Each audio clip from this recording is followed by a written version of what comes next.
All right, hopefully you're hearing me now. Yes.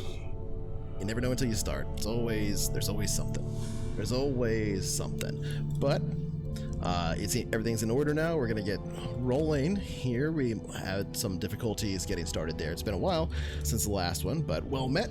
I'm Cynical. Welcome to my channel. This is the home of CoFH RPG, CoFH RPG, and this all around me here, and what you see above me is Other Skies. That's our gritty science fiction game, our own setting. It's a setting of our own creation, based on a lot of fiction that we love. You set up using basically the Cepheus engine in Traveler and kind of a whole lot of systems of our own design meshed in there. And because this is a tabletop role-playing stream, we'll be mostly focusing on the game, and we really appreciate all of you being here, but we won't be able to respond very often, but sometimes we'll try to.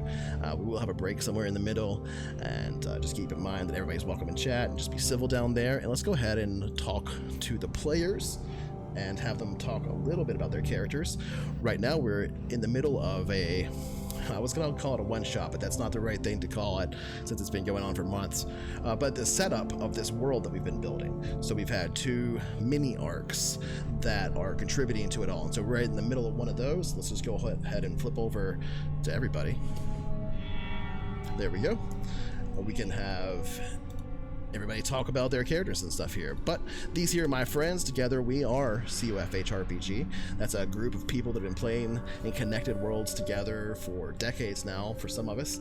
So let's go ahead and take a moment to introduce all the players and their characters. So let's go ahead and start with, and I'm not going to do a grand introduction here, but Lord Venom 1, why don't you go ahead and tell us a little bit about yourself, your character, where they come from, etc., whatever you want to reveal. We can see the name there underneath your camera. Now, I do have that in the frame at least, so people can remember that.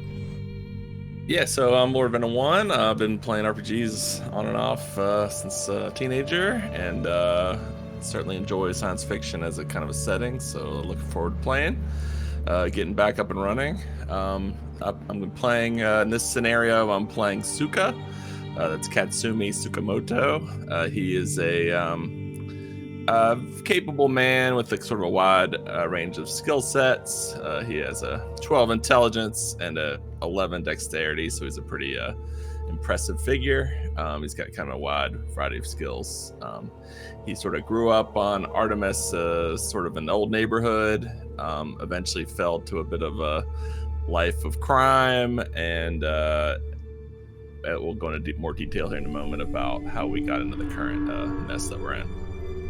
All right, well, following that, that's my good friend and a member of Screen Room. You should check out their Discord, where we have a whole bunch of stuff that they do on Wednesdays and different Sundays, depending. It's kind of all over the place, but a streamer in his own right sometimes. Why don't we go ahead and start with Society Streams over here. Yo, what's happening, everyone? Or just Society Streams being the Twitch channel. Yeah, that's not my tag or the channel name yet. But I'm Society.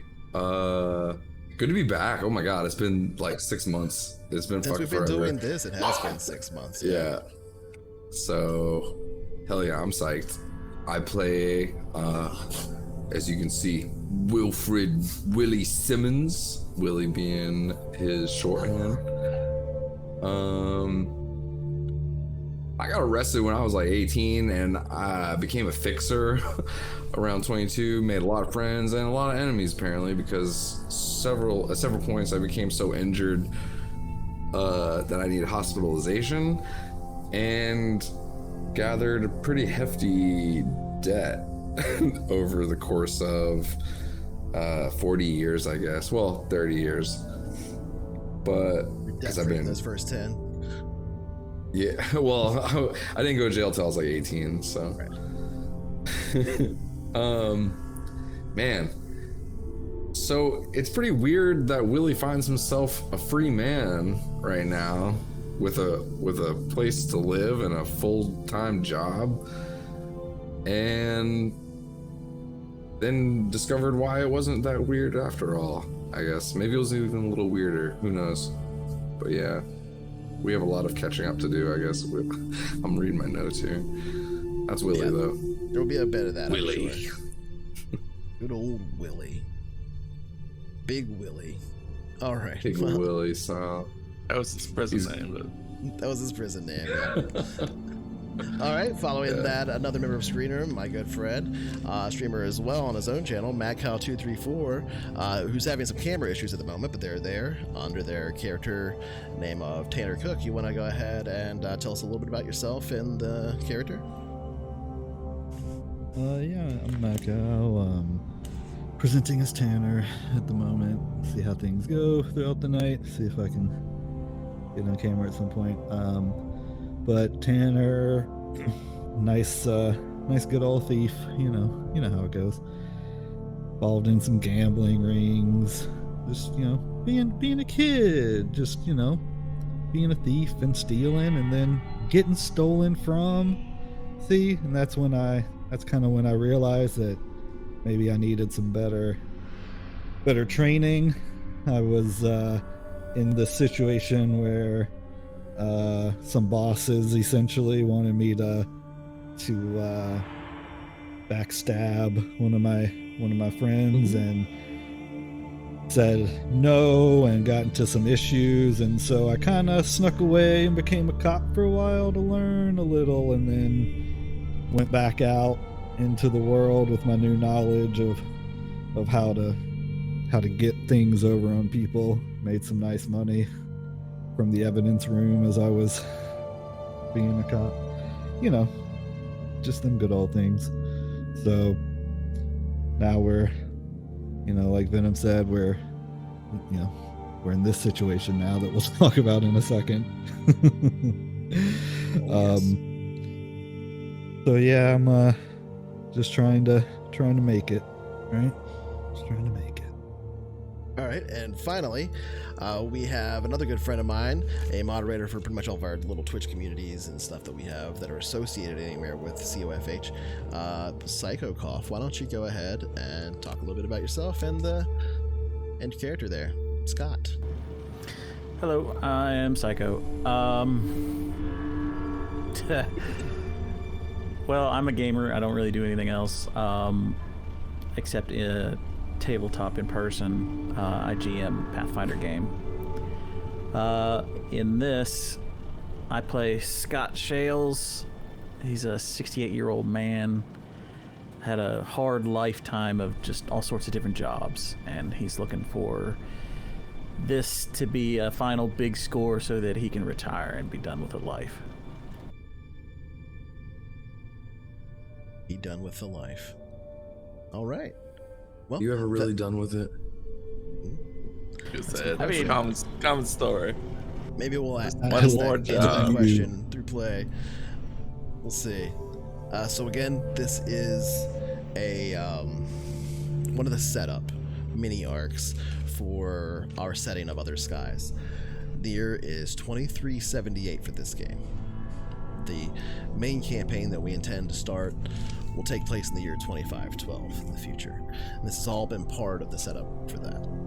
This is a world that started with us moving from the century that we currently live into, extrapolating a lot of ideas forward, and eventually running into a resource war, a full World War III between three powers plus a bunch of megacorps being involved, muddying the lines, extreme balkanization, and eventually coming to a point where we have humanity expanding into our solar system, as well as trying to reach beyond that with colony vessels. These are all slower than light. There's no faster than light travel here. There's no gravity tech. There's no gravity plating, artificial gravity, or anything like that. It's just people, relativistic travel with large nuclear reactors, nuclear rockets, NTRs, nuclear thermal rockets, and nuclear pulse rocketry that's just in its infancy, that are using extremely efficient fuel sources, as well as extremely efficient ejection mass, or reaction mass, I should say, in the form of liquid hydrogen. So these journeys take long periods of time, kind of just like this arc did to play out for us, because it's been months. But Real time. Yeah, real We're playing time. it out in real time. See you guys in a year and a half when we get to trivia. See you in 23, 30. But with that, let's go ahead and watch the little intro that we have for the setting, and we'll come together and talk a bit about the recap.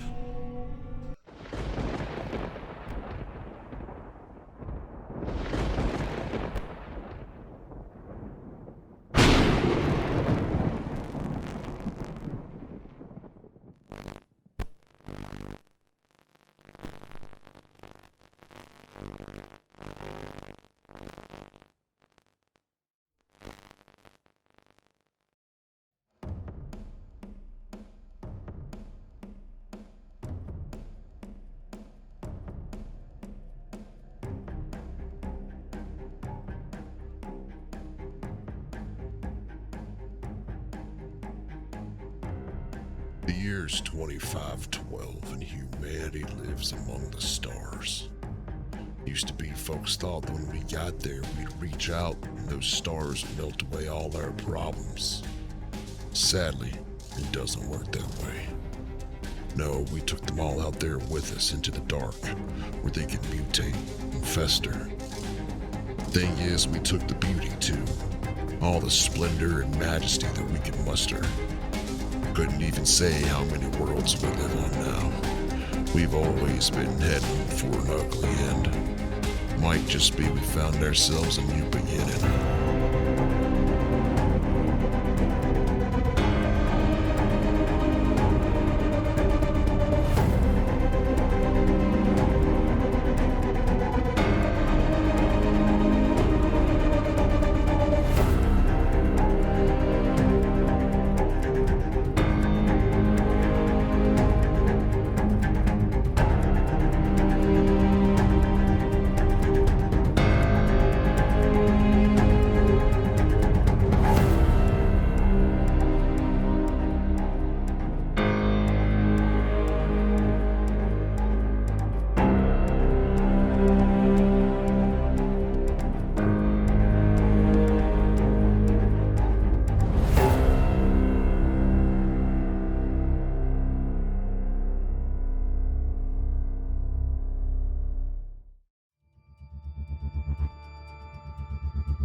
Not hearing you, cynical.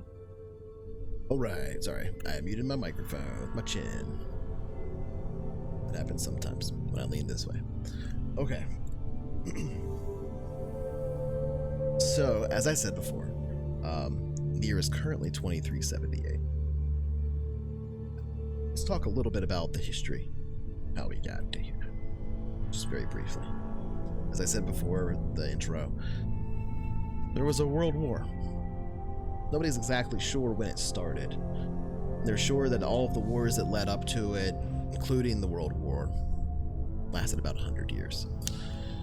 It's hard to define when the World War started, but it's very easy to define when it ended. It's been a while since then.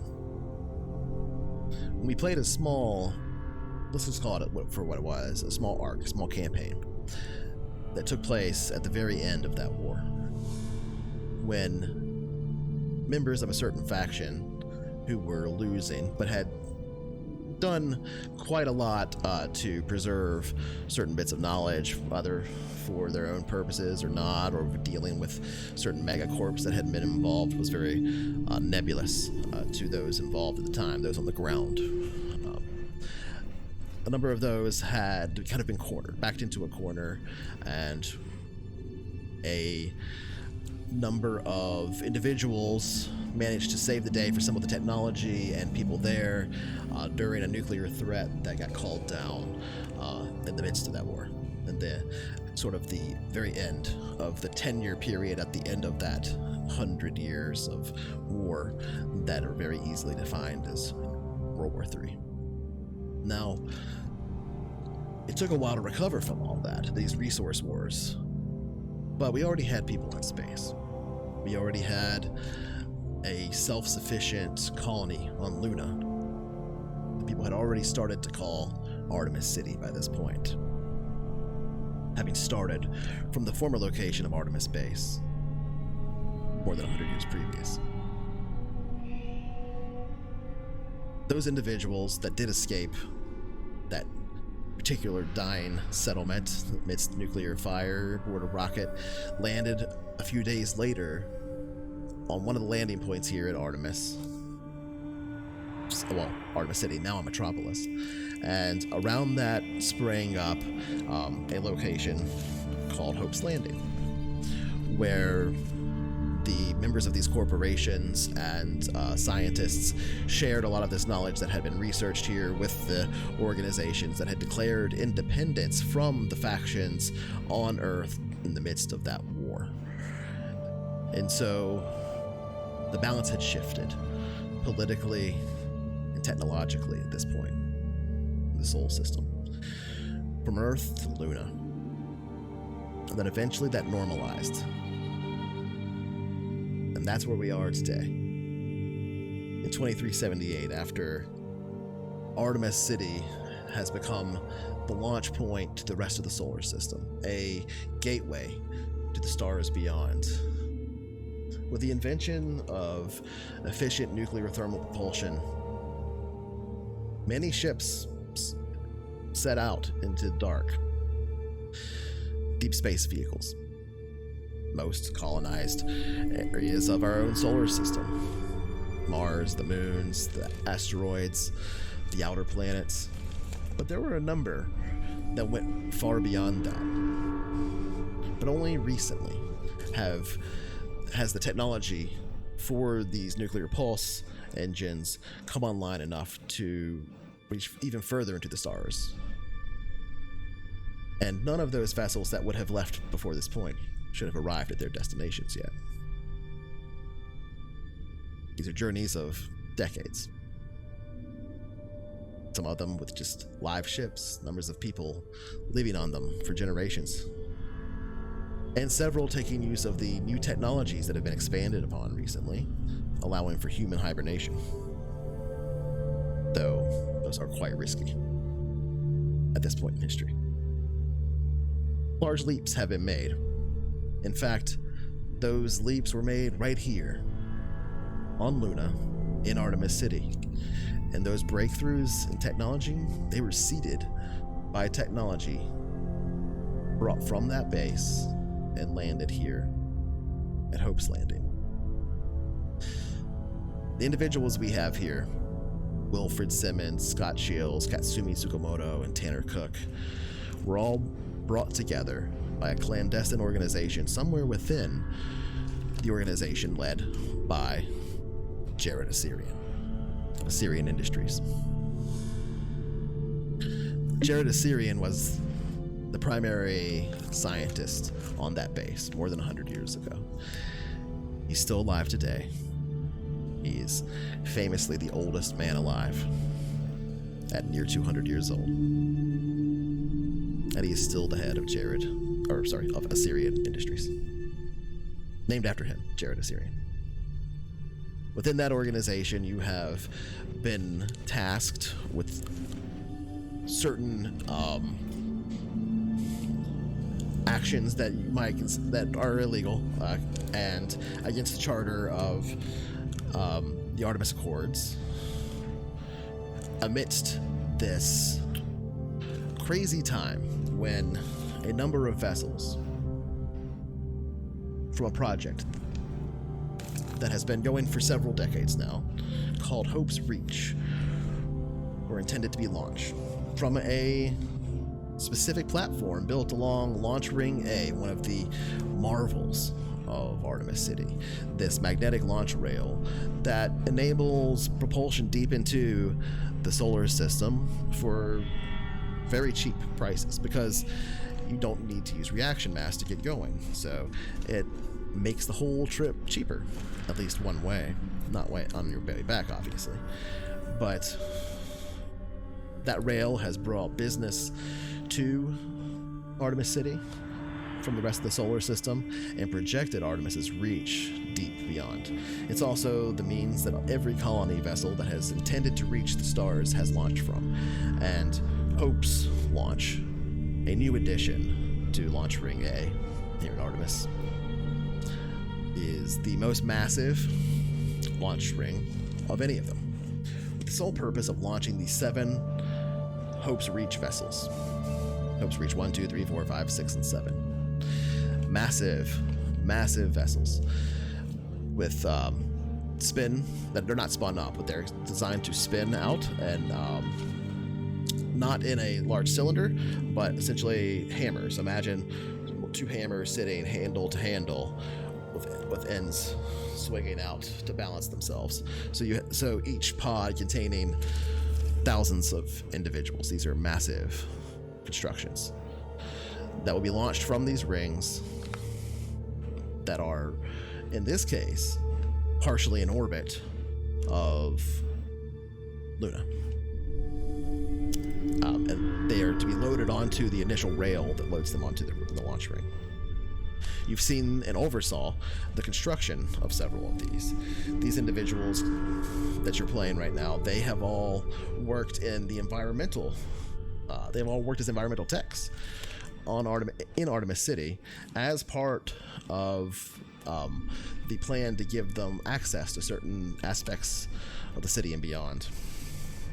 They've conducted a heist, essentially. This is basically a heist scenario to do certain things, and I'll let them explain to the best of their knowledge what their goals are and what they've accomplished so far, and we'll have a kind of conversation from this point forward, just to get us all on the same page. So, Wilfred, Scott, Suka, and Tanner.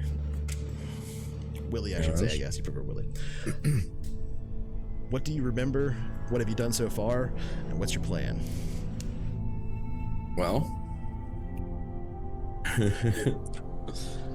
according to my notes from 6 months ago, one day we got an orders on our wall console. Mm-hmm. All the jobs are scheduled for a few days away for the launch day. So, yeah, launch day is in like a week, I believe it was, from the starting point when we got our orders. 5 days, yeah. 5 days, and we had several things that we needed to accomplish. Number one being secure package A, which is some kind of software to be copied from Lab 3, which was completely separate from most of the other labs. It was on the surface of Luna, far away. We had to drive to it. And we had, part of that was to secure package B as well, which is a large container from the labs. Don't kill people and be sneaky. We also had to secure some low bursts for the Chosen, it was said, and secure a Chosen DSV is primary action 1. And that's one of those rockets that is set to launch off, I believe. Yes, one of the Hope's launch. The largest colony ships ever built was a multi-decade construction by a coalition of multiple megacorps, as well as the government of Luna itself. It's the largest engineering project in human history. There are 7 total of them, each of them capable of holding thousands of humans. One of the jobs was to essentially hack into that system and have a chosen list, right? Have a chosen list of individuals loaded onto one of those ships. And then, basically we had to install package A, which was the software, into the DSV. Then we had to install the secured package B, which was What was it again? The large package. We don't really Yes, know. the Yeah, large it's like container. a package. It's like a couple meters by like a meter. I believe we did hack it though, and we're able to just determine that there were like brainwave patterns being emitted from the package. Possibly multiple, if I'm understanding correctly. That's correct. Yeah, we have our So, suspicions. yeah, we do. So yeah, we had to put that in there and activate the package, activate B, the container, and then launch into orbit and await extraction. So yeah, we had to pick one of these DSVs, which we have done so, and I believe we've already begun the process. If I remember correctly, I think Tanner found out which ship was going the farthest when he was questioning the guy taking cargo back and forth. I don't know about the furthest. I don't remember that. But you did. It was you the did, last one to be loaded, I think. Yes. Because So it, and okay, it had the least but- amount of but- security. the reason was because they were waiting on special cargo that we think is low berths or something. Yeah, I do. That's why it was going to be the last to take off or something like that. I'm trying to remember. Obviously, it's been a long time. There was, yeah, you're right. No, you're right. They haven't loaded the low burst, which was good for us because we have to secure low you berth are locations right. for You the were- chosen. You are right. You were looking for the one. I have it written in my DM notes. You were actually looking for the one that had the longest trip because it also had the most amount of reaction mass loaded for that trip. Oh, okay, cool. That's a good, Oh, my interesting thing memory too. worked a little bit. Nice, good shit. That's but yeah, it worked out because there are slots for the low burst that we needed as well, I think. Yeah. But so And we did gotta we do all already this do crazy that? shit. Did Scott Yeah, hack the system to I believe I we feel did. like- essentially we change did the go through orders that. so that the right low bursts were loaded on the You on a have ship- on a finished that particular part. ship? Yes, you have, as far as you know, checked off that problem through the. You basically hacked. There were multiple ways to do this. You could manually have them moved. You could have done other things, but you basically hacked the system there to like swap out the container IDs for those low berths. And when we say low berths, we're talking about these large containers that people are literally loaded into and then frozen in this hibernation for this trip of decades. And Like so, Alien.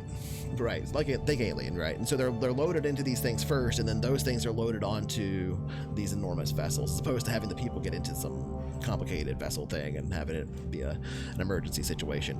It's considered to be like the safest method of doing this. They're also going to detach these pods theoretically when they get there, and those pods themselves are going to land and be the entry. The skeletal structure of this whole thing essentially will be then turned into the material used for the colony's construction. These ships are meant to go one way and build a pretty large colony for each ship. The ship comes apart and becomes the colony. But so when we say low burst, that's a term from Traveler/Cepheus engine that is means the lowest possible quality of cabin on a ship is usually a hibernation thing. So it's a term that people may not understand if we just say low berth for now. But yes, that's what we mean when we say that. Anyway, that's the context. But you have actually managed to hack that system, and as far as you know, got from your list, which ones were loaded with the right people, to all be loaded onto one ship, which is that ship, the last one to leave with the most reaction mass. That was intended to originally go the furthest out of all the base distances and stuff. Now, there was one other thing that you were supposed to take, though. Which I That believe is- is what we're going to do tonight, is go and steal Software. this software package from that outer laboratory. Yes. Yeah, I believe Oh, Scott and y'all were- Suka are in a vehicle on the Yeah. way out to this other remote black That's right. lab. And I had made it back with that coffin or that strange box. Yeah, the large package B. I think we have it stowed like in our We have it in our stored room. currently in the utility The closet office. area at the little office in Yeah. environmental 1 or environmental A. So we still have to somehow get that through security that Tanner was scouting out into the ship. Correct. Which We I have don't know work that we- orders for. Well, it. basically, any we stored it in forgery the for that, office or- because that was the first one we got. We weren't sure Yeah. what ship it was going to at that point. So. Yeah. Yeah, you secured the package Yeah, this was basically. a simultaneous op. Yeah, they had split up and were basically conducting different ops across the city. Big heist city. That would have been like a big montage in a heist thing, right? Probably of Sweet montage. So we got to get that, and we have to get the other shit from like those the boxes of tricorders that we found. What do we do with those? Are they still in that room? Some of that was just hinting, I think, at what, like, there was definitely some very interesting things going on in that section of the lab, and I think we were, even discussing potentially, investigating that further. Because they were like, you accidentally, like, walked into some room that you shouldn't have been in, and, like, they were doing really weird shit in there, and then kind of got weird, and but you convinced them to be on, like, you made a friend, and then they were kind of helpful. Yeah, he let me go, Most of that. and we They- also implicated him. There was some living Pretty bad. slime thing, like there was some, That was a whole different room. That was one of the labs. biologics thing that was, Yeah, I remember that. It was the unnumbered lab. yeah. You also found a Yeah, we saw subroutine some weird designed equipment to that shut was down not. in a cascade failure environmental A, B, and C, so it'd be possible to essentially kill everybody in Artemis City, theoretically. That's right. Or to put And the then entire we Yeah. did his office too. Yeah. found Suka went asteroid Suka went into Assyrian labs and had a very weird experience where the AI mistook Suka for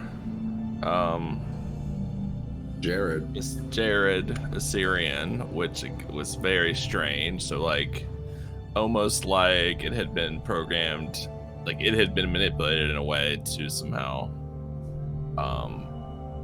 as part of what's happening. We don't have a clear picture of what's happening, but clearly that was part of it.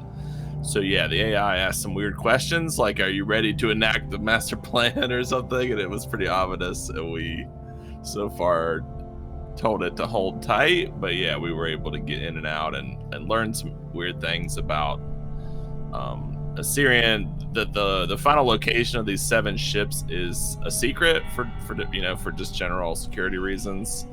But we also learned that there were some other sites that had been extensively analyzed by Assyrian, even to the point of analyzed more so than even the normal 7 sites. So we have some suspicions that maybe so ultimately we have to get the software and this box and these people onto a single ship, install the software onto the ship, and launch is essentially our goal.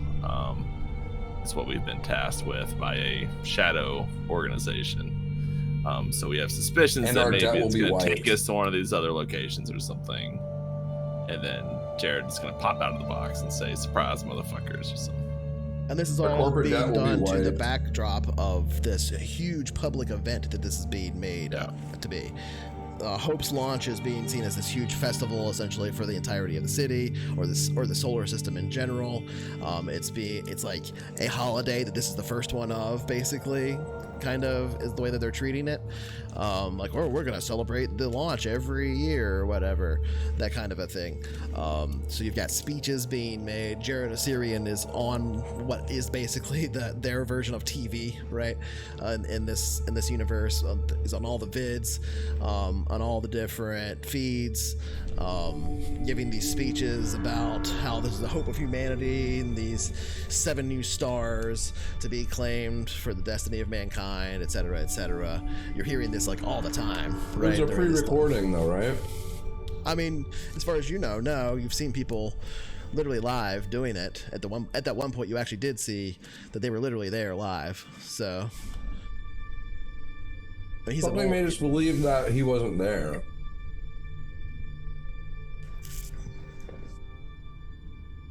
Jared? I thought Jared was on TV. Yeah, he was on TV live, like while this thing thought. Yeah, but that's correct. We had a theory that was like pre-recorded. Yeah, we think he's dead, and the AI is like filling in for him or something, or he's already in the box asleep, or something like that. Huh. Interesting. All right. That's basically everything. So you guys are pretty much caught up. Yeah, we met at a bar and we talked about getting the data from the service lab, and we split up. I think that was it.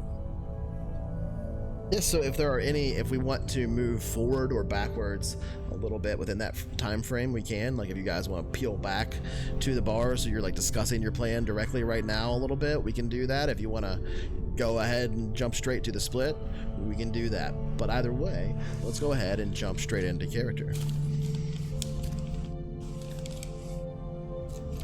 And I will say what I was gonna do. I just want to say, if it is your first time tuning in, all the previous sessions are available, that you could always go back and watch. Both our brief time on the planet at the end of World War III, as well as earlier parts of this heist. Correct. And we have other campaigns if you're interested in watching those as well that you could watch through. The ending to the World War III one was so fucking awesome. Oh my god, I talked about that shit for so long. Man, that was pretty good. There was like 12 people and like 3 seats on a spaceship, and it turned into a bit of a It was great. It was fucking cool. That was one of my proudest moments as a GM, where I was like, you guys thought I was going to have seats for everybody, didn't you? And you all got there, and when you realized there weren't enough seats, all of your faces were like, oh shit, what do we do? And it was cool because because missiles were falling outside, and it was like, we gotta go. Nukes were going off, and it was like what we took with us determined the outcome of this campaign, which determines the outcome of the future campaign, like the technology that's available to us and stuff. It's fucking neat. So really enjoyed that ending. That was good. We got a good one. Okay.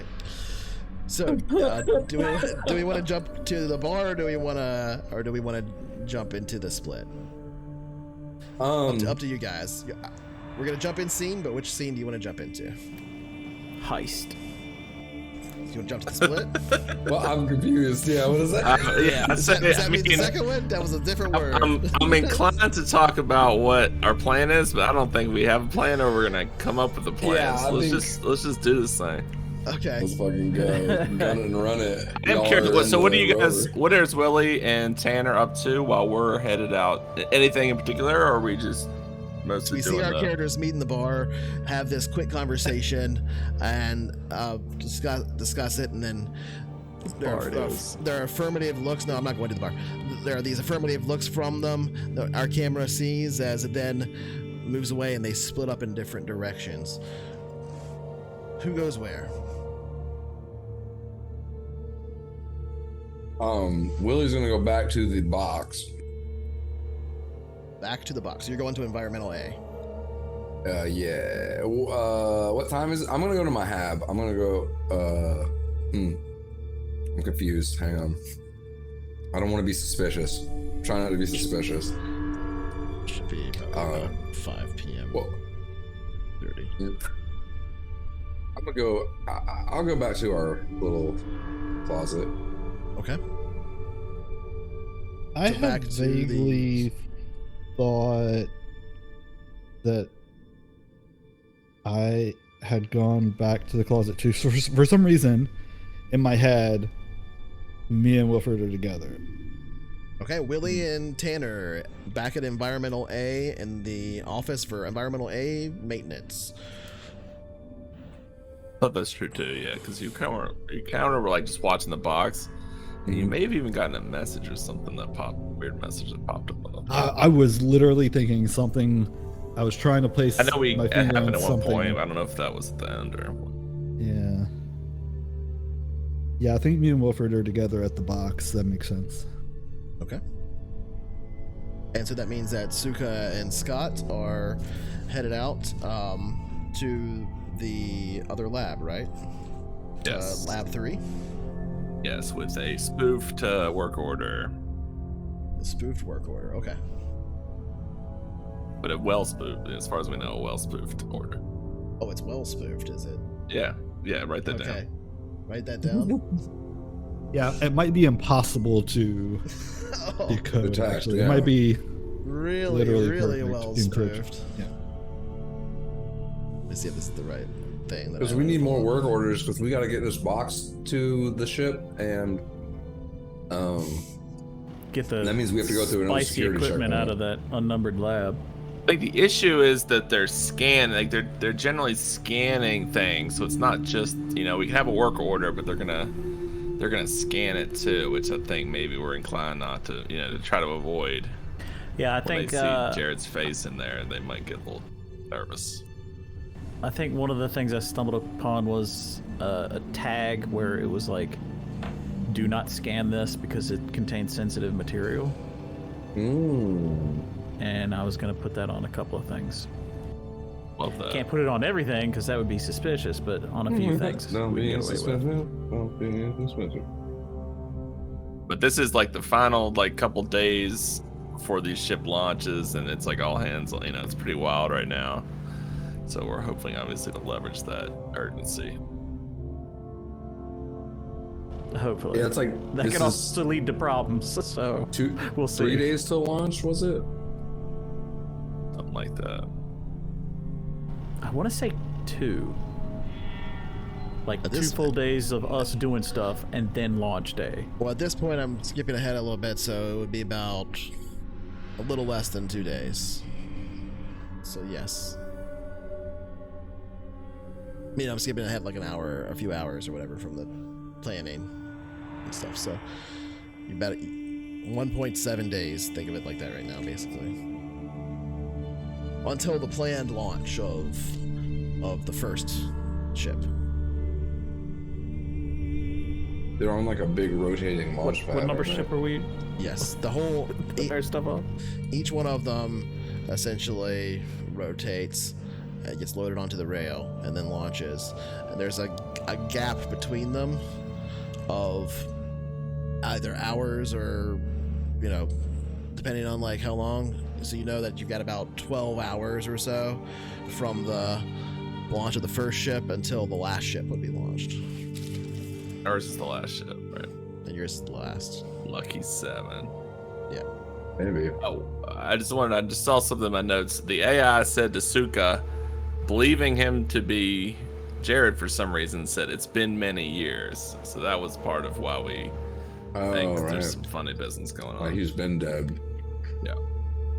Not to mention he's already like the oldest human alive, I think. So Right, yeah, right. Yeah, he died 100 years ago.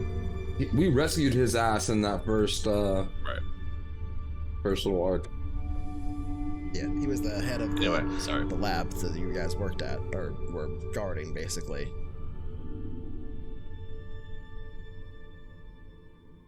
From the first World War III campaign.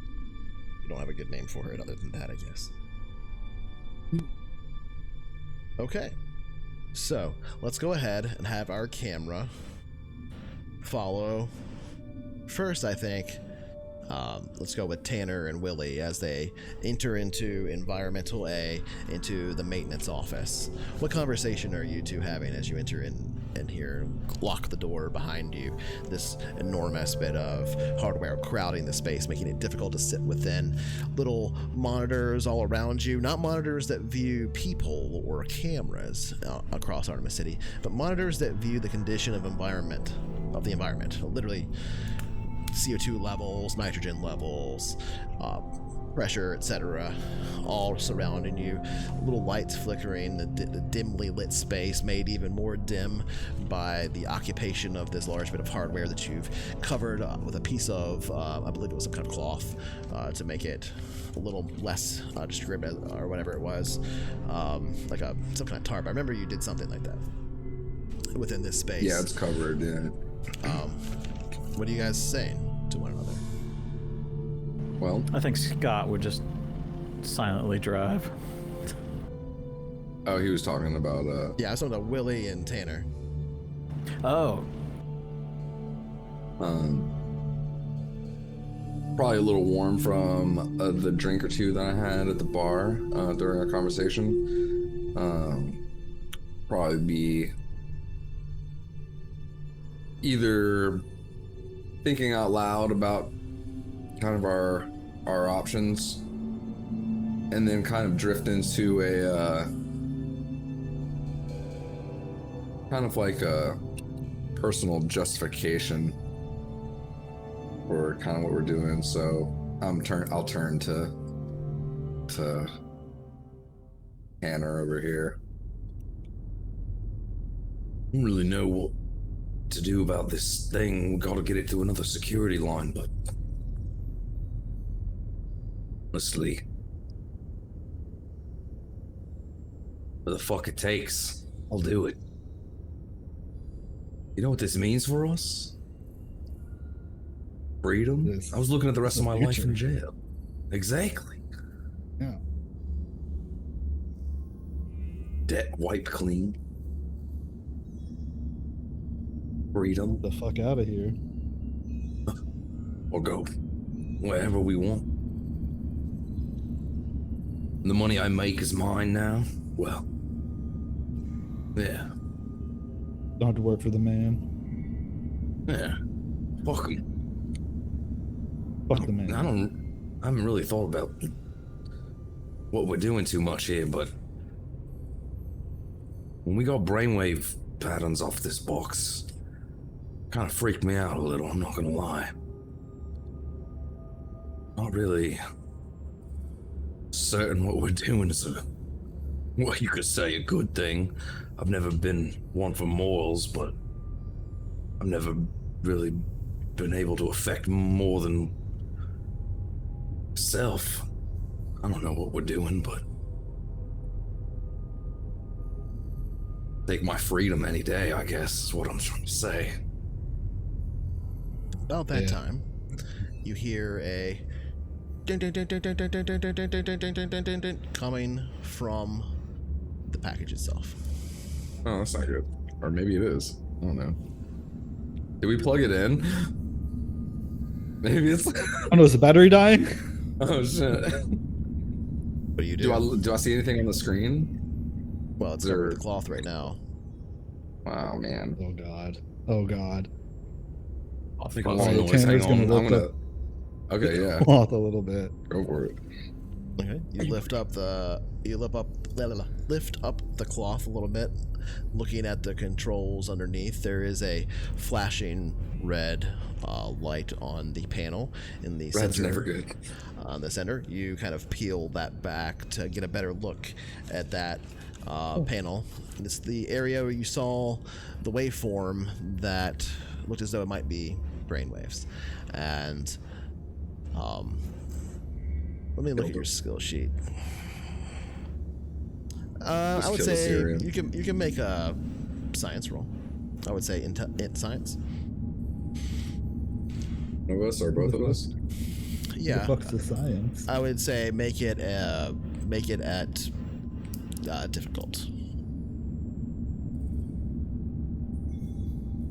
So 10.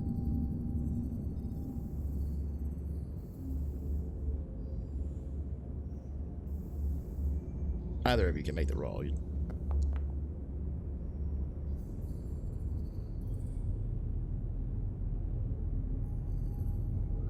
It's an effective -2. Yeah, I don't know what the fuck I'm looking at. If you're working together, you can make it a task chain if you want by clicking.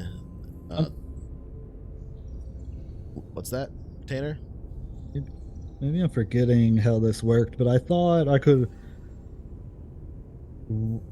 So how do I roll if I don't have the skill and I just want to roll it? I thought I rolled on Jack of all trades in the past, but there's not a roll button there anymore. Should be an unskilled skill, I thought. I don't think you have Jack of all trades. It's like, well, see, I don't have any levels of it, but it's in the list. Yeah, I think it's always in the list, but you don't have it unless you're like trained in it or whatever on the way that these sheets work. We had it manually added like an unskilled one before. I don't have that anymore. But you can add a skill. You see, you click where you see skill. You can add a skill there at unskilled, which is like -3 or whatever. So Okay, yeah, I see it. Okay. And then untrained is a list on the option. So yeah.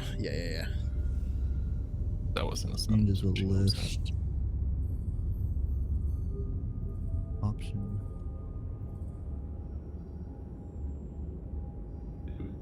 It's add skill at the top. Yeah, there you go. That Oh, I was did strength instead of strength. hand. Yeah. You did average difficulty instead of difficult as well. But on his roll in the chat, you can click chain/assisted roll. You see that? There's a button in the chat. Yeah. Cool. Above his 2/6. Okay, I do see that. So that's how you would do a task chain that you're working together on. Okay. So you would Then I click would that and then do change the right roll. Yeah. this to difficult, and So I'll delete then this one. that, and that would be a chain. There you go. -6. This bonus and int characteristic. Yeah. So you both Assume your failed. int's -1, but yeah, it's -3 because you're untrained. So yeah, you basically have no idea what. So you're both bumbling over the controls here and trying to help each other out, but making it worse, basically, is what it means. I'm not touching anything, first of all. So you're just kind of like trying to look and figure out what's going on. You're not like, you're making the situation worse in that not what's happening here on the thing is worse, but making your understanding, you're getting further away from the truth. As far as you can tell, if there's somebody in there, I don't know, they must be dying or something because this thing's flashing red. That's all you get. Balls on know it's a good thing. I started to move the cloth back over the console. I wonder if there's a way to make it stop making that noise, though, at least. Hammer would do it. I know. I almost want to. Are there any exposed wires? Start yanking out wires. No, don't do that. There's I'll no stop you from exposed that. I'll seeing that you know as much as I do about it, I'll stop you from touching it also. like I've already established earlier too, I think, as this character that he doesn't even try and fuck with technology just because Sure. he has no understanding. So I'll try to prevent Tanner from doing so as well. I am going to look at the screen though and see, without touching anything, if there's any kind of like warning message or like something like visibly alerting me to the status of the noise. No, I don't without touching. Okay. It just keeps flashing and it looks like multiple waves. Are the waves, do the waves look different from when I looked at them before? Are they like more jagged? Really? There's a lot of them. And they're kind of, it's not jagged, it's like there's a lot of it going on. Like the whole thing is waves now. The whole thing is And waves. it wasn't like that before? It was not like that before. It was like much smaller, like a thin line that was like multiple waves kind of going past each other. And then it would fade between a blue and a green. Now the whole thing is waves and it's flashing red. And it's beeping. How did I find the box? How did you find the box? In what position was the box in when I found it? Yeah, pretty much this one. Like horizontal, like that. But lying it down wouldn't help. I mean, it's like a big thing on like a cart, like on wheels. It was sitting on the wheels. The This could be bad, actually. Did we have a comm system? Is there any way to get a hold of each other? I guess there is. Yeah, you had if comms. We have maintenance channels. Yeah, you had comms. I think you were literally. I think we were staying off of them to some degree Yeah, to try to. You were trying to avoid them to some degree, but you did have comms. I know y'all are on a work order though.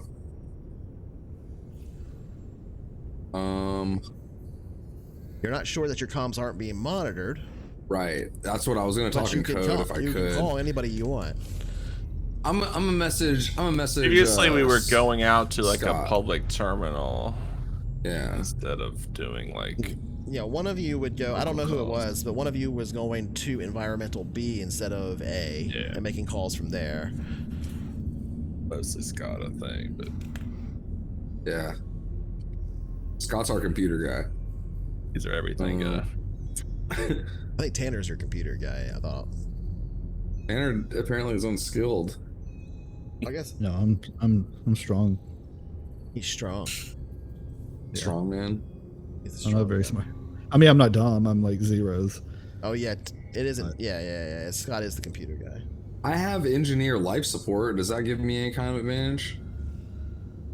Oh, that's an interesting argument.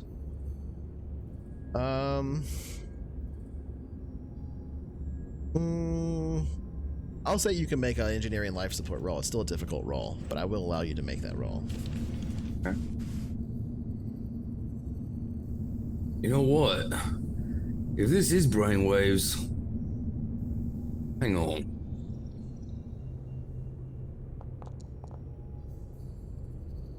Nope, I don't know. Never mind. Oh shit, that was a bad roll. Yeah, so I'll give you this off of just the basic knowledge there. You hit it. You hit a 6, right? You made it very difficult though, so it's not a -6. It wouldn't be very difficult. Oh, I made it very difficult. Shit. Yeah, it'd just be difficult. So that's Oops. negative. So that's -4, not -6. But Okay. it's still a -4 effect, which is still bad. But a 6, I'll give you that. You're typically like your life support type of tech is like you're really good at environmental systems, right? Keeping a space station running, knowing what people breathe, knowing how to keep the air clean, that kind of stuff. This is like really either advanced medical something or something way beyond that. You're not 100% sure. You've never seen anything quite like it. It reminds you somewhat, like I said, of readouts for brainwaves and stuff that you've seen before. But you've never seen any readout for brainwaves ever do that, even for a person that's dying or doing anything. This is like there's a lot of waves going on that screen, and it doesn't make a lot of sense to you. And given that you've failed every single roll here, I would say it doesn't make a lot of sense at all to either of you. But it is beeping and stuff. What are you guys doing? Okay, just for because it's the first time I've seen the box. My first experience with the box. I just want to look at it, right? So I'm gonna kind of just look at all the sides. Chandler's just curious, kind of what it is. So I'm gonna kind of lift up the tarp like on each side, just kind of walk around, see if I see any reading, because I have a investigate skill.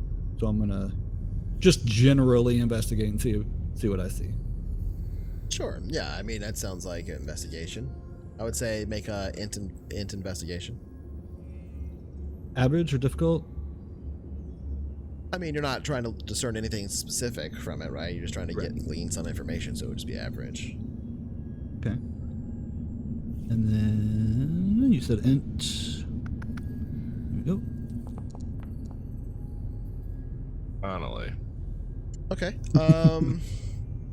You have no Sure idea you will. what that readout on that screen is or whatever. Yeah. But you do see a button that you're like 90% certain mutes alarms.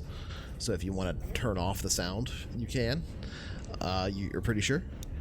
He's trying to trick you to touch it. You also can see like a means of like turning the screen off and on, and the general size and shape is as described before. It's a few meters long by about a meter wide. It's quite heavy. We would probably say it's about 230 kilos. Maybe a little bit more than that. maybe 250 kilos, and then it's on wheels casters that make it very mobile when rolled across smooth surfaces and stuff, which is not difficult to get it through. The hardest place to get it through are these doors that sometimes have raised lips on the bottoms to help seal them in times of pressure loss, but the casters themselves are designed to kind of like shock up and back down, so with a little bit of effort you can get them over it. It's pretty heavy duty. Like the equipment is like, when I say that, I don't mean like, oh, you know, you've seen a lot of science equipment and stuff. You've been around this city for a while. It's very like this thing could. It's like made of literally heavy metals, right? Like not actual heavy metals. It's a whole different thing, but it's made of metal and it is heavy, right? It's not. If you wanted to open it up, it seems like it would be very hard to do unless you knew exactly how, which, based off of your investigation, you might be able to figure out a means of opening it up, but you're not even 100% sure if it's actually designed to be opened, given so what this thing is. I was going You to don't ask, really know. like, so it's not like there's big ol' hinges on it like a door. Like that. It's like more hermetically sealed type, like a medical cube, essentially, that kind of seems like it shouldn't be open until it's time or something. You know what I mean? You know, given your history here with what you've seen, where you've worked on the station or on the city and stuff, I would say it reminds you almost of like the way microfusion reactors look and stuff that are sealed environments for like the magnetic chambers. It reminds you of like that kind of a thing. Interesting.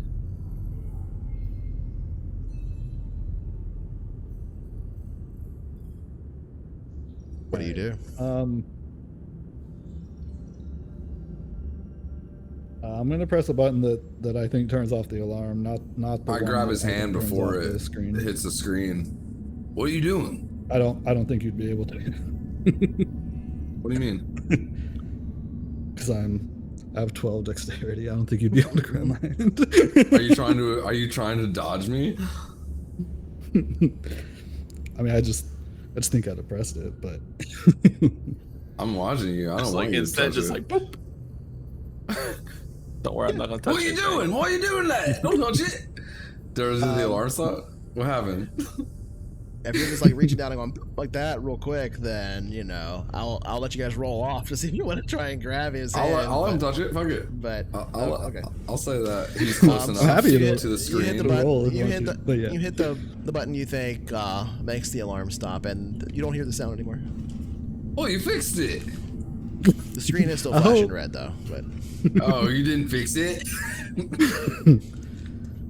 well, I fixed us maybe getting caught. That's a song, I guess. I think we gotta wait for So- everything, man.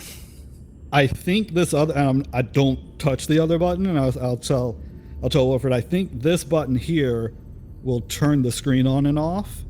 So I would maybe not touch that because I don't know what that'll do to anything happening in the box. Turn off more than just a screen, you think? It could, yeah. All right. For all I know, it could turn everything off and then open it. So. at that moment, you hear another beeping. Oh, son of a bitch. Fuck. But it doesn't seem to come from the unit in front of you.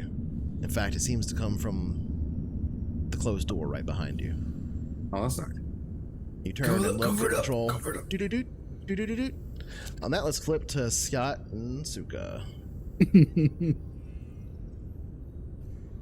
Gas starts filling the room. We're gonna flip to All right, Scott so- and Suka.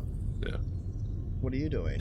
So, Lowering it across the lunatic. yeah, we are in a vehicle, just the two of us, driving out to this remote lab, right? Is that fair? Yeah, so as far as I have written down here, you went through Recreation City, through the came up, and then went through one security check to get into personal arrivals, then an additional security check to get to the surface access.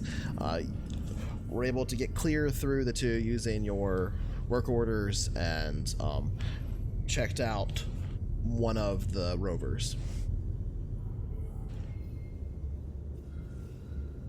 That's all I have as you were doing. So I got drive wheel 1. okay. So how about you, Scott? Drive 0. So I would be presumably driving. Nice, you're useful. So Okay. There are tracks to follow and stuff for the people that go to and from Lab 3. It's the moon, so they don't get like blown away very often.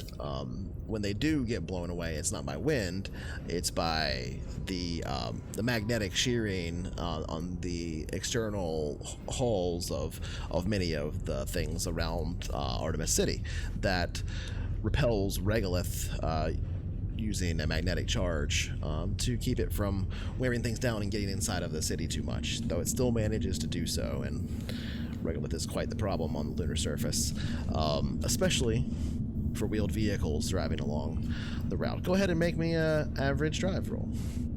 Oh dear. I was thinking they were erased by meteorites, but I like yours better. Well, that happens like, sometimes, but not trails driven by humans, because it takes so long for the meteorites to happen. Like and the stuff. tracks on the actual moon are like still there. Yeah. All right, Over millions of years, yeah, that would definitely be true, though. Drive wheel Dex. Yep. Oh yeah, no problems. It is generally very difficult driving here. I mean, with the skill, that means you've had experience doing it. This is not like driving on a normal terrestrial surface. It's almost like driving on loose sand in a lot of places, like pure powder. That's very, very easy to get the vehicle stuck. And in fact, you do get it stuck several times, but manage to work it free from loose bits of regolith to get through, which is quite common here on the surface. When I say you get stuck, it's only for like a couple seconds. But you can see this trail of regolith kicked up quite high, probably 10 meters or so behind you as you make your way speedily across the lunar surface. It is a trip of about, what is this? I'm putting here. 22 kilometers.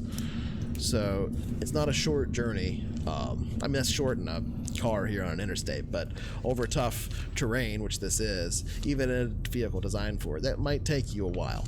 But with a roll like that, it doesn't take too long. So within an hour and a half's time, Got a 2 in pilot spacecraft, so if I need to just floor it on a dune, I could do that as well. Every single time I've driven on the moon in Kerbal, like, I'm just airborne and then dead. yeah, that happens a lot. That's true. It's pretty rare to get to the moon in the first place. So, but when you do get there, or Mun, I should say. Yeah. Mun. But yeah, it's pretty easy to wreck whatever. It's because it's also hard to make the wheeled vehicles. Anyway,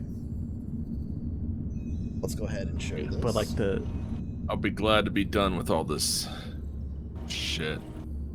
the way inertia and gravity plays with the vehicles, like, it is so easy just to hit a rock and go airborne and die. Yeah,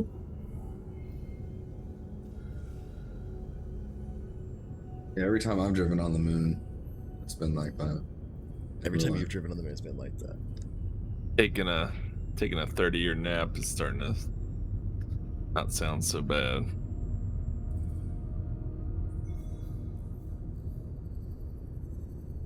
Set it to be Lunar observer for you, slaver. but for some reason it doesn't observe. One moment we're having a Lunar slammer. I do see the map, like I see. I see a bunch yeah, of but stuff. my camera doesn't see you for some reason. That's why. Oh. I don't know why. Come here, little one.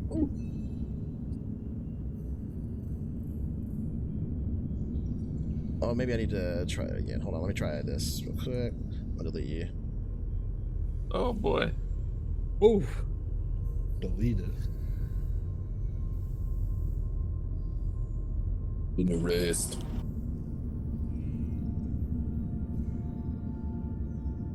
Guy, you think these new low berth pods actually work? You think they're gonna be able to frost us out at the other side? I hope so. I guess that's all you can do when you close your eyes on one of those things. But part of me thinks the risk is worth getting away from all this. Okay, I And I fixed it. kind of glance at my arms, even though I'm in a vac suit, so I couldn't actually see. But I would have kind of these vein marks on my arms from my drug withdrawals. I'm just going through it now. Oh shit. I'm addicted to Smash. That's right. I forgot. I forgot about that. Everyone loves that game. Yeah.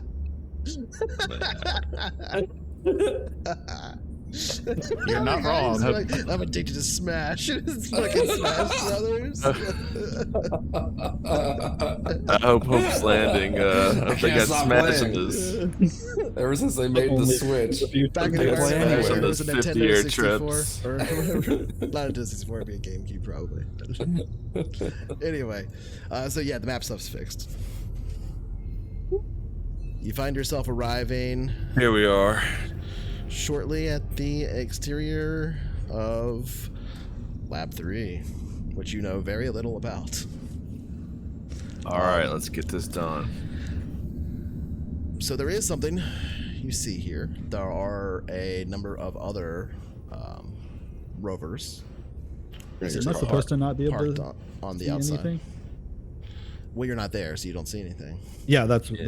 reason I asked. Okay, cool. Yep. Cheating. I'm watching the stream. I reckon whatever we do, we Yeah, that's the best way to do it. For don't now. we keep our cover story. We're maintenance people. We're here to clean their filters, vent filters, or some shit.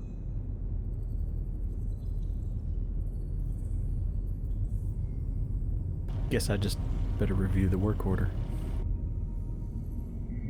Which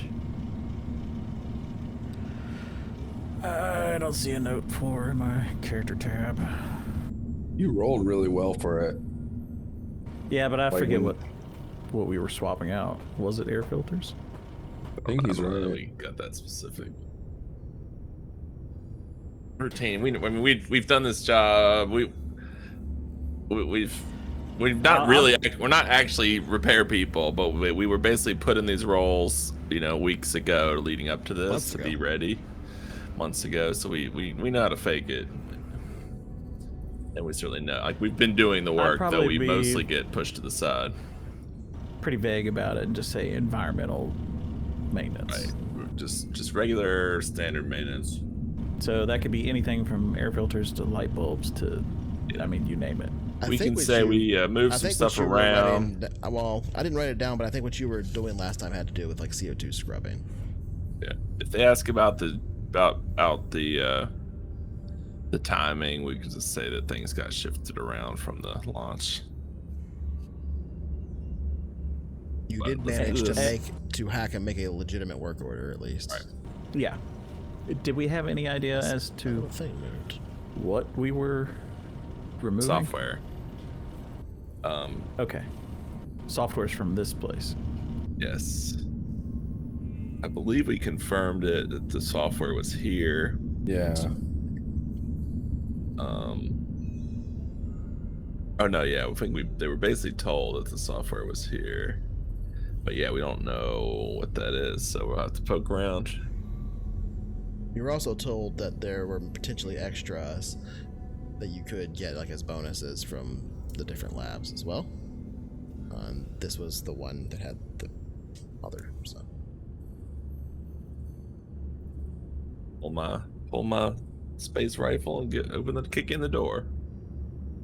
So you approach the airlock at the front. You stay far away from it, Scott. That's what you're doing. Come on, Sky can't back out now. Let's get this done. All right, we'll I'm go going and on just making sure my pad's in order. It's In terms it's of, standard Artemis City airlock.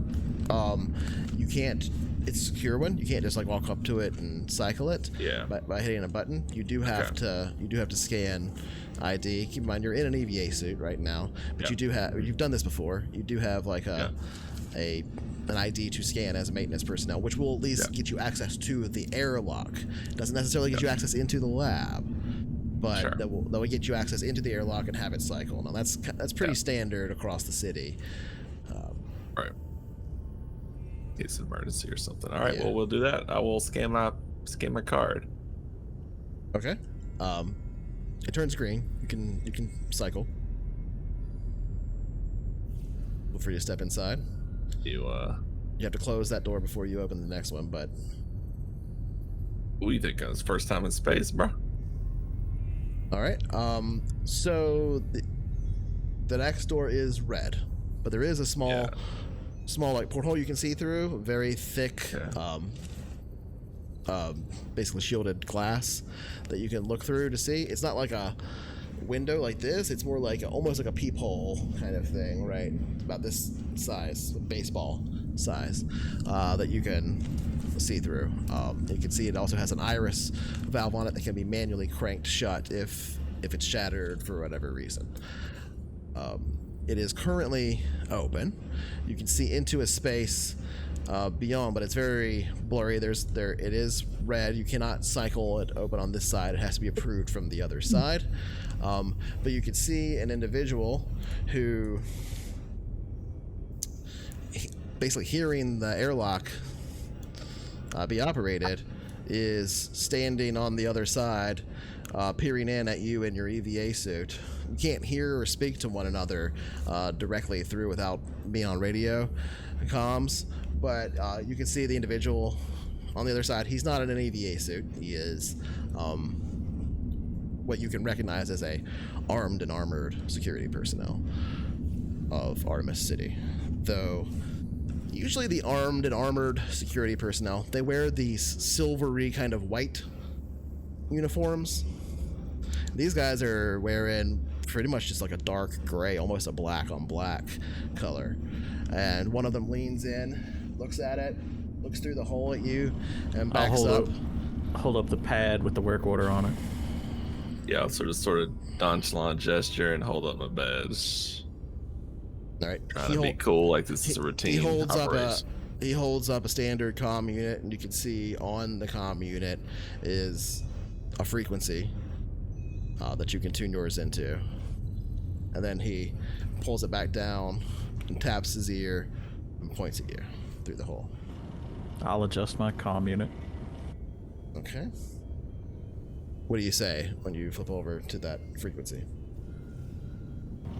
Hello? Can you hear me? Let me do this.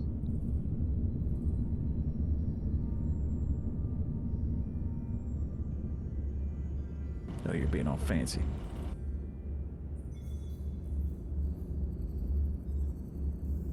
Yeah, I've got you. What's this about?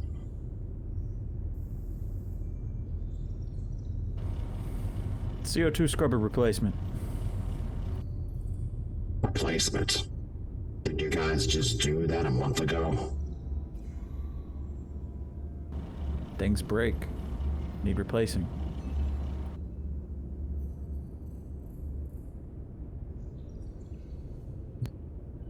Yeah, the schedules are messed up. Just has to do with the launch, I guess. They want us to do it now, so because we'll be backed up for a while for the next few months. Okay. Make me an average charm or social. Persuade skill. Do you have persuade? If you have persuade, I'll allow for it. Level 2, baby. Yeah, I'll allow for that. But it would be charm or social, your choice, whichever one. It's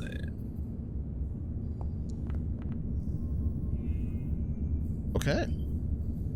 Got him. Just enough. All right, so you can see he kind of like leans back. He's got his helmeted face on. He's not wearing an EVA suit, but it's a standard like armor, right, that they wear. And he kind of hits the button on his helmet, and it flips his face mask to to where you can just see his face.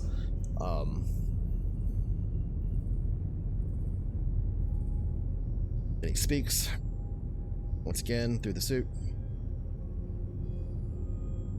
Damn launch messing up everything. Alright, we'll cycle you in 1 minute. A few seconds go by, and the indicator flips green. Come on inside.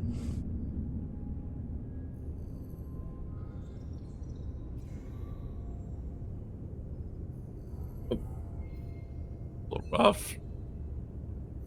Welcome, boys. Yeah, well,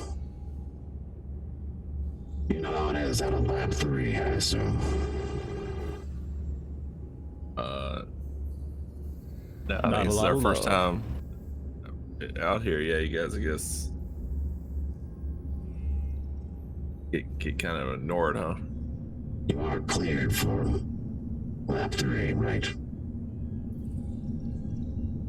You had that Yeah. work order? Yeah, here you go. I'll show it to him. All right. It is a real legitimate one that you succeeded on making last time, so he will look at that, and he'll spend a good couple minutes going over it. Kind of, you can see the body language of Asai, but you don't hear Asai come through the speakers on his suit. Alright. Well, don't touch anything you're not supposed to. Yeah, be quick and easy. Be out of your hair. Thanks. I'll stick to him. You stick to that one. And the two guards essentially seem to follow you around. Great. Are they? I said. So, what are they? Your lead. Do you have any visible weapons? Yep. Guns? Yep. Standard rifles loaded with like plastic ammunition that you would be quite common. It'll kill a person, but it won't penetrate the exterior.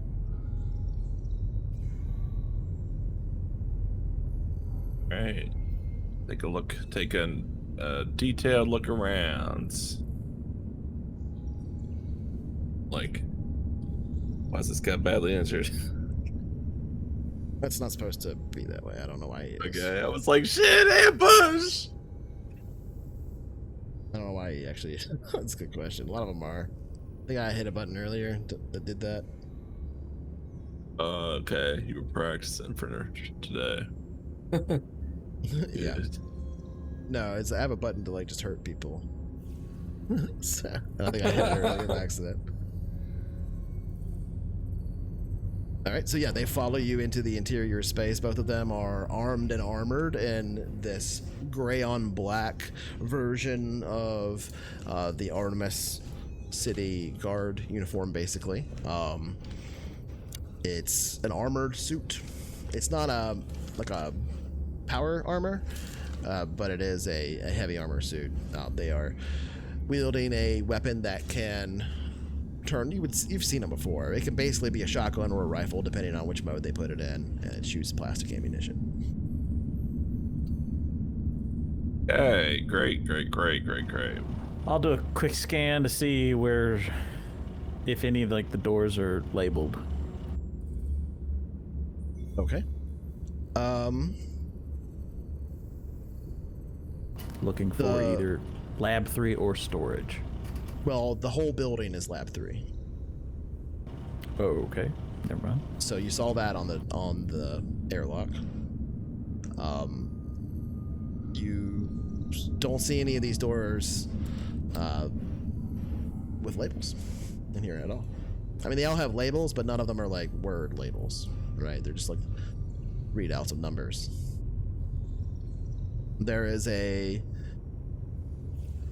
clearly two scientists sitting in this space. One of them standing, kind of pacing back and forth, looking at a hand terminal, typing something furiously on it, and kind of scratching his head. The other one is sitting on a small couch in the back of the room you're currently in, and watching Jared Osirian give a speech on the vid screen. I'm mostly paying attention to the people. How do they seem? like nervous, like They both look at you when you come in. overwhelmed, or like They both look at you when you come in. The one that's like basically watching the vid, he kind of watches you for a bit longer than the other one, and the other one goes back to typing furiously again a moment later. They don't seem to be paying you too much attention. The guards that are on you, they do make eye contact with them for a moment, but they just kind of defer to them. again, what's the vibe? Is he like pretty relaxed and just typing fast, or is he like He intense? looks pretty intense. The guy that's sitting Guy in there, the upper left. the guy watching the Blue. screen is pretty chill.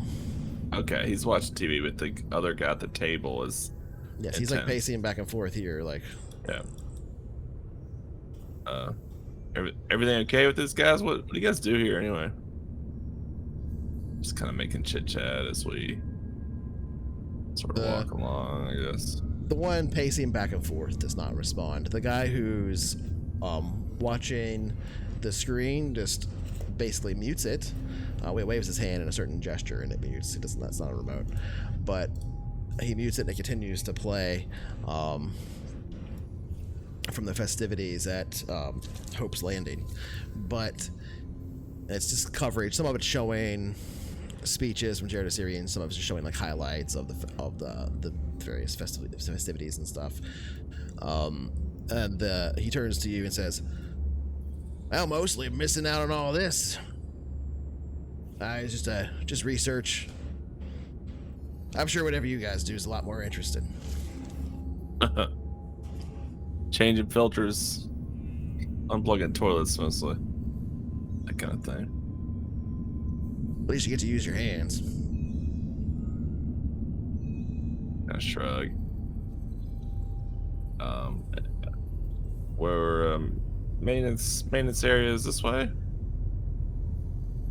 Kind of keep walking, I guess. For environmental, that'd be right there.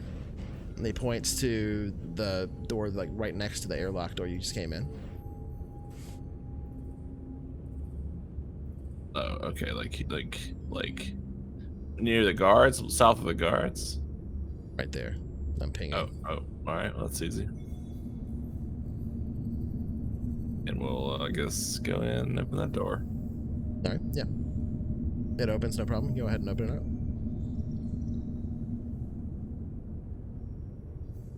You can see it's got this large, slow spinning fan grate below and above.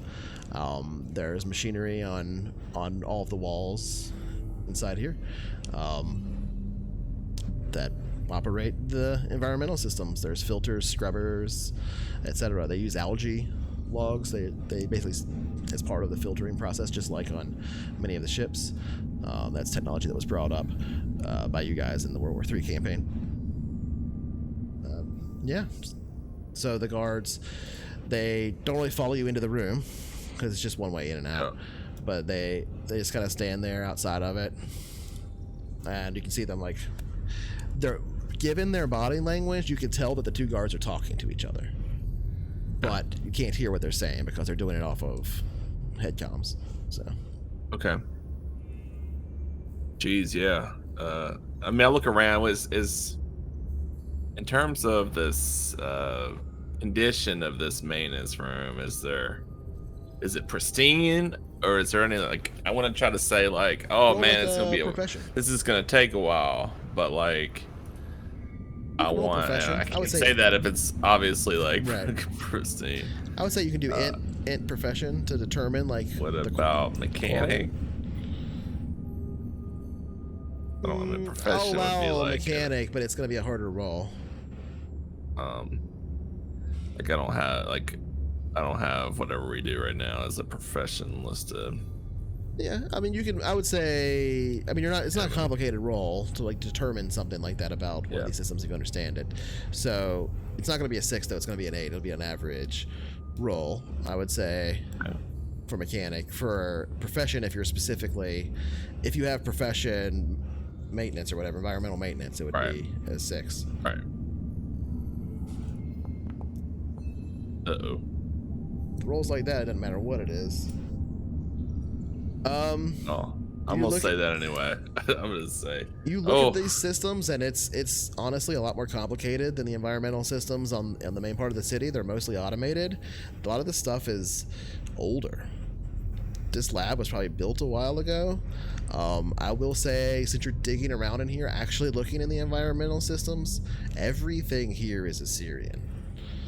Every single thing in this lab is Assyrian tech. There's nothing from any of the other megacorps here at all. And it's been here for a really long time. It seems like it doesn't get maintenance anywhere near as often. And given that context, you look back at those guards in their uniforms, and you see the Syrian industry tags right on their shoulder. Just tiny little gray on black. Oh, man. All right. Well, geez, this is. You guys must pick up a lot of dust and regolith out here. Yes, it's gonna take a minute. Oh, these are all Syrian parts too. They require those what are those, the star wrenches to yeah, we'll have to go. Yeah, it's gonna take some time in here. And I'll sort of get down and kind of pretend to start working. The guard steps up, kind of looks over your shoulder. You pulling these algae pods out. There's a dull green luminescence to them as you pull them out. And you kind of hold it up like this, and it sludges down, and hold it back the other way, and it sludges back down. You can see the inside the lattice work. It's almost like a honeycomb structure made of a bluish plastic that this algae kind of sloshes across and has a very slimy looking appearance, but it's inside of almost a thin ant farm like structure that you look through to see. Slide it back down in. The guard looks at it for a moment, looks back at you, nods, and then continues to talk to his other guard friend here. Doesn't seem like he knows anything about environmental systems. Yeah, so I'll just pretend to work. I assume retcon a little bit, but I assume we brought some tools and stuff with us.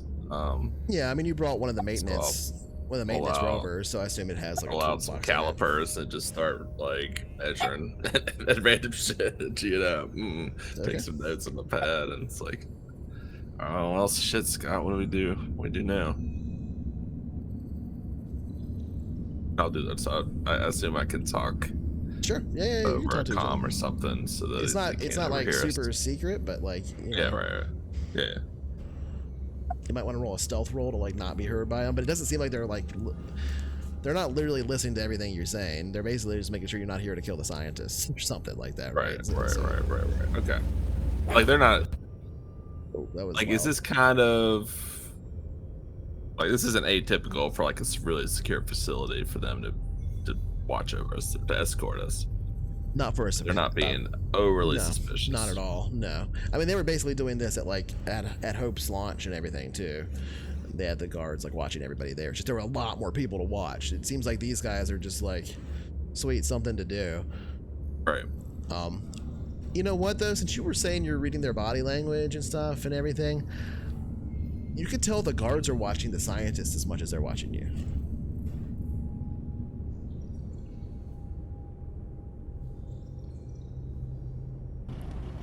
I guess we'd look for a vent.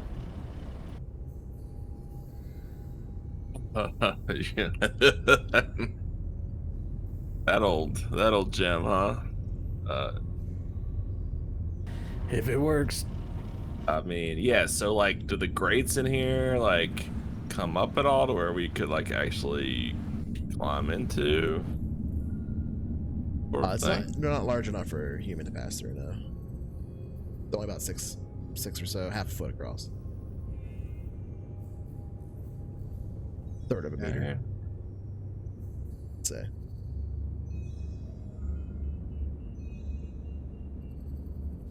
I have a weird vibe with the guards.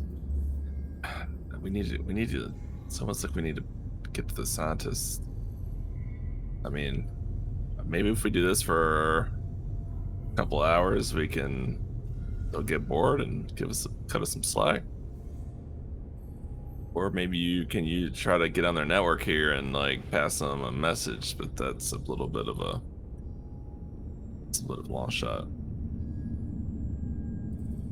Potentially, you can connect to their network here and like. I'll look around for some sort of the electronics wiring or interface or Okay.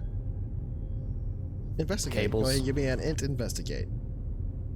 At an average difficulty.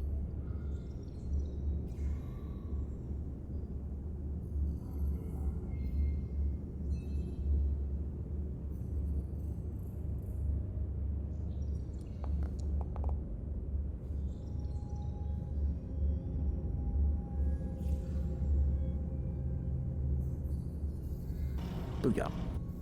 Okay. Yeah, I mean, you can get access to some of the power systems, some of the network systems here. Whether it's secure or not, you're not 100% sure, but you can get some information and stuff. What are you looking to do exactly? It's not like you've hacked into it, but you found cables and stuff to be able to interface with some things. Well, I need information. Like, the building layout would be great. Also the software. Yeah, location of where that software would be. Maybe you can just good. get it from here. Okay. I doubt that. Because Cynical's gonna screw us, but like this we knew that this building has its own network, right? Just like its own. Yes. Which is The why we have layout this of the bit right here. building, the layout of the building is pretty standard for a lot of these pods out here, so it's not hard to pull up something like that. You don't need to get. There's not like there's a blueprint in the network here for this building or anything like that, but it's pretty easy to tell based off of where the actual vents go and stuff like that, what type of pod you're in. It's just an older version of that. So there should be a small room next to you, another small room next to that room. Across the large room in the middle, there should be several other rooms of similar size.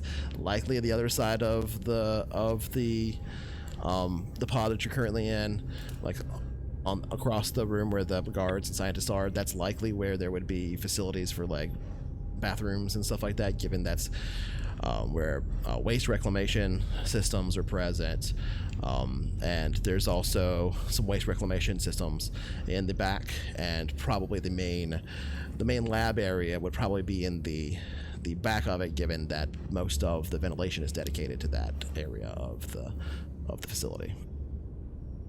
Now, for that ventilation that goes to the main lab, are there filters on that side of the vent? You mean like scrubbers, you mean? Yeah. I mean, so the way CO2 scrubbing works, it doesn't all happen in one location. It's done along the line, but yes, there's scrubbers on both sides, basically.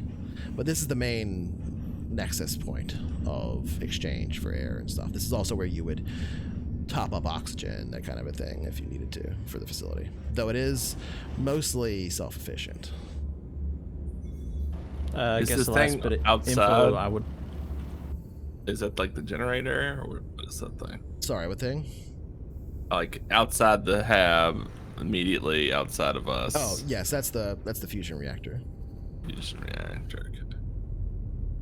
Last bit of info I'd want is, when was the last time this was serviced? About a month ago. Oh, okay.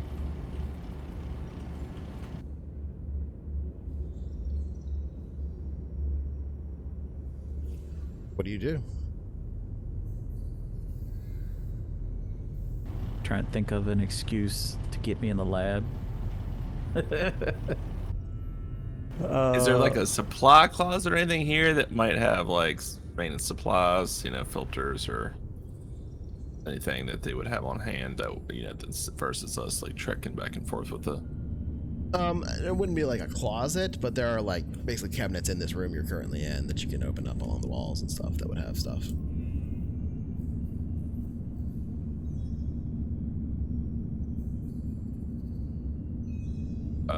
All All right, I'm gonna take one of the filters.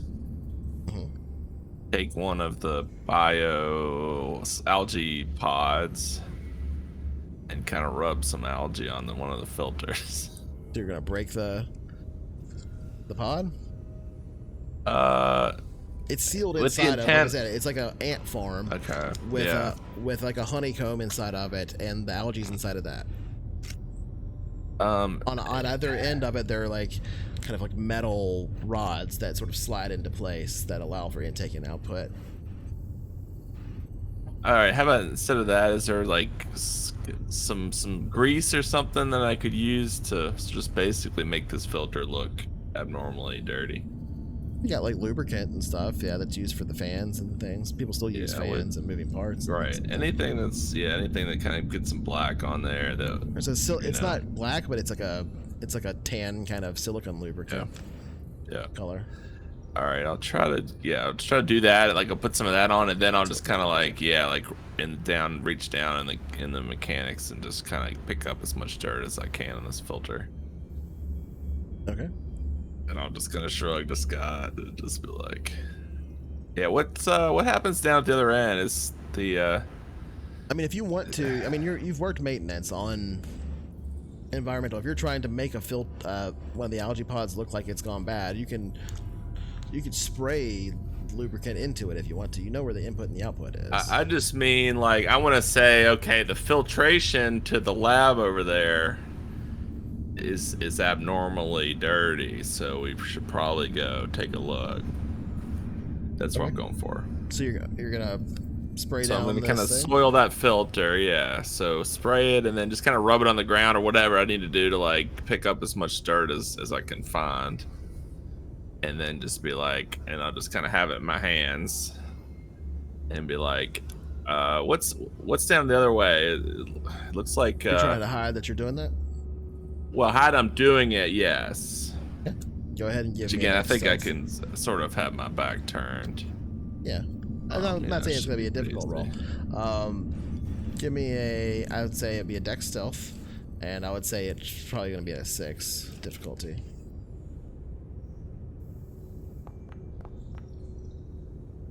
Yes. Yeah, they don't see you. They don't see you messing with it. Yeah. Filter's actually surprisingly dirty, guys. What's down the other way? It's the vent system that runs basically far side of the hab here. Can we go take a look? I'll just kind of show bio lab. Oh. Special access only. You think it's dangerous? I mean, it's I don't know. I'm just a maintenance guy, but yeah, if it's running out of spec, if it's only been a month since the filter was changed, it's definitely producing a lot more gunk than it ought to be. There could be something that needs to be tuned up in there, or at least we should take another look. He'll nod like he believes what you're saying for the most part. But you can see he like turns to the other guard and they're talking to one another again. But they're you can't hear what they're saying for just a moment. Yeah. And then the other one. Like I said, we won't be able to get back out here for some time, so this is the best chance to look at it. The other one just makes the other one still hasn't cleared his faceplate, so it's just like the blank armored faceplate, but you can just see he makes this like exaggerated like shrugging gesture, like that you can see clearly through the armor of his suit, and then the other one turns back towards you. All right, but they're not gonna like it. Come on, let's make this quick. Sure. Yeah. Won't take long. But if we don't find anything, he walks over to the door. Come on, Scott. You should. Well, got this. The other way. Do what? You got this this. way to here. Okay.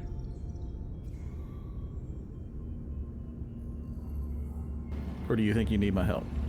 I mean, no, I don't know. I think being split up, it has some benefits for sure. You can see the guard leans down towards a panel on the door and types in a code, and holds down a button. You can hear he speaks through it. We cleared our entrance. We got some maintenance people out here that say there's some problems with the air filters. They need to check them before the launch or something like that. And there's a second goes by and you hear another voice come over.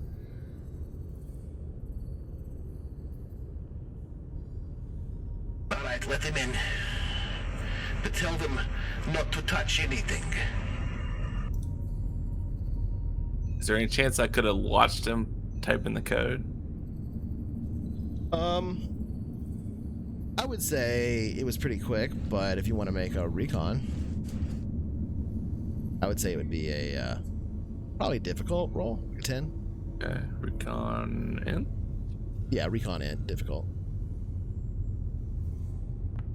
Oh no. Okay.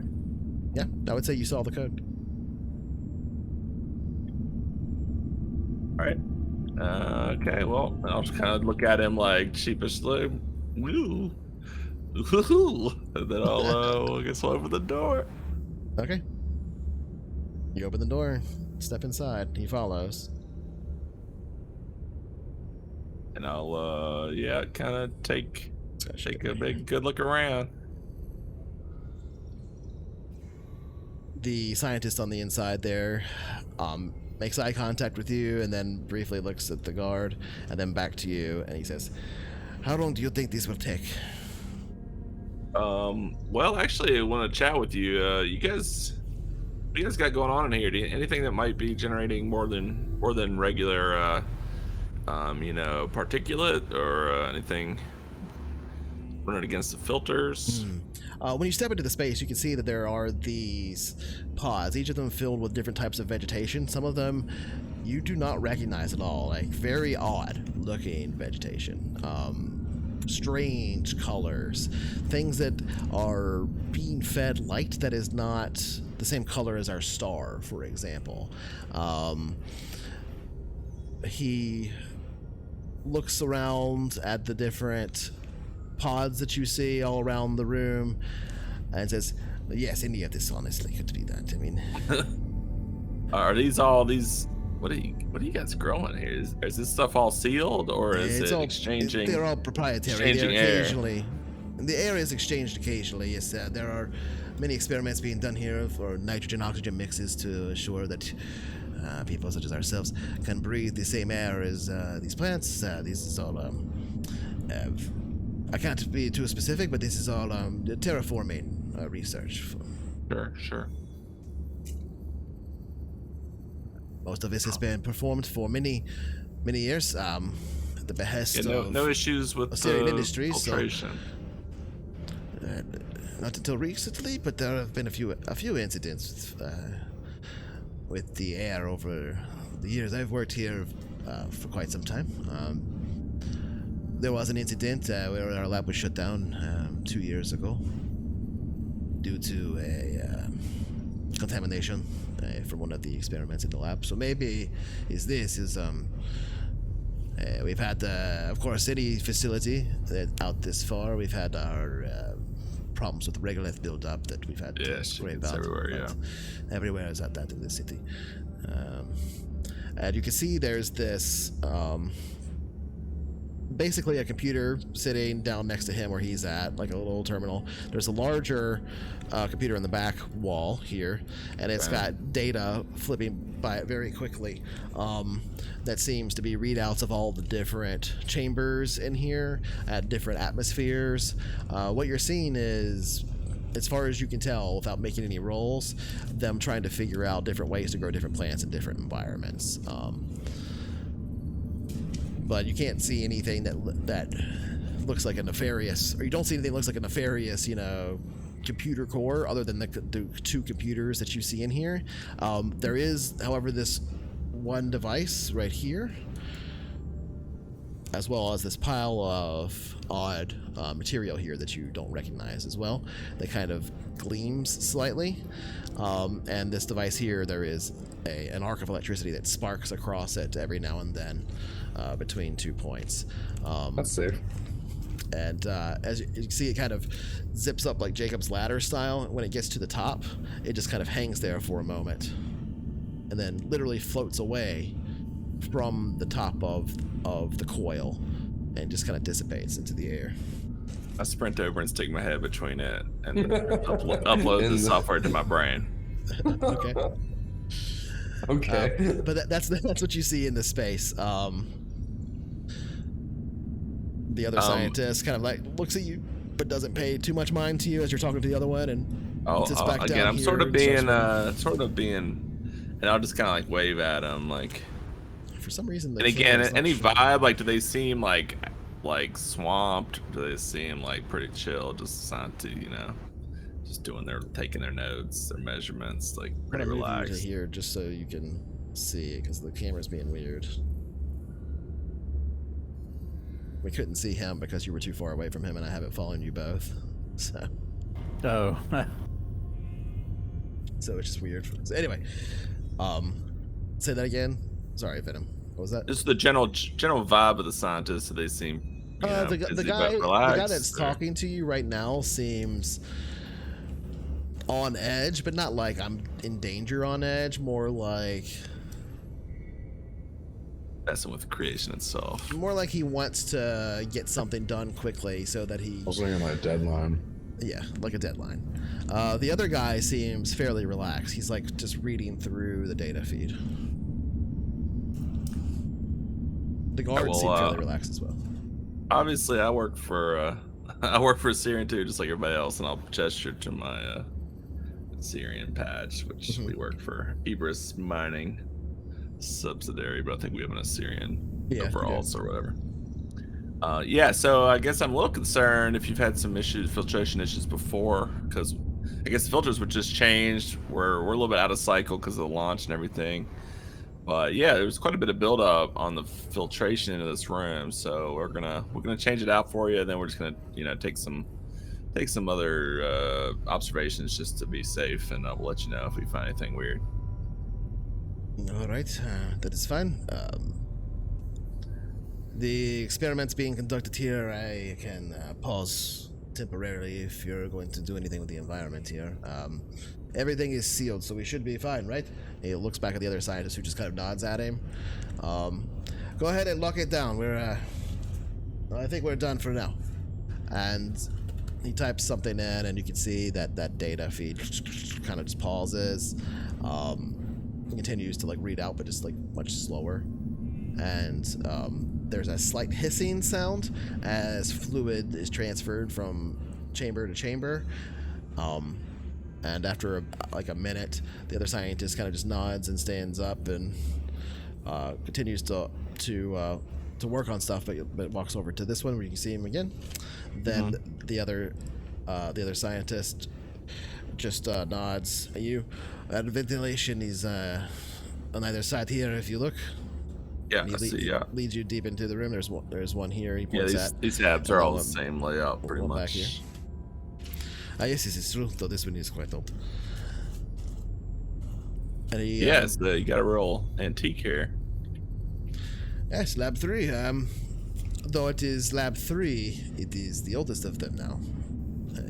It's not that they started with Lab 3, it's the other Labs 1 and 2 have been dismantled and rebuilt elsewhere. But Sure. But here we have not. Lab 3 has been here since the original landing. Yeah, that's neat. And this is all, I guess you guys just do this kind of botic stuff. No, it was, Lab 3. There's rumors around. We always joke about it. That you guys got some supercomputer or something out here cooking. Well, we have our own computer cores here that we use for analysis, so perhaps that's where those rumors come from. But it's mostly just terraforming data, and of course, before we were turned into the terraforming lab a year ago, we were the advanced astronomy lab, but they have moved all the telescopes out. Though we still have the same computer core, so. Oh, neat. But that's not here. Over Oh, it's right here. Yes. Over our personal communicator, Oh, wow. I want to chime in and tell you to ask them about their computer core, because if it's overheating, it might affect the filters. Hey, here's a thought. Is this core? This core is original, you said, so. No, It the could core be has that- been updated continually. It's It has, it's okay. the newest thing in here, really. Well, it's not the newest, but it's been continually updated. And you don't know when that happened last? For the like for which components do you mean? It's more than one thing, you know. Well, like when your last hardware upgrade, I guess, was. My partner's saying that maybe about a month ago. maybe a component might be, frying some capacitors or something. Well, Like we that. had a large update. Coming off some We had smoke. a large update when we converted to terraforming lab, I suppose. Yes. Yeah. Okay. But no computer problems. This used to be the astronomy lab, and then about a year ago we converted to terraforming. We have had some biotics research here during that time. Well, it's about 2 years now, actually, for terraforming. And before that, we were astronomy, but then they moved all of the telescopes. It was because the other corporations, they didn't want Syrian Industries to do all of the work for the astronomy. So they moved that all to the main facility. That's over, I believe, at the university campus now, at University Central. Yeah. All of the telescopes are there now. Sure. But as I said, we still have the same powerful computer cores they dedicated to that, so that's the way we're able to do research such as this on all of these. And he steps over to one of the plant things here that you see filled with plants, these pods filled with plants, and kind of With them. pats his hand on it. You can see it's again filled with flora that you do not recognize. But I'm gonna move you here so the camera will follow. But the filled with, maybe I can make it just not follow you. Scott Shells, default safe. There we go. Now if I move you back here, I think that worked. Not really. I don't know why. Well, if it averages the distance between us, just move me up and outside if you have to. So your camera can focus on whatever it wants. Yeah, we'll see what happens when I do that. It's like following you and not him. I don't know why. But whatever. We'll worry about it in a minute. It pats the dome of this thing, and you can see some of the plants inside. Again, before you don't recognize, all sort of in this almost like fog. This like moist-looking fog that basically covers the tops of them as it collects across the top, almost to the point at which you can't see, and condenses slightly on the glass of the case, and then that condensation runs down and almost has like a pinkish color as it condenses and then collects at the bottom in these small trenches that fill with this pinkish fluid, and then pump that fluid down and back around, you see, and spray it back into this mist. It's it's kind of pretty. It's like a fountain almost, or something like that. Yeah, this is cool stuff, man. Is this any of this going into the launches a couple days, or is this long-term stuff? Well, some of this research has been used and been brought to Hope's Landing. Yeah. Before, but we got recently a. I'm gonna have to make you make a persuasion roll, I think. I just love to talk about their shit, man. They do, so I'm not gonna make it difficult. I'm gonna make it an average. Persuasion hit. Okay. As you know, we planned on getting all of this research done in time for the launch. So we rushed. We spent extra man hours. Had all of my staff in here, all of us working overtime to get all of the research done. And then for whatever reason, we get orders, that we are not, all of this information, all of this work we are doing, all this research is for nothing. They're not going to use it on Homeslash. Something about it's too experimental to waste the time on. It's too dangerous, to send thousands of people, and you're going to survive based off of what we did here. Well, why'd we fucking work on this for 20 years almost, And yes, in this lab for 2, but 20 in Artemis City at the university before. Yeah. Yes, wow, this data must be invaluable. That's what I thought, but almost like if he was like comfortable spitting, he would spit. Kind of a bit of anger you see flash in his eyes for a moment. And about that time, you hear the other scientists outside, and you would hear this very clearly, Scott, because you're out there in the room where the scientist is, right? You're like in the maintenance room right next to that. You can hear him just yell, "Fuck!" and there's a smashing sound as you look through the door there, and you can see he's thrown his hand terminal against the wall and it is shattered. And the guard that was in there with him now has walked over to him and is like holding his hand, like, and you can't hear what he's saying, but he's like leaned in and has clearly said something to him. Jeez, I wonder what that's all about. Yeah, you hear All the right, like, really what the fuck, yeah. But this is really interesting stuff. But yeah, I better check these filters. Yeah, I'm concerned. If you're okay, I might have Scott come over and just take a quick look at the computer just to make sure the equipment's not not causing the extra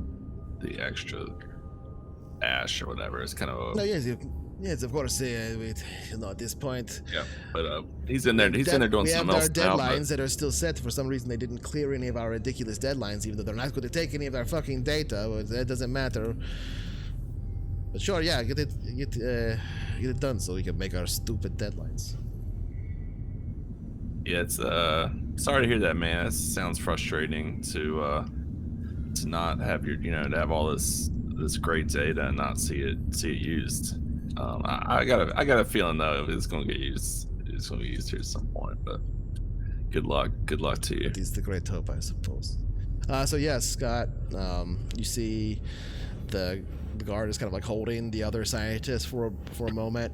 It says something to him, and that the scientist and the guard both step into this room over here, leaving you alone briefly in that room. Not alone, but with the other scientist, not with the guard.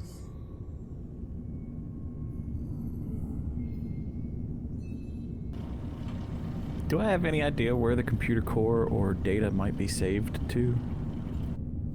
Probably in the lab. I mean, I don't know about because things are there's a I don't know if you can hear what's going on in here, but yes, the data we need is in that computer. It is the plant data. I think is what we try to steal now. A copy of, presumably. All right, well, I'll make my way over.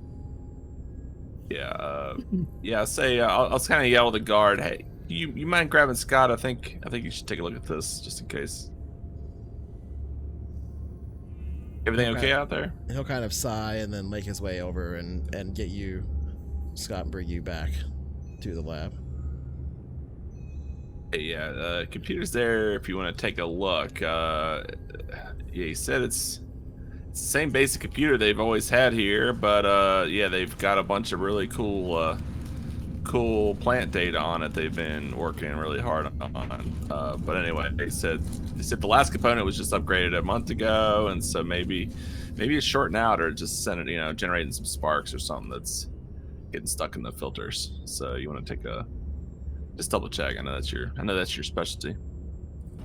So maybe doing a little diagnosis. I'll take a look, make sure it's not overheating any of the algae.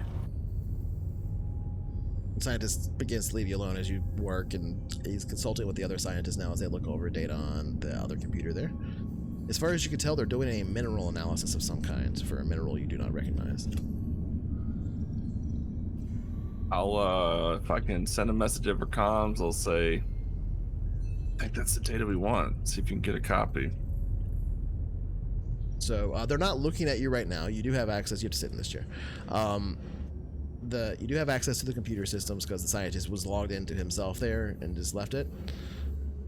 So you don't need to hack in to the system, but you will need to make computer rolls if you want to determine to find what you're looking for or anything like that. If there's any data that's flagged as likely or anything like that. I will do that. Okay. Make me a. I would say, well, since you're already in, it would be average. So in computer. I'm just pretending to work and then just kind of watching the guard and seeing like what's going on out there. He's mostly like that door's still open and he's kind of like looking at the other. So just keep an eye on him. Eventually you hear the other guard and guy come back out of that door out there, and this guard relaxes some more. You hear some noises and you hear the airlock cycle.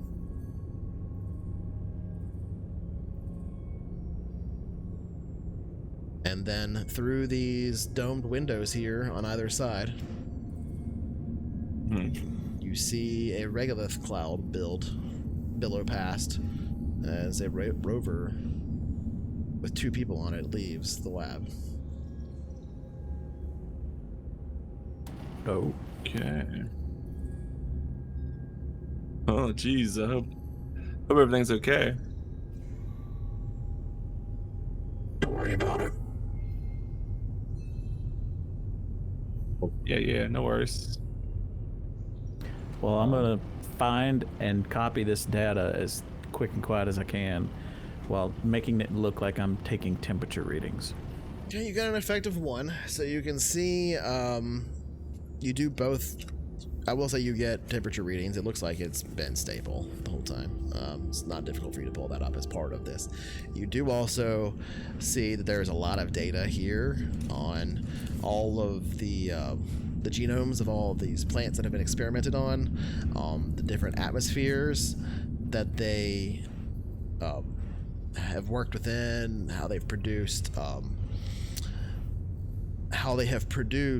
photosynthesis, though, with ionizing radiation is one of the most interesting aspects of it, of the research that you can tell from just pouring over it here.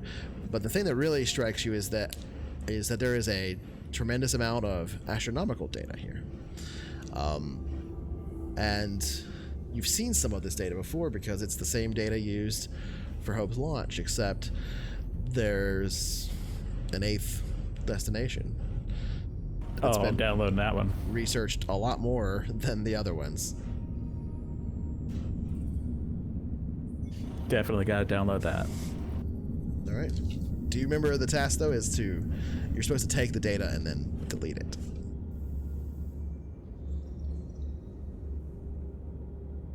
And we found similar something in the other facility. We found 2 extra strange destinations. Correct. Yeah. Okay. Were you one of the ones that found that? I was alone in the Syrian lab. Okay. Well, I would say working together, since you were the one that was in the lab, you could see that this is one of those other 2 locations. Yeah. It's potentially the same day, because I actually think I have a storage disk from that as well. Right? Yep. That's another. It just says storage disk stuff. I don't think I have all that data, but no, you do not have all of that data. You have you do have information about this. Is the actual research on the reports. That that's like the raw information. Yeah. Yes. Yeah. You had like locations, like just the locations of places. Okay. Well, very brief. Right up at what they thought. This is like actual data from all the scopes, the telescopes and stuff that were long moved and everything, all the sensors. Pouring over it, you can see this one has been flagged at the highest levels or whatever as possibly being interesting or whatever. For whatever reason, it's difficult to know until you start scrolling through it, and it's just like normal stuff. If you didn't know to look at this to be like, this is suspiciously interesting, then you wouldn't even bother going through it. And you're scrolling through it, and you're like, what is, okay, well, this is interesting that there's one of these extra planets that they considered. Why did they do so much research on one of the ones that they were throwing out or whatever? Scrolling through it, and then you see this moon, this information on this moon of this world there. Yeah, possible world that could support life, good. Target for potential future terraforming, good. Potential candidate for a colony. Odd that it was thrown out, but the really weird thing is the moon. It's not a moon at all. It's just some scattered, strange shape with a lot of metallic readings. There's something artificial in orbit of that planet. It's the best you could guess. Definitely gonna copy and delete. Yeah. Since you're already in, it's not difficult to do so. Another computer roll. Are you copying just the data on that planetary system, or are you copying all data from the terraforming experiments or whatever? I'll get the terraforming data too. I won't delete that, but yeah, right. I'll delete the 8th site.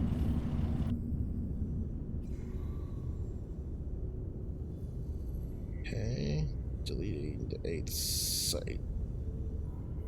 All right. Oh, Lord. How's it looking? Anything? Yeah, it's all clear. Nobody seems suspicious of you at the moment. The guard is like good. The guard's like looking at you every now and then as you're working on stuff, but he doesn't have any suspicions or at you. So I'll just walk at him. Well, if I got what I want, I'll say, yeah, we're good. Just need to check that last air filter down there. Yeah, I got it. Looks okay. I don't know. I don't know if the last filter change was just done wrong, or they just got it contaminated. But yeah, I don't see anything else going on in here that would suggest a water problem. the scientist comes back over to you guys and nods. Well, this is good to hear. I'm just concerned that we would have to stop our experiments prematurely, but again, these deadlines, I doubt they are going to care if we meet them or not. It's just we don't want on the record, that we don't. So I appreciate you doing this work in an expedient manner. So thank you. Hey, no problem. Yeah, We'll just thanks for showing us out your around. filters and make sure you're good to go. That way, if they take their time getting to you after launch, you're good to go. All right, thank you.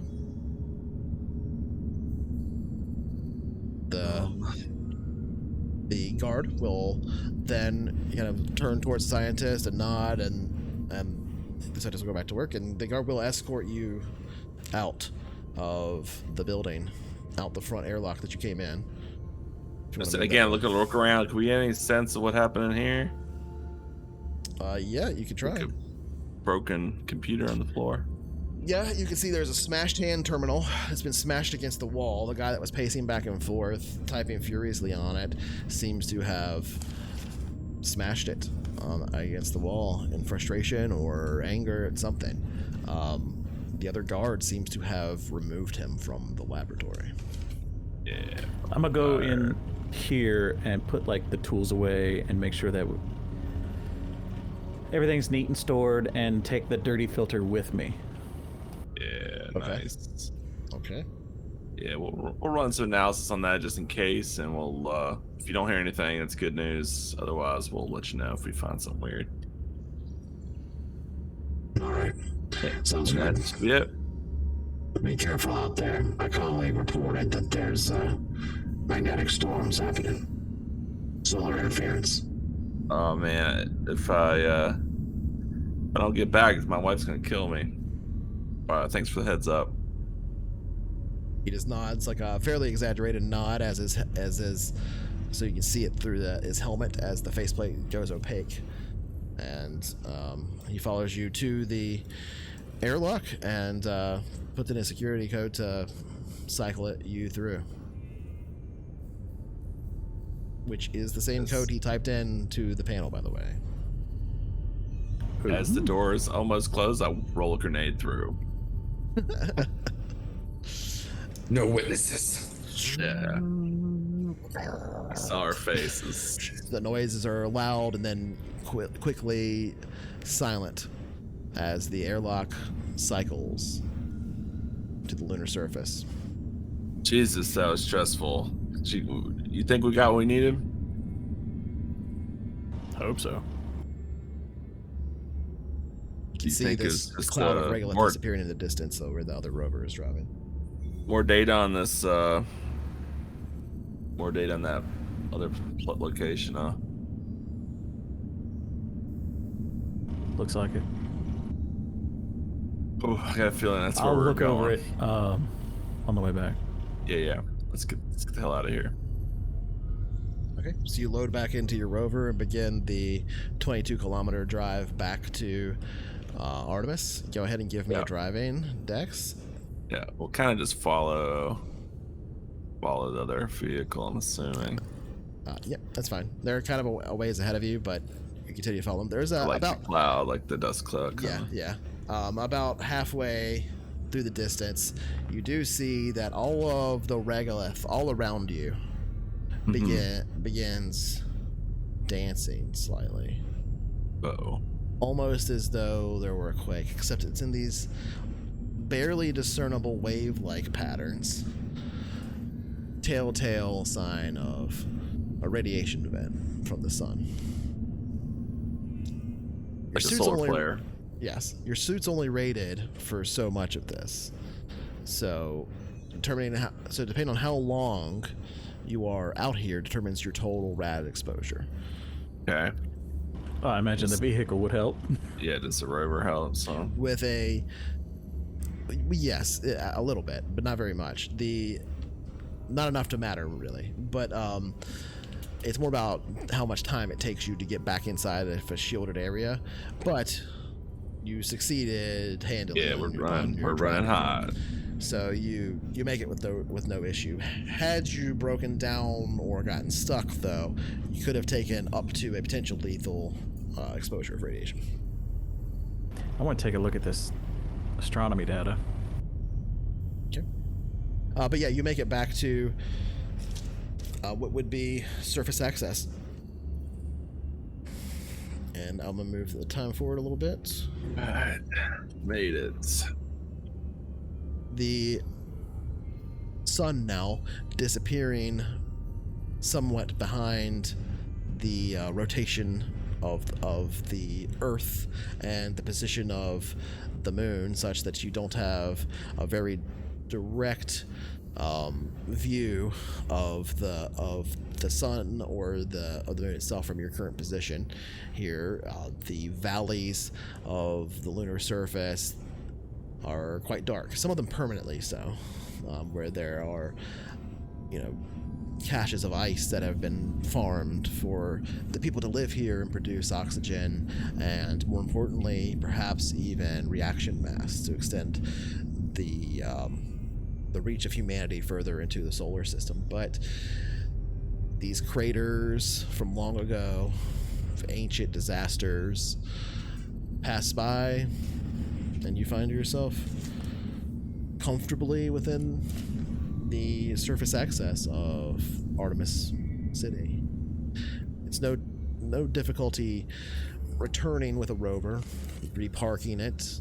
The maintenance crews for the rovers immediately go to work as you step out and check it in. There's a chime as you enter into the interior of Artemis City itself, familiar sound of the base beyond. The hum of vehicular traffic as it moves around the interior.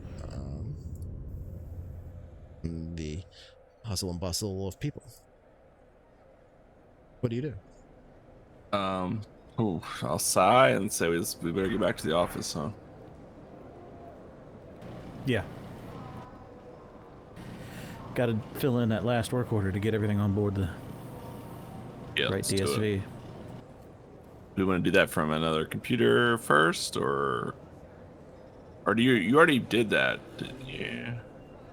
Or you did a work order to get through the first security, but not necessarily the one that's like ship side? I don't remember. Yeah, I wanted to make a work order to get Oh, you still need to make one. dock workers basically to load the equipment. Right. Okay. We also need to get us. So if we're not the people, we either need to be the people physically to load it and then hide on the ship, or we need to get somehow approved to get on there, which is probably a lot.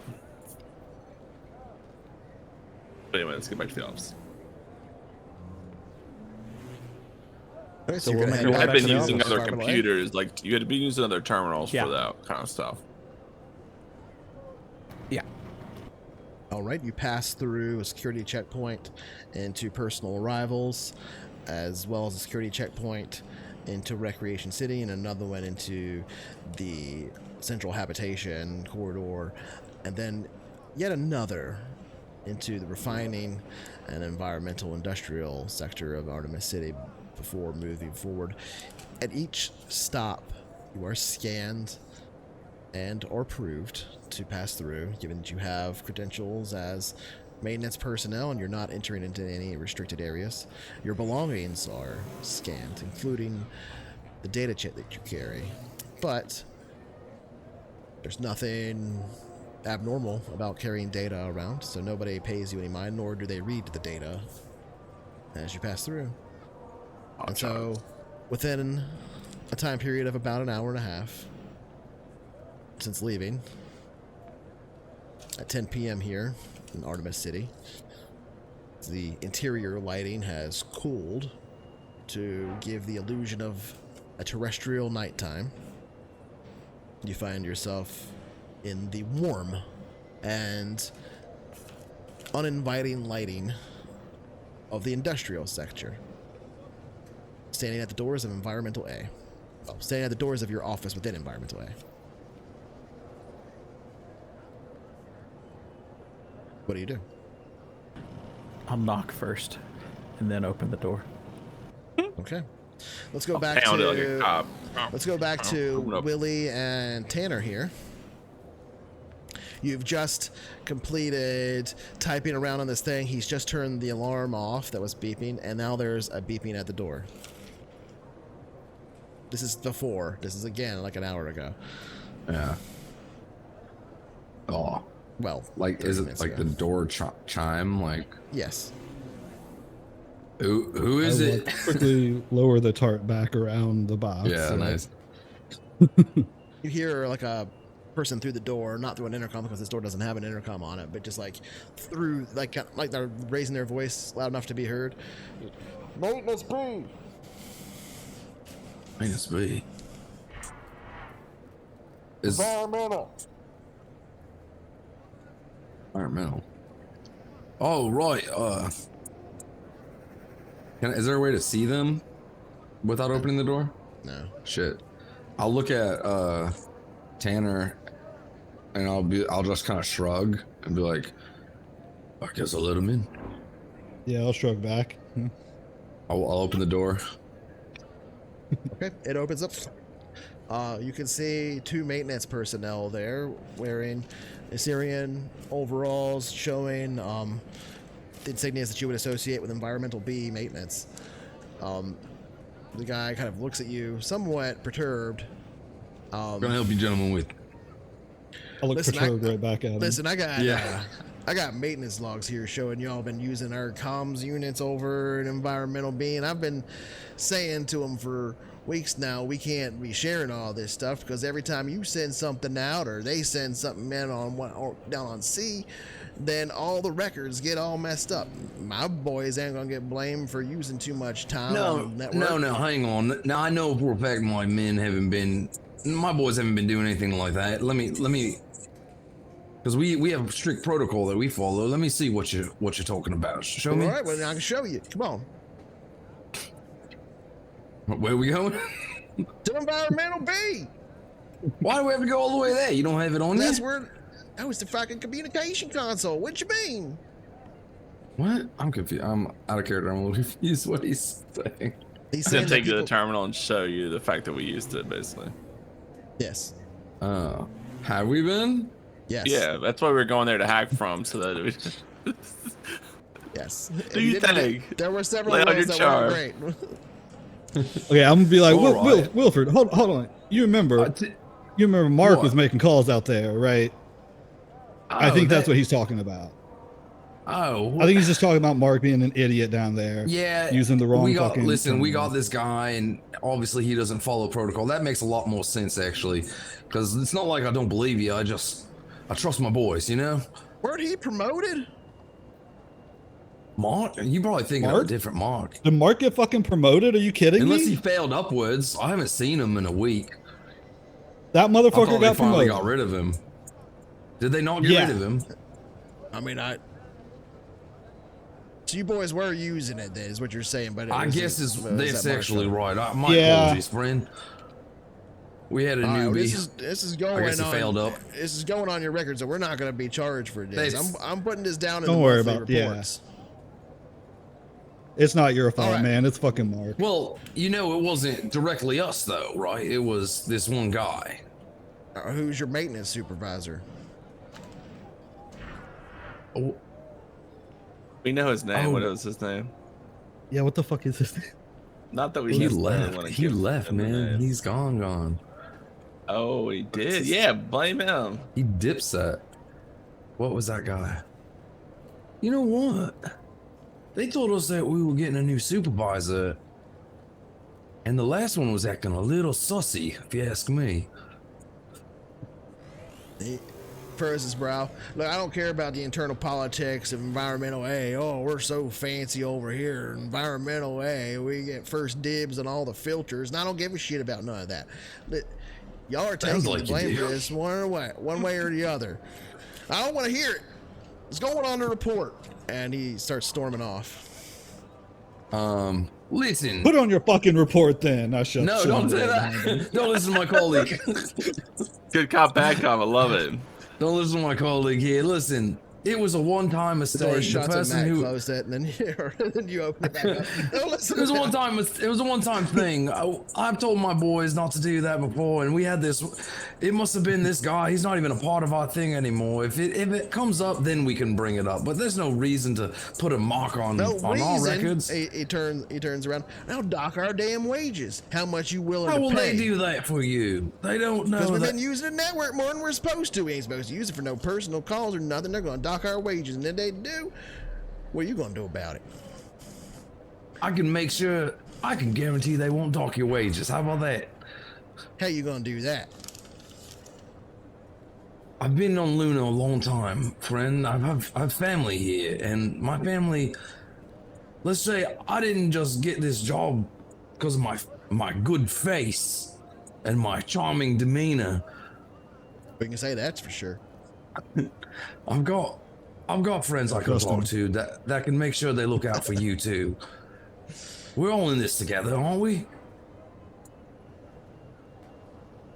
You know you can always come to us with anything you need. All right, If you're 500 running low credits. on data, you can come use our data. 500 credits, and I won't put it in the report. 500. How about we let you use our terminal for the next 3 weeks? Would that make up for it? Even personal calls. I mean, make a persuasion check. Is Corrals okay? I don't think so in this instance. Especially since What, You we're could have just gone yelling. that route. You What could have the- I got pulled up a Streetwise. six You could have gone that pack route if and, you were doing something else, but yeah. yeah, you told him to go fuck. I touched his dick a little bit. That's aroused. Yeah, doesn't work. That's Yeah. aroused, yeah, not corral.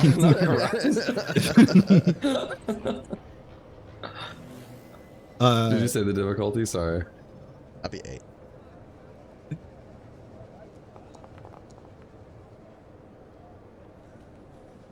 Listen, we're all friends here. We want to help each other out. 500 credits. I feel real bad about it all, mate. What about what about a week of all comms and 250 credits? Wake of comms and 300 credits. You drive a hard bargain, friend, but I like you. I don't Do like you? you. Oh, that's fair. Not a lot of people do. I'm Not with even you my there. own mother. All right, so you're gonna pay him 300 credits. I guess so. Do I have 300 credits? You're Have we been getting hopelessly paid? dead. You're not being paid. No, you're being you're being paid in removal of debt, essentially. But as Well, that's fine, man. people, like, That'll would be you have part any of the money debt. on Not hand? paid. Yeah, we're gonna expense I, this like- for sure. Yeah, can I like go into the negative for this guy? Let's see. I'm looking at the finance things from the character creation stuff that I did for him. You take credit. Give Yeah, I him mean, a you nice like you can environmental A You can take rent. debt. You can take debt at a double the value. So you can take 600 credits in debt to have 300 credits. Sure. Oh, It'll be worth it. I said earlier I'd do anything for my freedom. it'll go. All right. It'll. Well, be just add forgiven 600 too. to your debt under finances on your sheet. Yeah. All right, friend. Again, so we're really sorry about this confusion. I hope this makes up for it, though. Yeah, all right. And he just takes the cred chip and walks off to What a environmental fucking B. dick! As the door closes. If you see Mark, kick him in the ass for me. Okay.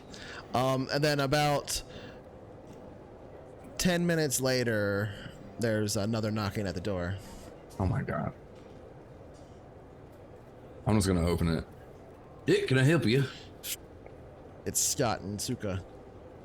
Oh, hey, well, 10 minutes later. Yeah, because they were only like 30 minutes past, so another 30. I figured you guys like sit there and you argued and looked at each other for 20 minutes or so. So Okay. I couldn't believe it. Oh, that's a pleasant surprise. Come on in here. Close the door behind you. Any problems? you see there's a little Nah. blinking underneath the blanket. Oh, Yeah, we a need little you. bit of a problem. You wanna look at this? You wanna look at this screen over here? What did you Let's roll do? back Fox. the tarp. We don't want to touch this thing, and it looks pretty bad, actually. I'll take a look at it. It wasn't doing this before, and it was making a sound. But we Press figured this that button one over out. here that We turned fixed the that. alarm off, so Yeah, we fixed it. problem solved. Is it still doing the thing? What's it You look can like now? make, I would say you can make a, you can make a science, genetics, or cybernetics roll if you've got them All right. with I would say it would be int, and it would not be easy. It would be a 10. Same difficulty for either. Yes, just your choice, whichever one you want to do. Cybernetics is probably the most at.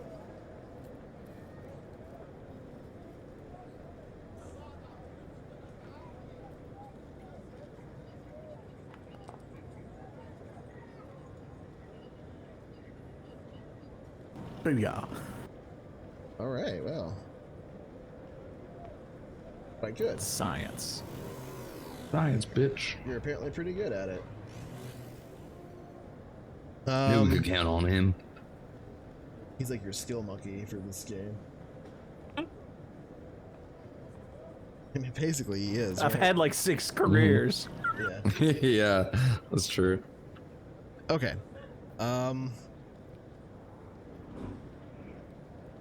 So this readout, the thing about it being brainwaves or whatever, actually seems a little bit accurate, but it's like it's reading multiple brainwaves at once or something like that. But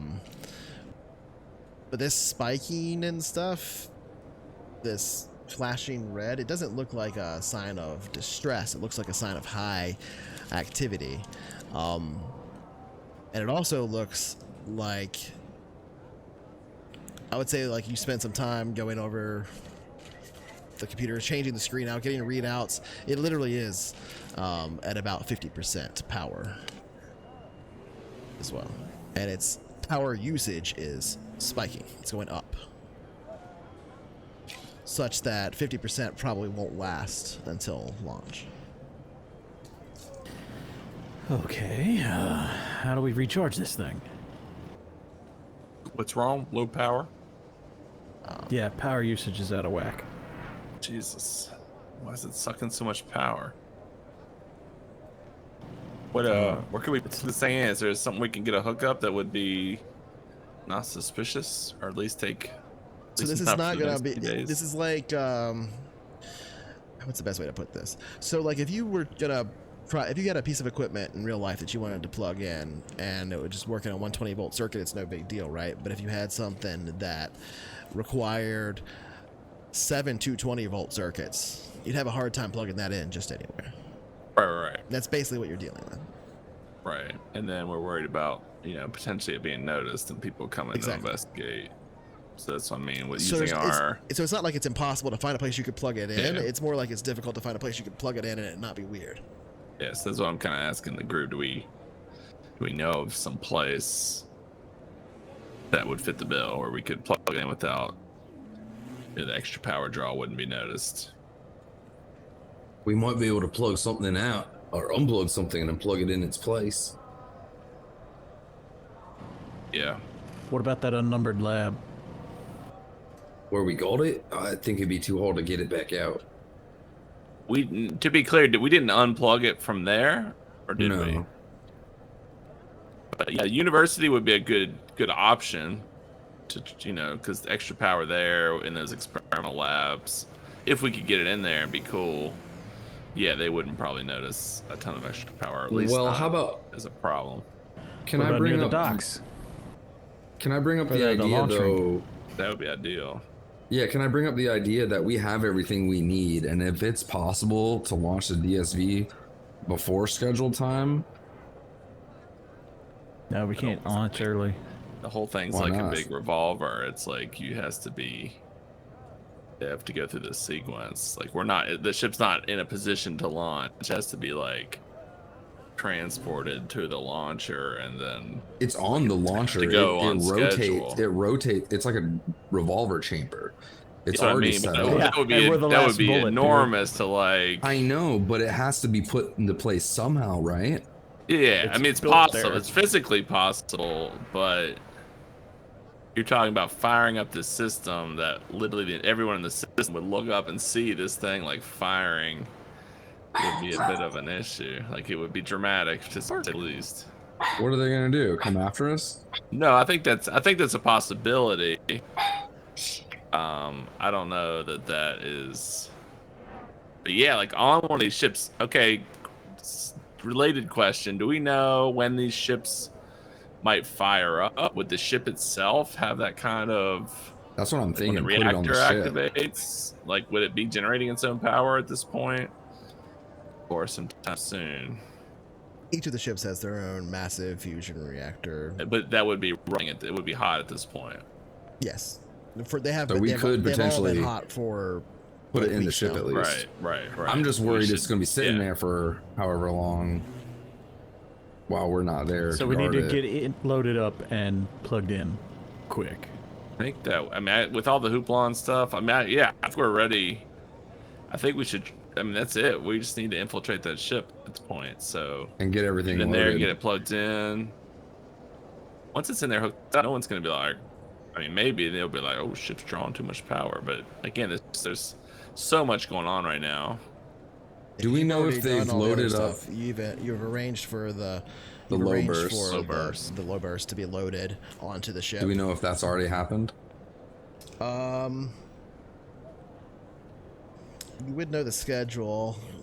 Scott would, Yeah. because he was the one that's at Yeah, it. we So got the schedule. they should be loaded. See, it's 24 hours before. So yeah, they should all be loaded by now. So the last piece is installing the software No, and they putting shouldn't, in the because it's one spots. day before. And it's the last one, so there's 12 hours in between. So they should they should literally be being loaded at this moment. That might be a over the good next few thing hours. too. we could use this opportunity to load the box in as well. Can we get a work order? When I say in this time? moment, I don't mean like right this moment. I mean like over the next window of like the next 6 to 12 hours, they're being loaded. Cool. Right, but yeah, this is the best activity. Like this is it. Right. Blend in with We know activity. anything? So we don't know anything about the crew, the live awake crew on this show. Correct. Possible that they've been You do know that chosen or whatever, but the live awake crew on this ship, you know, are they themselves are supposed to basically low berth too. Like everybody on the ship is going to sleep. okay, but okay, maybe not initially, but soon thereafter. Not on launch, but after, yes. Yeah, right. Okay, that makes sense. But I'm just worried. Like, at some point, we're gonna have to probably get to the bridge and like do the thing. So It has manual coordinates though, doesn't it? Like uploading the software is gonna do something to. I think it's gonna change the ship to go to this other place. That's what we think.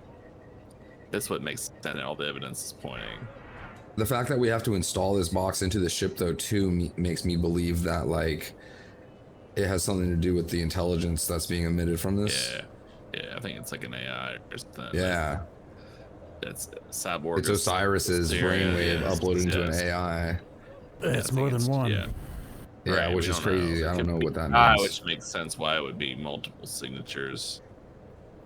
Or who knows? It could be something else. We don't know. But yeah, let's I do guess. this thing. Yeah, how do we need a work order is what it seems like, right? We can get aboard that ship and essentially stow away and try to ride it out on the ship. I think that's a good idea, just to hide out for a day and a half. Yeah. Industrial A is like right next door, right? Did we figure out how long the battery will last? What? Sorry. Scott's question. Industrial. What are you looking for? Department next door To Environment A, where we work. Environment B. Any others? Hatch access for basic maintenance on the maglev stuff. I'm basically looking for a place to do some hacking and fill out extra work orders. It's environmental A, B, C, refining, fabrication. So environmental A is one of the first things in the industrial sector. The boys came down from environmental A, and they're a little upset we've been using their consoles. Or B came by. We might want to switch it up. Planned on switching anyway. You smooth things out with them, I hope. Oh yeah, it just took a little bribing. They threatened to put it in a report. I figured that was not what we wanted. Yeah, for sure. But we should be good as long as we use a different terminal. It'll take them a week to read through all these reports anyway, so... Exactly. That is true. Better use a different terminal anyway. And your question was how much power is left in the unit, did you think? We were told to minimize. No, because its power usage is increasing. Okay. You have it would not know somewhere less than 12 hours of power. Okay. So this is gonna be an all-nighter to get everything loaded. What are you thinking is the work order excuse? It's literally just to load this package onto the ship and plug it in. Yeah, no excuses. Just YOLO. Okay. These need to be the details. This is I think though that we should have an explanation for what it is. I think it should be some sort of life support hub. A backup management computer for the life support in case the low rating issue is a failure. So primary system failure. And I think that'll be coolable because of the readouts that are coming from the screen. So yeah. So you're gonna, just so I understand what your plan is, you're gonna wheel this guy out the door, and then down the thing through Hope's Landing, and hope nobody touches the machinery or looks at it or whatever. Go, which that's where the big celebration is, the Hope's Landing. Then to launch Ring A. So you'll have gone through 2 security checkpoints with it by that point. Then in launch Ring A to get to Hope's Launch, the main huge security checkpoint to then load it on to Hope's Reach 7, the colony ship. I think so. Unless we know a little bit less people and a little, less security. But sure. Yeah, is there a different route we could take? I mean, Something that feels better. technically you could go from the outside. Technically you could, I don't know. I mean, there's other ways you could go around. But, I mean, not really different, right? There'd still be security checkpoints. The least security obviously would be outside. If you went that way, you could also maybe Let's see why we would push this thing outside. yeah, I don't know if you should. I'm just saying, I'm trying to think of the paths, like, since you're asking that question.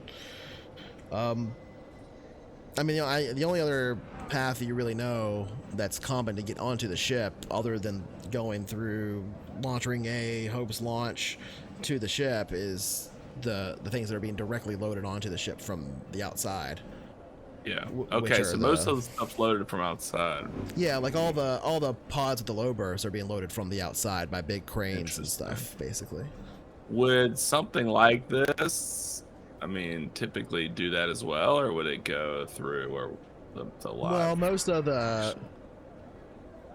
Okay, so everything that's in one of those things that's being loaded, there's ones that are people, but there's ones that are just storage, like seeds and freeze-dried food and stuff like that, and water, right? Like, so all of that is literally being loaded on the outside. It's being strapped onto the outside of this thing by these big loading machines that are putting... Remember when I talked about the 2 hammers that are end to end? These are the heads of the hammers that are being loaded on, basically.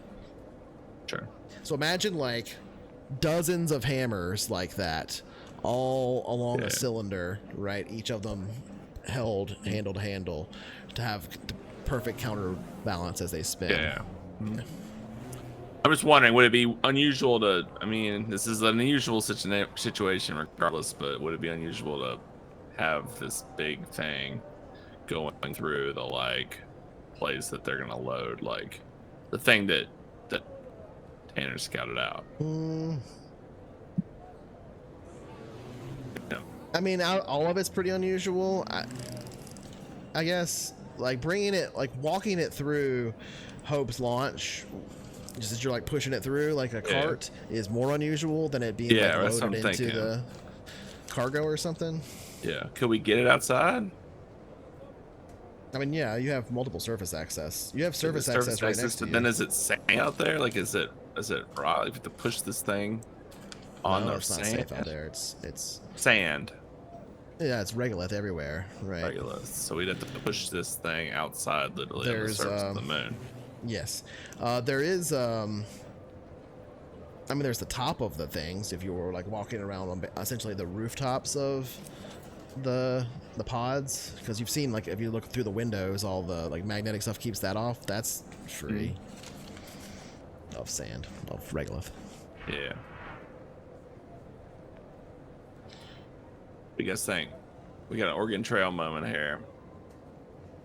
I do like the idea. I think it makes more sense. Like, if we can, I don't know, the point of origin I think might matter.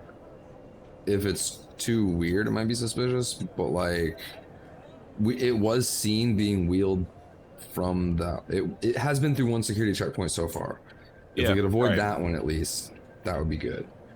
I mean, we're not specifically right. I mean, it's legitimate. I mean, it's literally, it's a module meant to plug in to the ship to some degree, and it's too complex for the average person. Right, we're gonna be like, and we're gonna hopefully have a good solid work order to install it, and then if we get any problems, we're just gonna say, some of bitches running out of power, we gotta get it plugged in. Are you gonna be responsible when this thing goes down. It's like on temporary battery power right now, whatever. I think if that's So, the case, we take the quickest route. yeah, that's And a it good might point. be We don't want it to interior. get stuck out there. Austin, the work order to load it needs 2 tags. First of which would be, do not scan this, it's sensitive. Yeah. And the second one is to make it a priority load. Yeah. By hand. Yeah, both of those are essential. That's a good point. I guess I'm worried about going through town square with this thing. That like, If it's there's, like, covered, crowds and people are like celebrating and whatever. It's like going through the market with this giant. I mean, I don't think it's a problem. It's just more likely that something crazy happens. People Is see it there- into it. Toughest security checkpoint in the entire city is the one between Launch Ring A and Hope's Launch. So just so you know that's the hardest one for you to make it through. But there is a security checkpoint between you and Hope's Landing. That's the middle part of, the market you called it. And then there's another security checkpoint between it and Launch Ring A. That's the same type of security checkpoint you've already made this thing through. Yeah. Okay. Let's do it. YOLO. So, quickest route avoiding the big security checkpoint? Straight up If the possible. middle. Straight up through the market. Straight up through the party. So we could cover this thing in like streamers and stuff and say it's a float. I like your idea of treating it like it's especially if you put that work order tag being like high Yeah. priority, and Yeah. the fact that it's losing power because obviously we had to unplug it to get it there. Yeah, just say urgent. Yeah, It's got power time sensitive. Yeah. It's been calibrated, but it can't lose power or it loses its calibration and it's not going to make All the right, fuck launch. it. I'll do that work order here. Yeah, fuck yeah. Do it. Okay. Fuck it. Peter Zent. Because Don't we fuck also it need to up. fill out the other work orders to get everything loaded. Yeah. To How turn much off all difficulty? systems in environmental B. Which I'm gonna- difficulty? It'll be 8. I'm gonna top off my water. I'll be right back. All right. Effective 2. So yeah, you're able to get the work order written up to get it moved. As you finish this and complete it, you can see that everything checks out. It'll just require deep inspection as it passes through Launch Ring A to Hope's Launch. Won't be Deep scanned, inspection? but that means manual inspection. That means people will physically inspect it. Sure.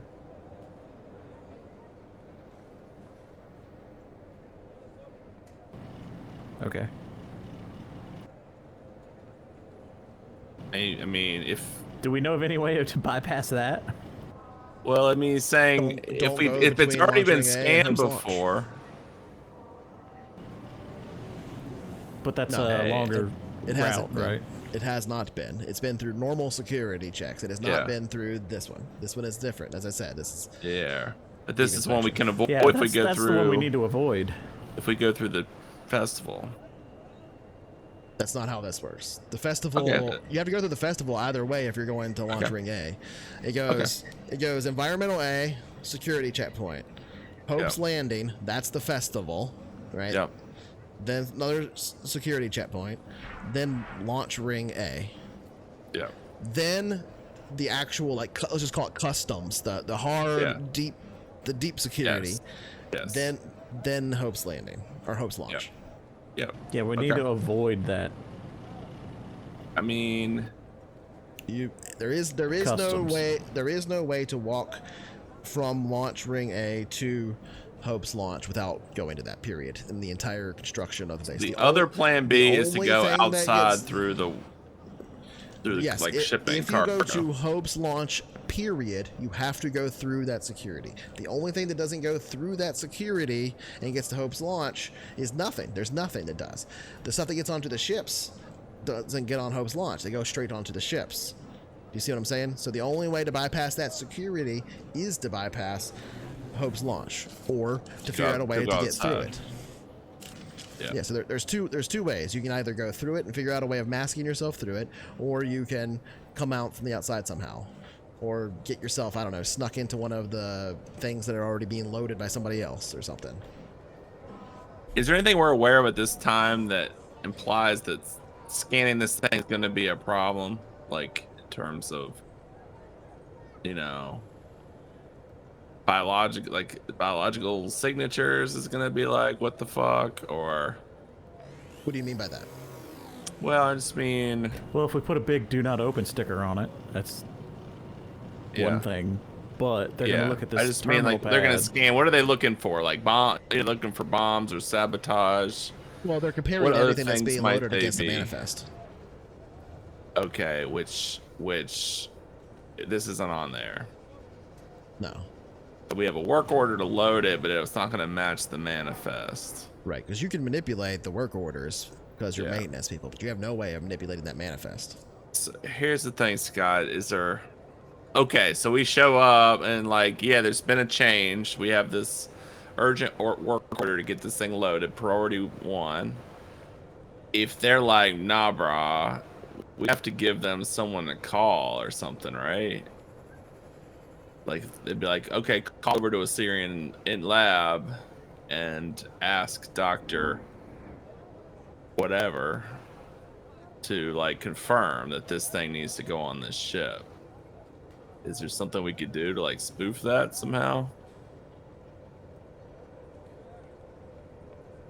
Put a fake contact on there. Well, so like again, these people aren't like probably authorities; they're just a security guard. So it's like this thing needs to go on here, and it's like, sorry, it's not on the manifest. We have to call up and see, like we confirm it. Like that's worst case scenario. They have to confirm that this needs to go on, and it's like, okay, who are they going to call? Is there a way for us to steer that conversation? Do we know who they'll call? Bless them, I don't know. Can maybe we could volunteer and be like, call such and such. I want them to call over to the AI and Assyrian Labs. She'll cover us, but you know what I mean? Like I said, I don't know who would be in charge of the manifest, or if we can get to them or you know, potentially hack the manifest somehow. Do I know of a way to alter the manifest?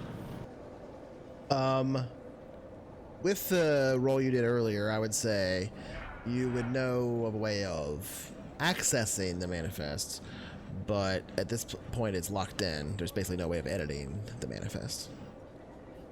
So you could like read it, but not. That would be a thing. The other option is to disguise this, put it into a crate, and use maybe some sort of electronics or something to make it look like a crate full of seeds, and try to go that route.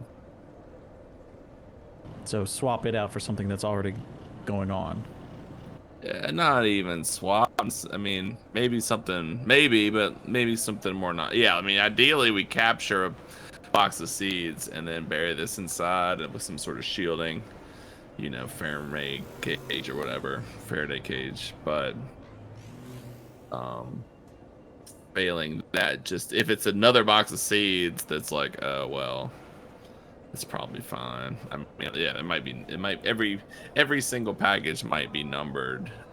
Who knows? I mean, it very well may be. Who knows? As far as you know, that is exactly how it works. Yeah. But the things that are loaded manually in the front like this are extremely rare. There's almost nothing that's actually loaded that way. Right. Because the ship is basically designed to have everything strapped on the outside. Right. They launch, and then within a few hours of launching, the people in that ship that are doing the things are going to they themselves go into hibernation. There's not really things being loaded there. Yeah.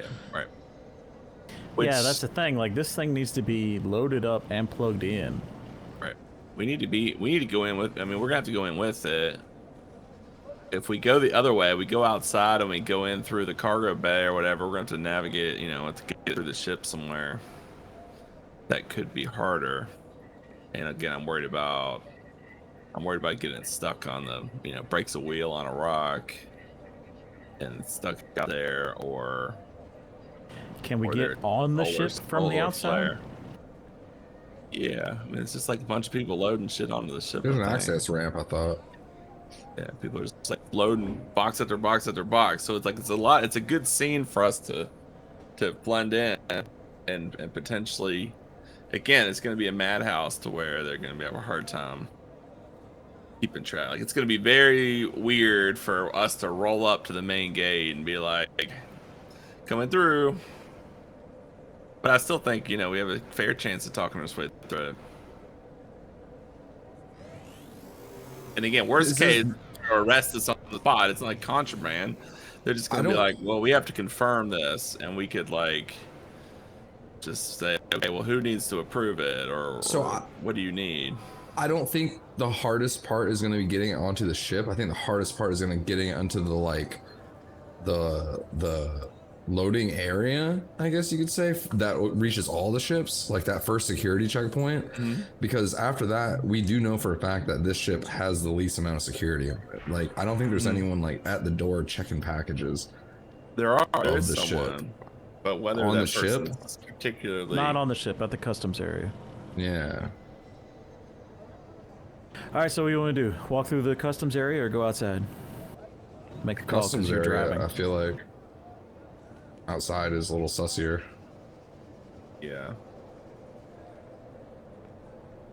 We could say it came if we can position it to where it looks like we came from one of the labs, it would make sense. In a perfect world, one of us would be dressed up as a scientist. What about your buddy? What about the buddy you made who literally helped you wheel this out of the lab? Can we use him at all? It might be hard convincing him that this isn't suspicious. I didn't remember all the backstory, but he kind of just... I pretended to be lost. I walked into the wrong lab. And he essentially helped you wheel this thing out, so I don't remember what you had said. I don't remember what the lie was. Thought I was there for that, I think. Yeah, like you were just like, this is my first day. It says my work order says to take this box. I thought all this was the lab B or whatever. Right. Yeah, I mean, it feels like... I feel like the physical object is our passport in a sense. It's like, this thing's obviously, there might be a paperwork issue, but this thing needs to be on that ship in the next 24 hours. It's beeping too. So that's what I mean. It's beeping. The battery's dying. It's like, this has to go on the ship, bro. Oh shit! What if we turn the alarm back on? That's what I'm saying. Yeah. Let them hear that it's urgent. And we just kind of put the squeeze on them. No one knows that. And literally just happening. Run through the hallways and don't worry about looking suspicious. Like, lean into the suspicion, essentially. Yeah, that's what I mean, kind of. Beep, beep, beep, beep, beep, fuck.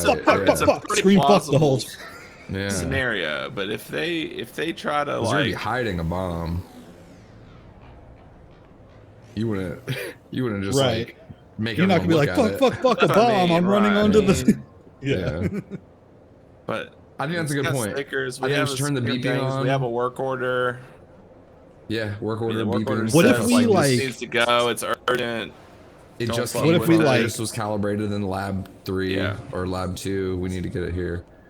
Yeah. Yeah. What if we have something like university, like a little water or something that we kind of are, like it's dripping as we're rolling it down the hall. We gotta get the fuck in here. I think the beeping's good. Yeah. No dripping. The alarm that is would gonna be help bad. amp up the pressure. All right, so it sounds like I think we're going through the main gate. Main gate, right up the middle. It makes sense. All right, so you've taken the data that you've got. Okay. Yeah. You're taking. Oh wait, sorry to interrupt. Is the plan to sleep on the ship and wait for it to launch? Yeah. Because we need to take control over it. At this point, we want to. Hold on one second. Yeah. Hold on one second. Sorry, I put a granola bar in my pocket. I need to go to break real quick. One sec.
All right, we're back. Sorry about that. I had food that was delivered, and it got delivered early, so I had to go to the door and get it. But now I have chicken nuggets, so yay! Nice. All right. You guys were discussing your plan. What are we doing? Oh yeah.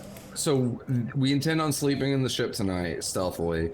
If the piloting crew comes in at any point, which I assume they're going to tomorrow, what's the idea? We like beat them up Scooby-Doo style and steal their outfits and like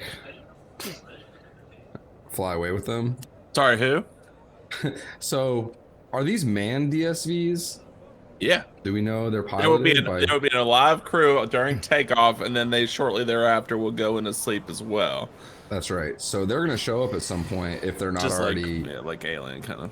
Because like in real life in the space shuttle, those astronauts are in the shuttle for like 12 hours or something before launch.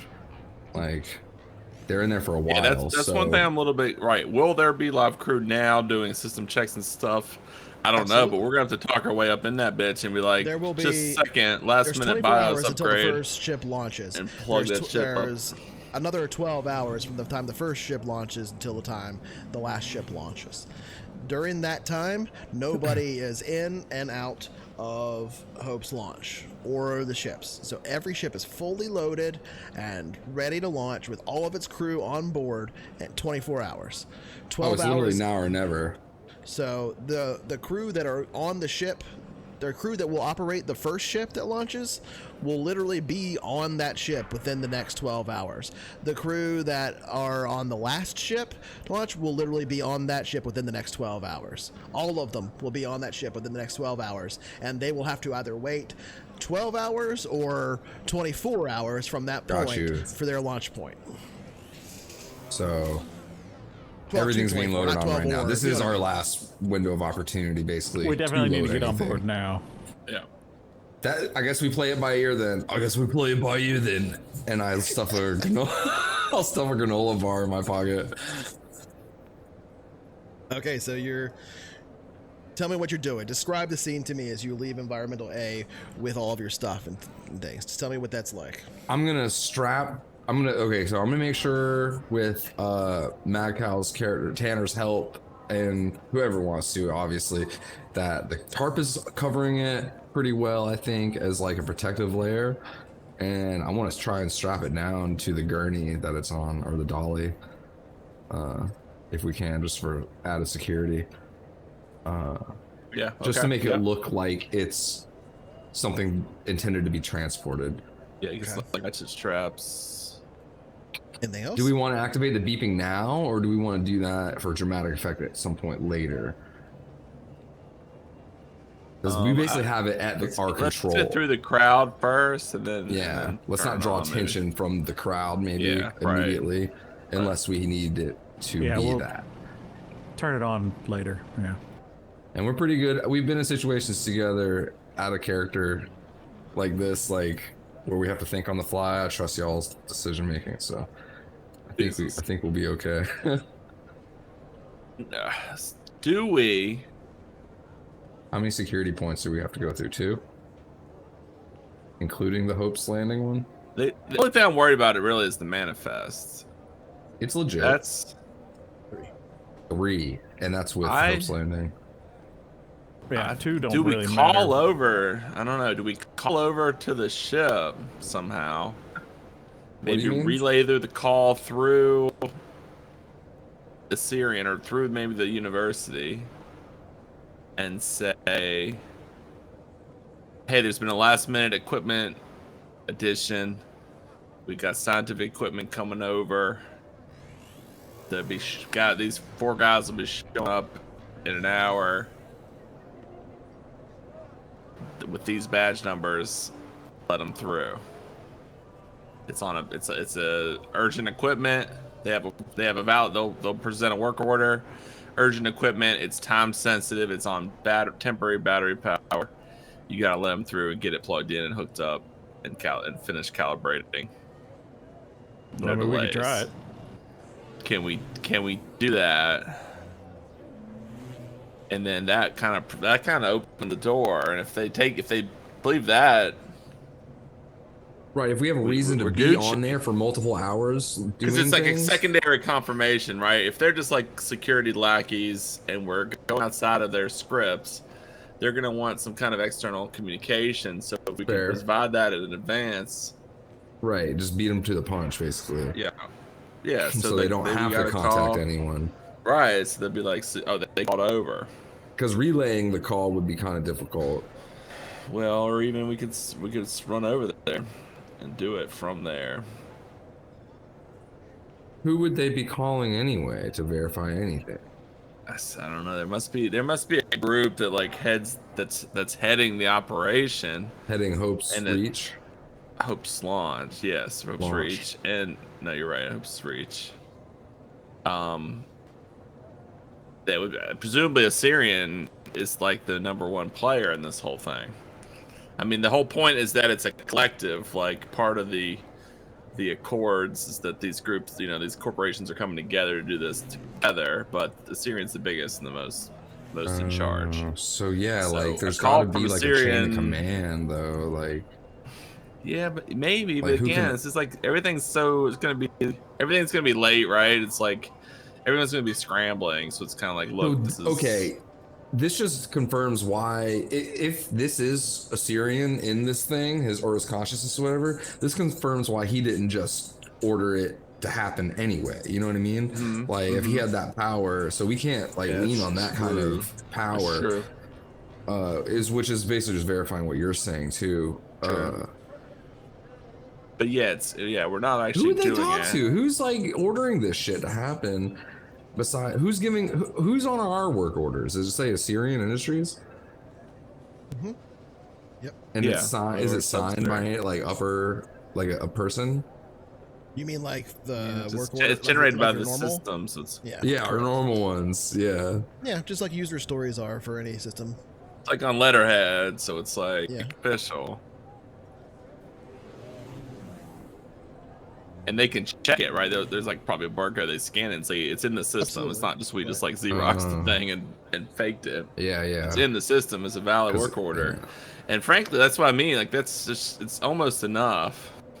Yeah, it's not. They wouldn't question it, and we are real. Obviously, and then we're real. Yeah, we have valid work orders to move this shit. We're real, right? And we've been doing it here. So like we're innocent. If it's like, oh well. I don't know whether or not they allow new faces on the pad though. Like that's gonna be mad security as far as like in and out. We work. No, that's the me. If we had, I wish we were in like. I'm just nervous. Science uniforms or like. If we had a science guy or someone that was really with. Yeah, one guy that's like in charge of actually. Like if we're just kind of like workers, it's like this. I could get the hot dog guy in on it. What's who?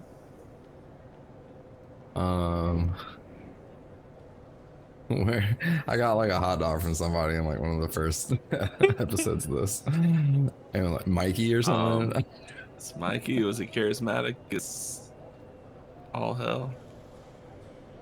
I mean, he runs a hot dog restaurant, so. Yes. Of course he is. Yeah, Mikey sells me noodle dogs and coffee. Space meats if people can buy. It's got to be a good talker. Rodri was that scientist though. That was the guy from the university that I feel like you got like a 12 or something and he was like your best bud. Yeah. So I mean, you could almost call and be like, "Look, now they want us to load this up, or that even, but like they want us to load this up." Yeah, no, that if we could get him to do that, he doesn't know we're not supposed to do it. That's Gucci, right? Would he like have to confirm that with someone though? Would he have to be like, "Oh, let me just check with my superior"? Not my best friend. He's a. I could try. If he wants to check with his superior, I'll just deny his help. If you remember who he was, just for context, he was the undergraduate guy to the main scientist. He was just the assistant of the main scientist guy. Oh, he wasn't the main dude? No, he was the young guy that followed the other one out. Remember? But I mean, again, all we need enough. Oh yeah, the first guy kind of just like brushed me off.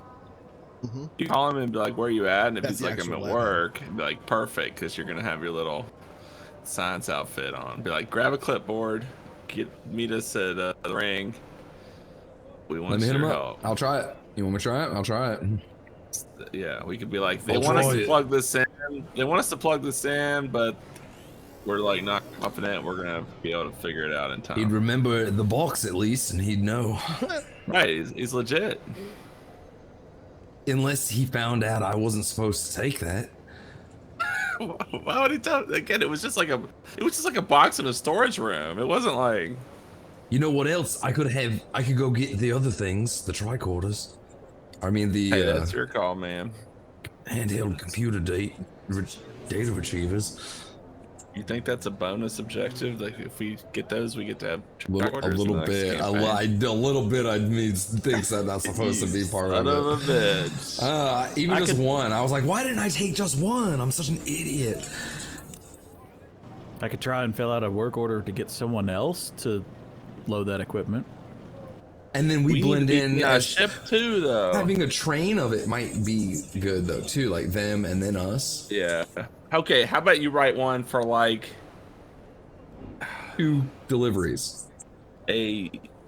Someone from the someone like a scientist, an Assyrian scientist. Call them and be like, you need to get over. You need to meet us at the ship and install this equipment for them, kind of a thing. Install this equipment in somewhere. I don't even know where this thing goes in the ship. It'd basically be recruiting somebody else to help us, though. Yeah. But I don't know. There's no like living area on the ship or anything, right? It's pretty much just the bridge, right? Mm-hmm. The flight deck. Mm-hmm. A little room off to the side of that flight deck where the habs are for the. When I say hab, I mean like literally a hibernation chamber. Yeah. Okay. For the people, and then the heads of the hammers are like efficient storage of those things and cargo and stuff. So there is no like, not a lot of corridors to walk around in or anything like that. Right. Do we know where we're supposed to plug this thing in? Well, the only place you can plug it in is on the bridge somewhere. We're gonna reel this on the bridge. And so at that point, the jig is up. At that point, it's like, Right, they're gonna be like, what is this? Captain. Hey, Captain. You got a hookup gear? And then it's like, oh, we just need to slot this disc into your computer. So that's what we're talking about here. That's what we're talking about here. Are you ready for we're that? maintenance guys. Let's do it. We're doing it. We got Is this. Let's go. is there head maintenance? Is there a head of maintenance? Mm-hmm. Of the whole city, or you mean like of environmental aid? We work for a subsidiary, Iridus Mining. Is there like somebody like?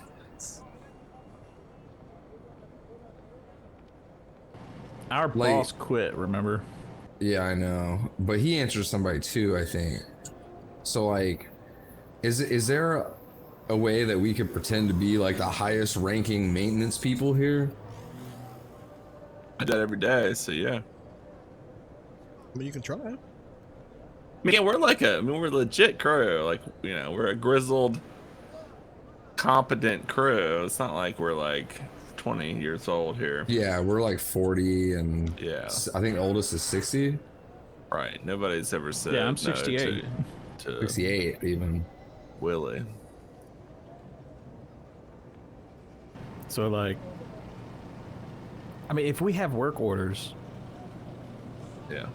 we're literally just doing our job. Worst case, they're like, we have no say sorry, in it. This is we're not the coming supervisor. on. Fuck off. We're just doing our job. The only thing we can do is to do it, I guess. I'm just nervous. Let's go. Yeah. We got a work order. Should I call Rodri though? Is that part of the plan? No. Am I calling Rodri? Okay. Too risky. I know. I feel like involving more people is just maybe getting the computer chance of AI chaos. thing that you ran into to call ahead. Well, I don't know how we do As that who, without though? going back over there. What about the tricorders? Yeah, Should I go get one? I don't think I can get back into that room though. I don't remember. We had to use his security clearance to get into that room, and I'm sure I they could changed fill the out codes. a work order. I could make a work order And to we have have access. somebody else transport that equipment onto the ship. Do it. See if it works. Let's Do do it. it. I vote we do that. They won't have a manifest item either, but fuck them. So we need two work we'll wait orders? for them to go through, and we'll go through right after. If they Yeah. if they pull out stun guns and just like drop them right in front of us, we'll be like, oh no. That's what we'll I'm take thinking. the- Like use we'll them wait for to the kind next of one. like All right, let's do it. ease I'll do the that. tension. I'm kidding. Like, That's too complicated, but yeah, because maybe. they're No, it's already not. going to be loading the low bursts today in this span too. So Yeah, like yeah. there should be loading activity. It should make sense. I vote that's the plan. I think that we got it. I think you should make those 2 work orders or 1 work order with both instructions on it. Your call. 2 separate work orders. Let's go. Because I already did the one for us. Okay, let's fucking do it. I fucking love it. If- You remember what if lab they're- that was in? I got it written down. It was the unmarked one. Yeah, But across that's from the lab lab 0341. one. Lab 1's the Central University campus. Oh no, lab 0341 is the one that. Or was there 2 next to each other, Cynical? One was unlabeled and one was 0341. Yep. Okay. Like those are the individual like rooms. Yeah, in and the unnumbered. Oh, y'all. in the Okay. college facility. I'm sorry to interrupt you because I remembered that I just wrote down that the unnumbered lab had more than Psycho. There's several things that we need to get in this work order. We need to get a fusion reactor. We need to get an air scrubber. I'm just I going was to have wondering them when you were gonna start talking about the other equipment in there. I was just going to have them load everything from that storage unit. Well, I don't know about that, but specifically, the things of importance I have are fusion reactor, air scrubber, and 3 boxes on the table. And I believe they all hold all 3 boxes hold the scanner units. But I only opened 1 box. You can tell them to put all that crated up and deliver that crate to the ship. Yeah. Box it up, put it on the ship. Since we know which ship we're taking, just have somebody else put it there. And which lab? Okay. Fusion reactor for the future. Let's go. We need that. Well, that's important. So I will say, Oh, boy. as you're, since you just put in the work order and all that stuff, you can see that like, the crews that are loading these things on the ships and stuff, they're not like going into the city and getting more stuff to like load up. Everything's already been loaded. So if you want to like make a work order to load something, like another crate onto it, you could probably do that. But it would be really weird for you to be like, and go to the lab on the university and load that up, because that's a thing that should have been done like a month ago, right? Well, I'm we have to basically get those things? saying crate up the stuff It doesn't in have to that necessarily lab be you, but and then take it to the guys that are loading. Right. See what I'm saying? Not having the loading guys go and get the equipment, but have somebody else entirely get the equipment and take it to the loading guy. Like these are like maintenance work orders though, so that may Yeah. not be. I don't know if that, I mean, I don't know how plausible that is. It's like a legitimate work order. yeah, these aren't the types of things that you do with those types of work orders. Yeah, it's They're like the already straight university elements. would package it up for us, Exactly. kind of, and be like, "This is going on," but like for us, like to send a essentially glorified maintenance worker there to like box this up, it's kind of weird. Super suspicious. All right, I'm gonna put this food in the fridge, the leftovers. So I'm gonna take a break for like 2 minutes, and when we get back, we're gonna leave the office, the maintenance office, and see Oh, where we no. go. So It's the only place I feel I don't want safe. It's dangerous out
All right, we're back. To answer your question, well, never mind. I'll just answer it in a minute. Go ahead. Are we gonna go get that fusion reactor? How big was the fusion reactor? How big was the fusion reactor? Was the gimmick that it was small? Like not like cold fusion small, but yes, it was a much smaller fusion reactor than normal.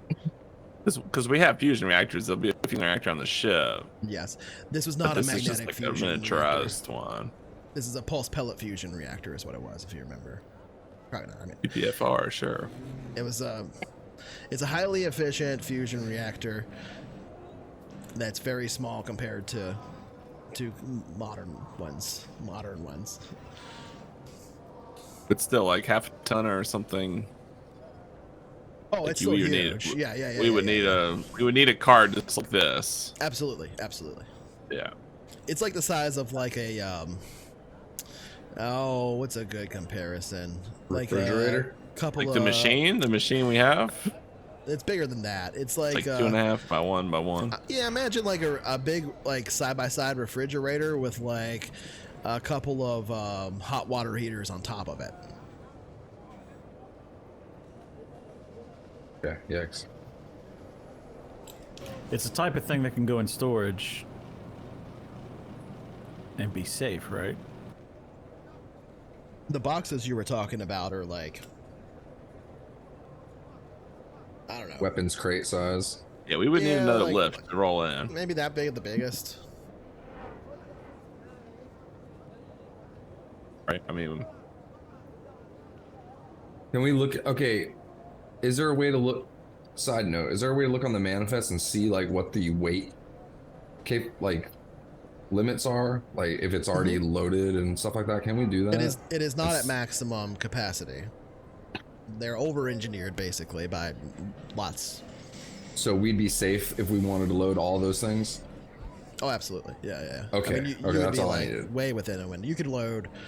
I didn't want to get turned like 100 away times more than that and still be fine. for having way over the. They'd be like, "Wait a minute, why is all this?" oh shit? yeah. I mean, it's not a terrible thing if it's like calibrated, it's like balanced, and now we like put an extra crate on one of the Yeah. things. And it's Right. like, And it's got a all wobble. So us, weight and- standard yeah. for the ship for launch, you're not even close to worrying about. Cool. But there are Perfect. absolutely standards adding for extra spec, yes. shit. Because that would be like the manifest would have like planned all that out, and now Exactly. we're like Fucking schmucking with with that. it. And we would definitely not. We would be caught for sure in an instant for fucking with that. Yeah, because this alarm would go off. Remember, Like, do remember what I said though? They don't spin it up until after launch. What? The hammers. they don't Oh. spin. They don't start spinning until they launch. Okay. So we'd be fine wouldn't if we find put it in out. storage. What are you saying? You want to go over to that lab and get it and take it outside around to the loading and have them put it in storage? If we do that, we might as well go that both for everything. I don't know if this What do you mean by storage? on the outside in the hammers. Not the DSV? It's in the DSV, but it's like it's in the cargo bay of the The whole DSV thing versus is the DSV. this is going into the internal bridge. Yeah. The hammers, the storage, is on the outside. This beeping crate Like has to go on the bulk inside. tonnage is going outside the can, station if into the you're- hammer. If you're confused about it, it is possible to go from the Yeah. storage and those compartments into the where the bridge and stuff is. There are not corridors you walk down, but there's a lattice that you can climb down. Basically, a ladder that go Oh, out. I'm confused on their visual appearance. I have no idea what they look like. Okay. Like a Babylon 5 ship, right? But instead of a wheel, it's like Yes, yeah, multiple exactly. hammers. So Yes, it's like lot of a those. long thing, but there's like a bunch of independent like spinning sections. So the whole ship isn't all spinning.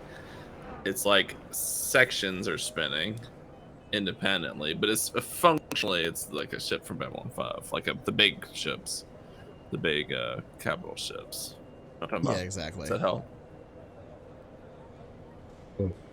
So you have like a central shaft, right? This big shaft here in the middle. Then you have all these other ones that come off of it. That's in free fall. Yeah, and on the ends of each of those would go the hammers. The hammerheads. And it's sitting upright in this launcher. Starting, yeah. Yeah. Yes. So there's hammers just kind of like sitting like. They're being loaded Like it's now looking onto like- the sides. So all the things are like folded right now, and they're all being loaded. As it gets launched up, then they fold out and they start spinning. Oh, got you. So like when it's flying, it's like get artificial gravity. Yes. So when it's flying, it's like here. It's like super rough sketch, but that's the rocket on the That's Totally, the yeah. rocket on the end, and it's flying like that, it's spinning, right? But Fucking like, sick, hell yeah. but when it's launched, or before it launches, all that stuff's pulled in. So right to now it rocket just looks shape. like kind of like a hot dog with a bun. Like a big rocket, like a huge, Yeah. like a rocket bigger than a skyscraper, is what it looks Cool. like right now. And It's like 7 the skyscrapers. most of the that are body rockets. is cargo. It's like the equipment we'll need. Exactly, and there's all these And big crane they're things loading- they're crawling just around on bulk the outside loading of it, it. putting those stuff on.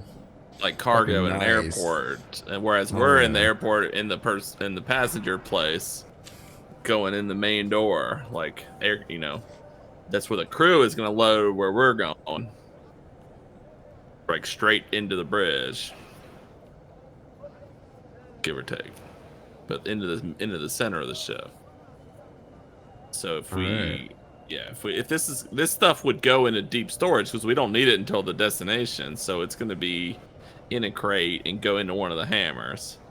But the main objective, which is this being device, is going into the bridge. So we can either load it outside into the hammer and then somehow get it You also had to load that to a data. cargo lift or something You into had to the plug thing. that thing in, but you also had to take the we data have that to you upload the pulled data and to the put that on ship, bridge which as well. this is gonna like take over the ship or something, or the ship's like waiting. The ship has a virus or something that's waiting for this data to get uploaded, and it's gonna like This take is over fucked. and This is change the fucked. destination. So like, Everything's fucked. I mean, Yeah, look, it's been that way. Welcome to the club. you swing by the school and grab a box of tricorders and call it a day. I think that's where we're at.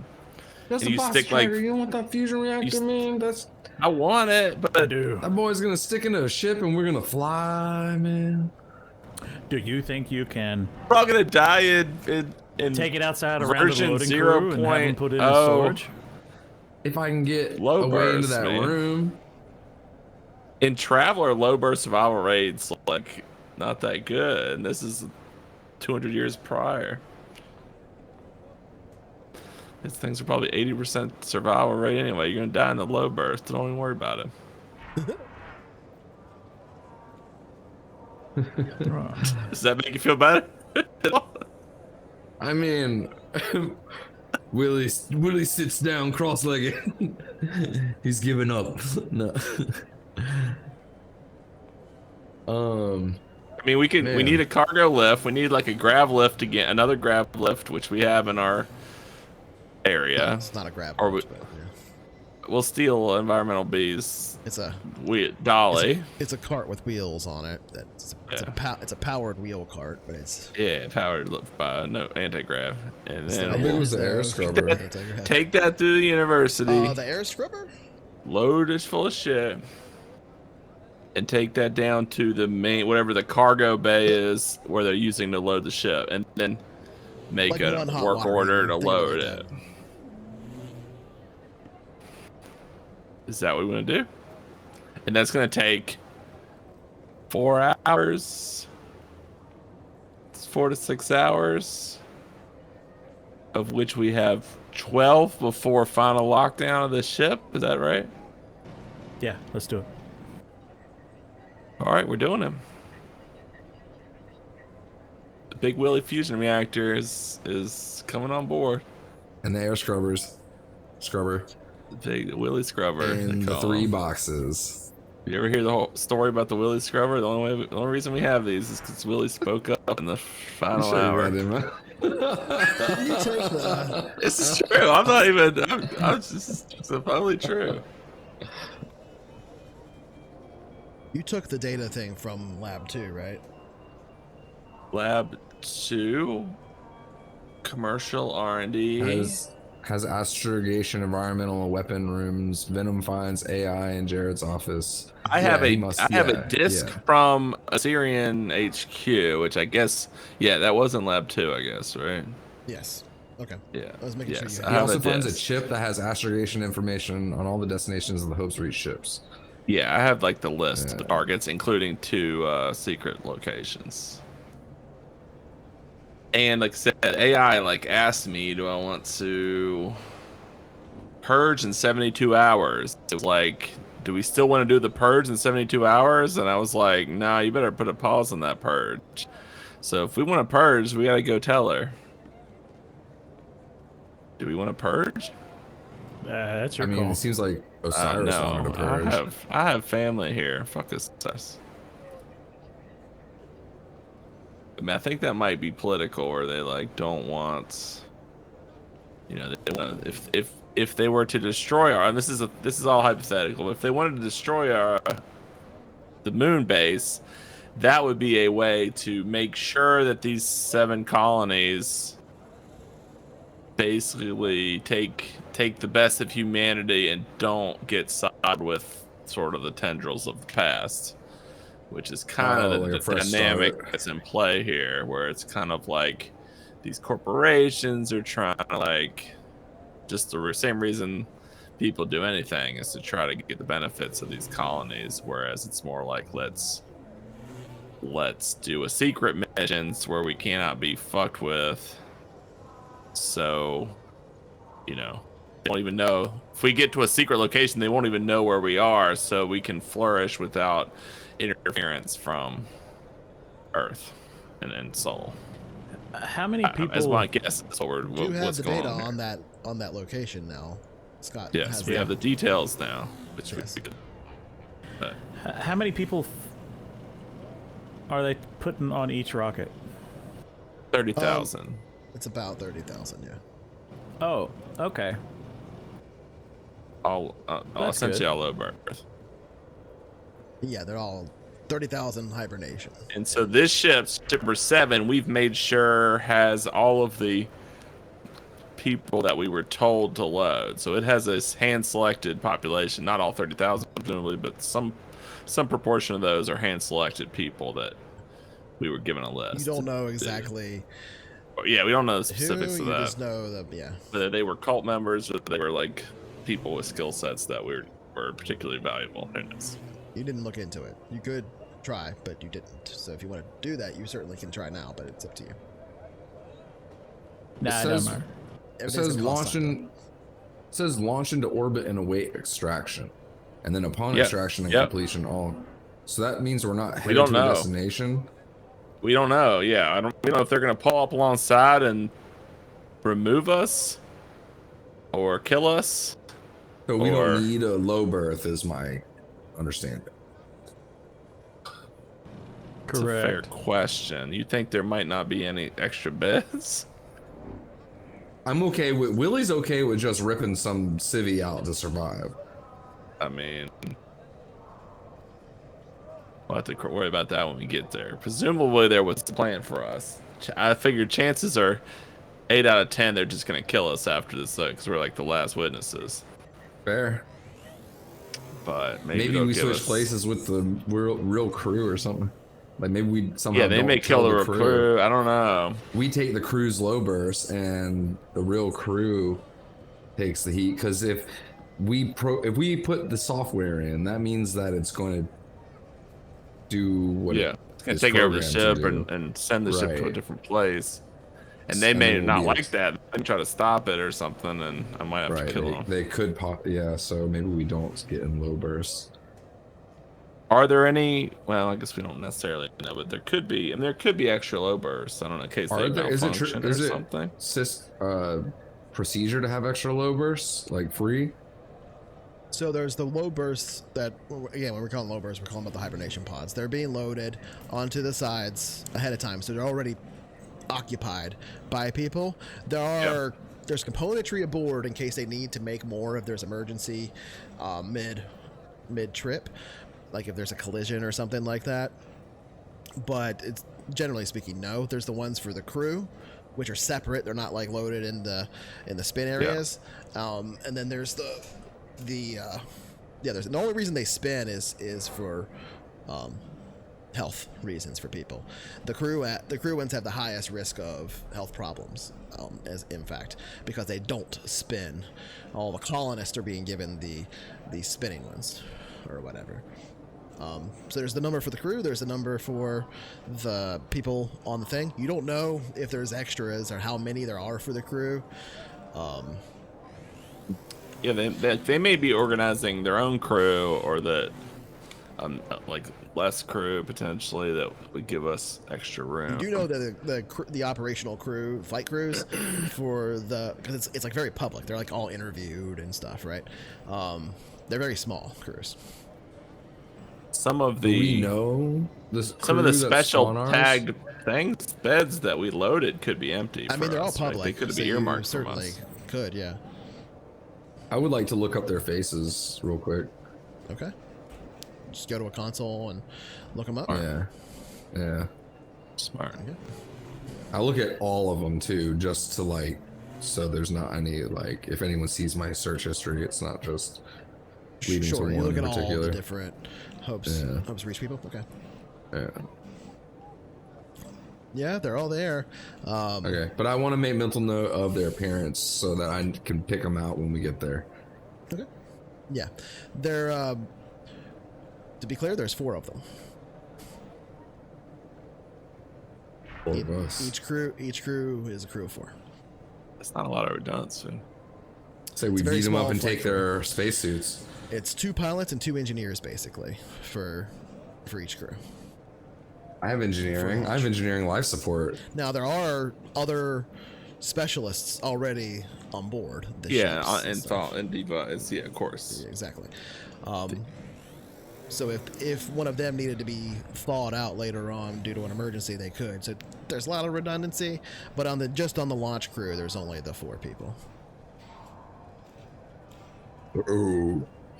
All right, Bridge let's only do has this. 4 seats. Let's do the damn thing. What is the damn thing? Am I gonna go get the tricorders? I can't stop you. How long? Yes. I want to go get the and more if I can. I want to go get. How do I do that? I need to get access into that room. How'd you get access the first time? He did, Buddy. Rodri. You gotta call Rod. You gotta get another work order made. You gotta get a wheelie cart. You wheel it down there. Get another, get in the Rod isn't door. gonna get me in there again. He might. Hey, Rod. Funniest thing, they screwed He's up this busy, work order probably again. with It's the university. He's not celebrations. necessarily. Let's go. Oh yeah. Go where? Let's get this Celebrations are crate crazy. on board. I mean, the most I'm willing to do right now is create a work order to have, let's say, the guys from Environmental B go box that shit up and take it to the loading crew. And have them And there's put a it chance on that ship works, 7. and a chance we have it at the other end. It's And if just it Even if it doesn't doesn't work, It's no sweat off our nuts. exactly. Even if it doesn't work, I think you should do that. Thank you. All right, I'll fill that out and have them do it. Okay. Worth I'm a gonna shot. have you make crash a- priority. Get them to bed, even though they're off shift right now. I'm gonna have you make a computers ent Good idea. at Making them do it. let's say 8 difficulty, and I'm gonna have you do it not as a public role. So what kind of role Gotcha. can you set it to be there? What are your Private options? GM, blind GM, or self roll. Launch, yeah. I think it's blind GM is what we want. Do a test roll as blind GM. Just roll something and see what it does.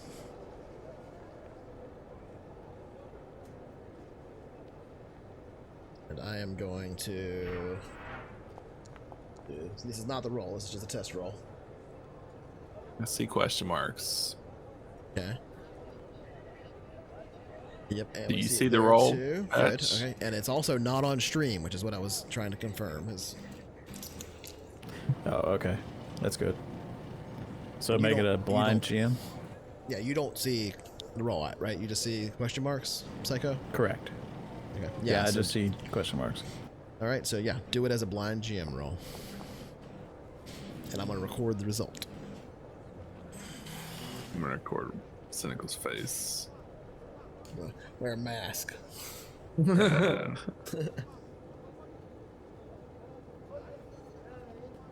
Good. Okay. Good. He had to do math.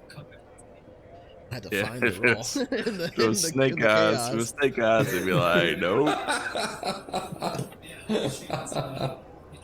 Rolling for the future of humanity. Absolutely, dude. No, it's going to be the future of our air quality inside the ship. Okay. And how fast we can travel. They said this is getting boxed. We're not getting this till we get to the other side. You solar do systems. find some resistance in the creation of this work order in the fact that there are an insane amount of work orders queued up for literally all maintenance services that you see. You haven't been looking at those because you haven't been doing your job. You're like job. Rude. But you know what I mean? Like the job that you were hired Whoops. to do, but not like the job you're actually here for. But so there's a bunch of that going on, and there's Sure, just just cancel a ton all of stuff those. that's happening because of the launch, right? There's a whole lot of things happening right now. So Yeah. it does take some work getting the order high in the priority. You think it's in there. You think it has a chance of being done. Whether it's done before the cutoff time of the launch, it's anybody's guess. All right. That work order submitted. Can you cancel the other? Can you cancel the others? Or can we Actual accept the important other? ones? Yeah, can we accept the other work orders? Maybe they're like it will clear them from the screen and the queue. Not without too much suspicion. Let's just get this box We onto just the put our bridge. priority, all set right? our priority higher. I gave it as high priority as I could. All right, so we're Gucci. Better get It's, this besides, that's thing. for the extra stuff. I The better get box this is what we tricorder. need. All right, yeah, fair. Let's go. Let's do it. Sure. I mean, it's literally everything in that unmarked lab. So Okay. Put that down. it's not just your box of track orders; it's everything in the lab. Everything is just.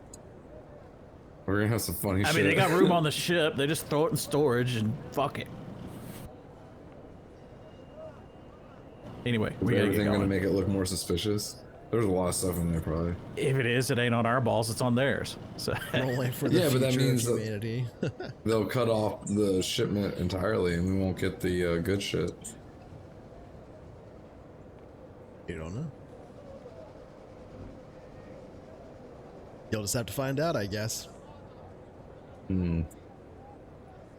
I'll let you know after the session's over. How you do, because it'll be the end of this mini campaign. And you won't be able to change it no matter what you do then. Okay. All right. So you guys take off from the office now with the package in tow? No, I'm scared. Oh, yeah, On wheels? Yep. I'm going out the door. Let's go. yeah, Willie's in It's front. strapped. Yeah, it's Willie's strapped in down. front. It's strapped. Before you, you see the warm coloring of the lights of the industrial sector of Artemis City. You turn and briefly glance into the maintenance office for Environmental A. Perhaps, most likely at least, the last time you'll ever see that maintenance office. Perhaps not the last I time give it a you'll... finger. Yeah. Roll a grenade in the door. Perhaps not the last time you actually set foot in Artemis City. Perhaps not the last time you set foot in the industrial sector of Artemis City. But likely to be the last time you step into this office, at least. You roll your mental grenades into the office and pretend they explode as you step away, listening to your own pretend theme music in your head, as you don't flinch at the explosions that don't happen, and pass through the initial security towards Hope's Landing. Multiple things are being flagged here, as the area of Hope's Landing is now one giant party, but you pretty much have to go through there.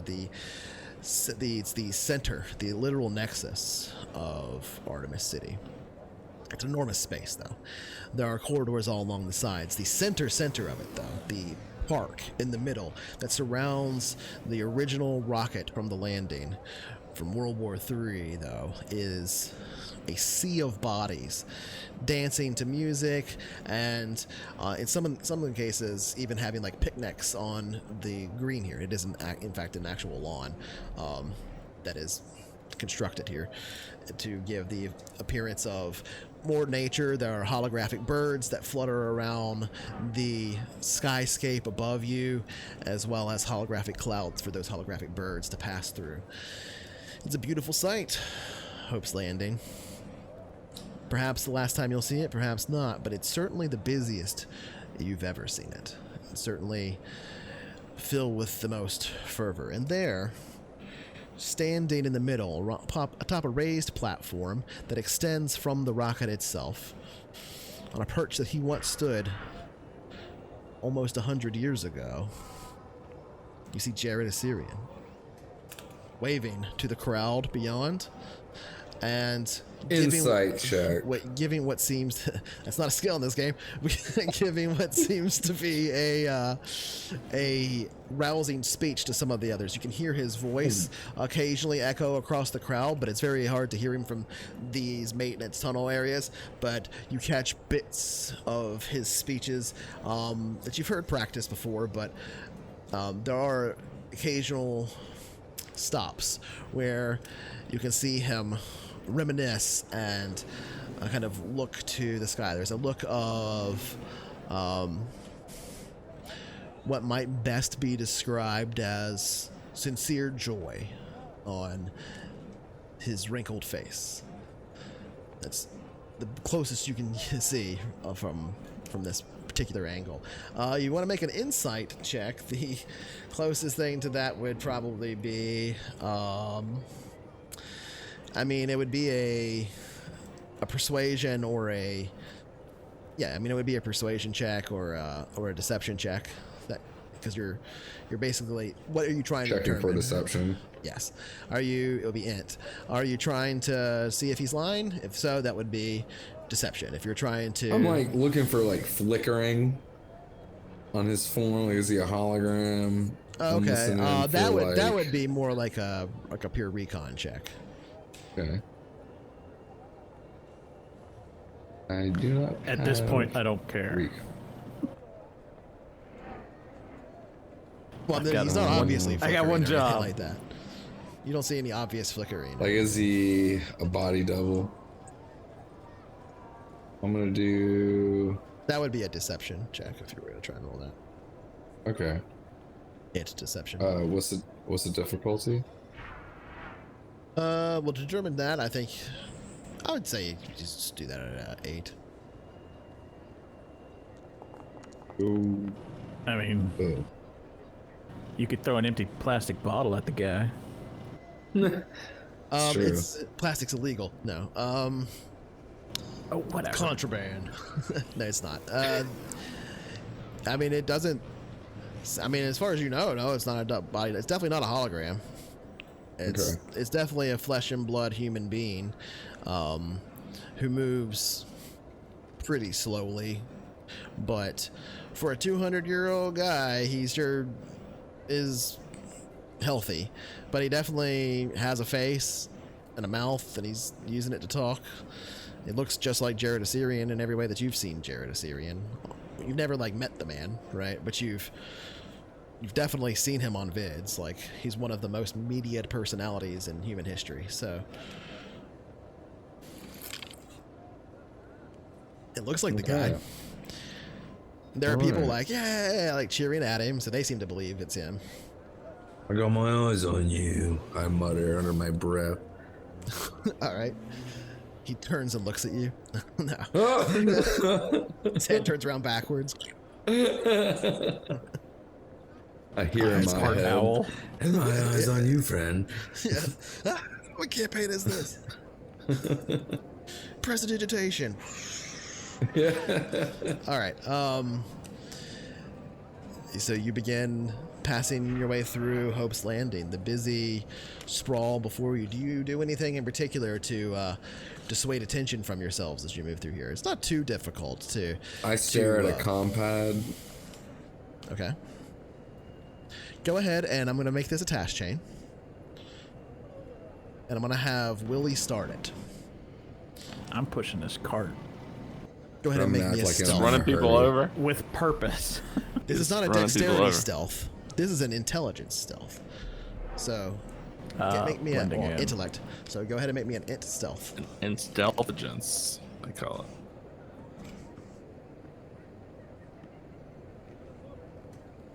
And this is about blending in, yes.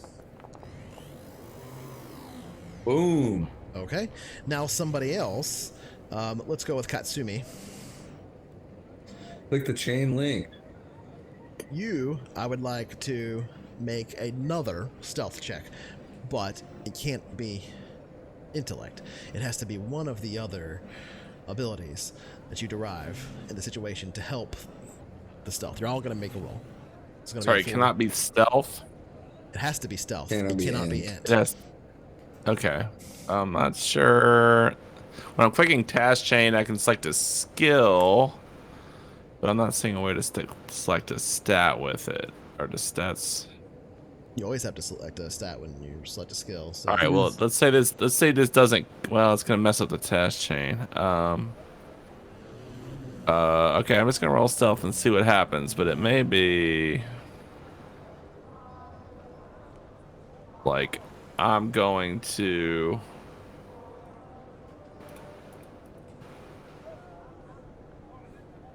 I'm gonna. Let's see. I'm going to just help push with. I mean, are we gonna have more of the? how I are think you helping stealth. with stealth? Not how are you helping to move the thing. How are you helping to do stealth? Willie was basically eyeballing the situation, right? He was over there looking at a Syrian, checking him. I have tactics. He was like scoping out the crowd and stuff. What are you doing in this? I'm just gonna do stealth decks to help maneuver it through in a way that doesn't like make too much of a scene. That's fine. So it might be +1, or it might ask me. Oh, it's gonna ask me. Okay, thanks. Great. It should. Yeah. Okay. All right. So that's. So why does it not? Should it not have added +4? Is that what that plus was? +1 was from his success. It doesn't add a 4 for every thing for a dash. I had a 4 effect. Right. I thought it just straight added that to the next roll. I don't think it adds the whole effect.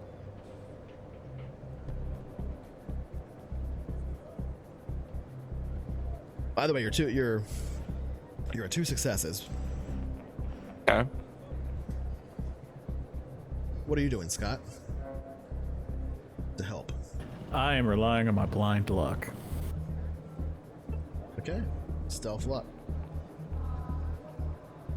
Always a good plan A. Live long enough, sometimes you just learn to let it happen. Okay. It worked. Not bad. What about you, Tanner? The crowd is getting thicker as you push your way through it. So far, people don't seem to be paying attention to you really that much, as they're more concerned with getting where they need to be in the hustle and bustle, and it is the giant metropolis of Artemis City, or the celebration here at Hope's Landing. Almost the centennial of the landing itself, the launch of Hope's Reach, has created a fervor in the air. Fervor. What do you do, Tanner, to help stealthily move through the space? Well, And I'm going to take this moment to remind each and every one of you that you also have a boon of faith. Boom, boom, boom, boom. I'm saving that still. Sure. For what next campaign? No. I envision at least 2 other roles. I might need it on here in a minute. Yeah, That's fair. in the cockpit of this motherfucker. All right, Tanner, what you doing? Well, I'm going to be walking in front of the cart and kind of clear, not pushing, but just kind of using my strength to make sure we don't get stopped by the giant mash of crowd ahead of us. Just kind of Oh yeah, you're like the wedge. leading us through. Yep, Sure. like a wedge. I'm the Literally plow. pushing your way through the Mr. crowd. Icebreaker. Okay. Exactly. Go ahead and add to the task chain. Just click on where it says chain/assisted roll and do a stealth strength. Moving people out the way. All right. That's no failures as you, without incident, pass your way through Hope's Landing and into the Nice. next security checkpoint. Security is getting a little tighter here. So, who wants to lead this luck roll? I'm going to make it not be Scott since he just did a luck roll. I'm a lucky son of a bitch. People have told me. All right. Go ahead and make me a luck Utterly roll. lucky. Straight luck. One single luck roll. This is going to determine if there's any hitch at all going through security. Otherwise, if there is one, then we'll have to make rolls and determine what that is, and now you work through it. If there isn't one, and you're just lucky as you go through, then it won't matter. Oh, what a beast, bro. Act 5? Hey there. Oh, you're gonna help? You want to Lucky. help escort us through the rest of the security? Yeah, come on, right? Come on at us. I on. was, hey, lunatic, what's up, buddy? Oh, We usually don't bro. stop talking for the chat, but it's lunatic. So hey, what's up, buddy? Everybody should go download Lunatic's maps. They're awesome. Or check out his Patreon. He's great. Lunatic Design. Yeah, we're playing again, man. It's good to get back into it. Trying to finish up this heist. So yeah, you pass your way through that check without incident at all. One of the guards approaches you, and there is a brief moment of tension as you're concerned about what he might be about to say. But he scans over your documentation very quickly, looks down at the package. You guys better hurry through. They're finishing loading up pretty soon, I think. Good luck. Thank you. Yeah, last minute job, some bullshit.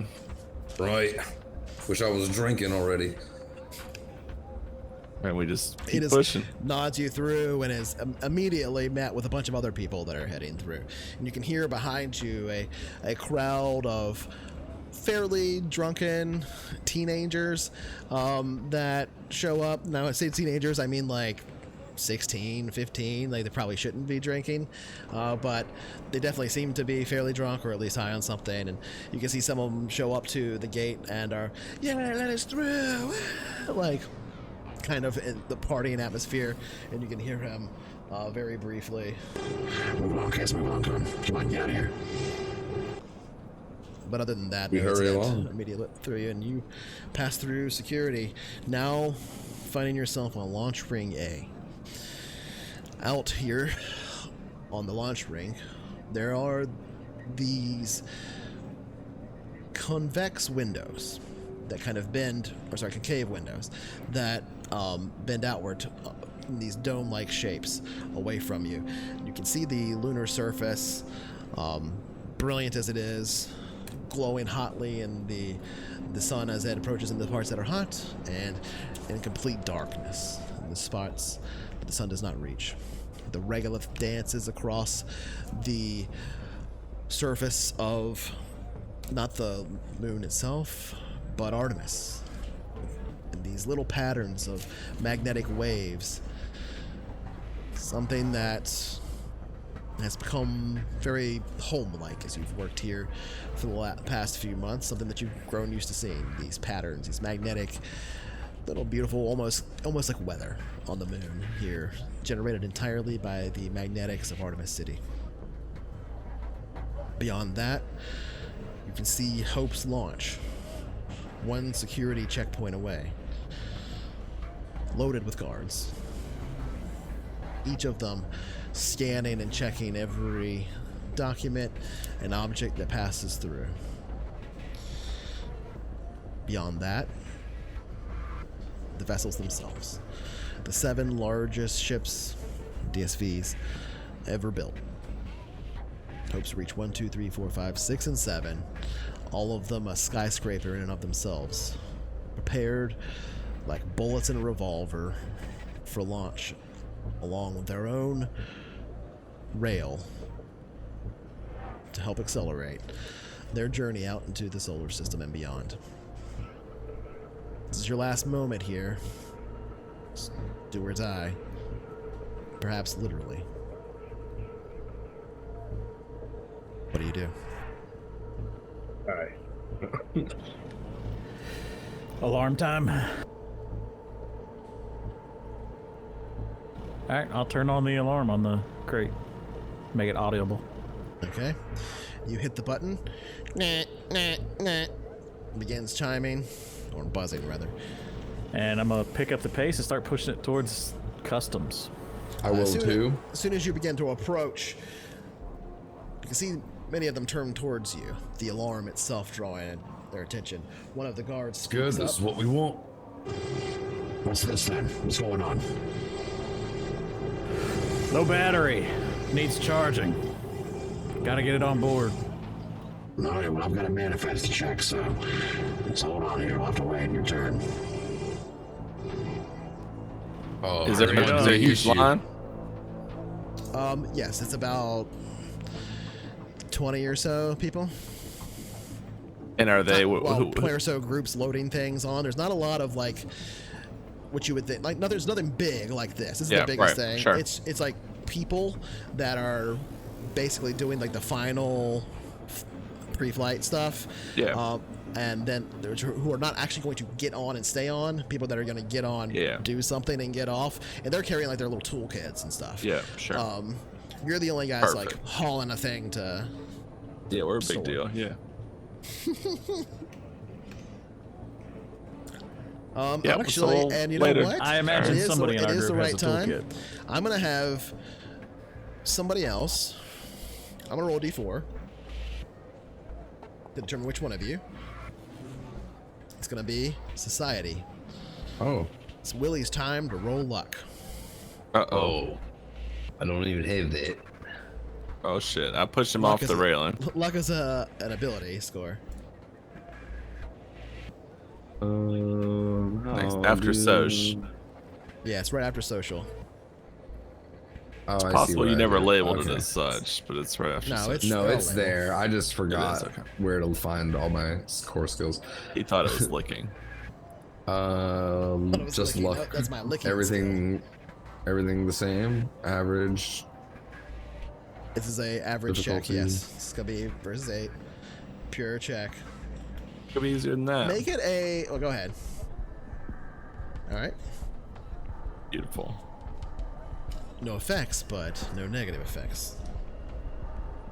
Hey, no effect is Yeah. not no effect. Yeah. Terrible. No Status effects. quo.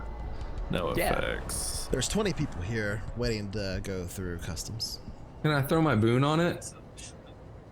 If you want. Yeah. Well, actually, you need to do that before the roll, but you can do it now. Oh. Just roll a d6, and then we'll drop the lowest and add that one on there. Oh. Nope. Well, That does know. eat your boon. All right. You don't get any extras, but you do get something. You recognize 3 of the people out of these 40. 3 of the people out of these 20 people. The crew. The flight crew. At least 3 of the 4.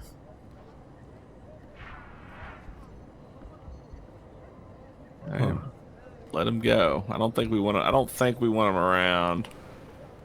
I don't think we have to want to explain to them what we're doing. Yeah, we're gonna have to do that again. We don't do that in front of security. Yeah, we're gonna So have let to them do it again. go, So I think. yeah, let them go first. Agreed.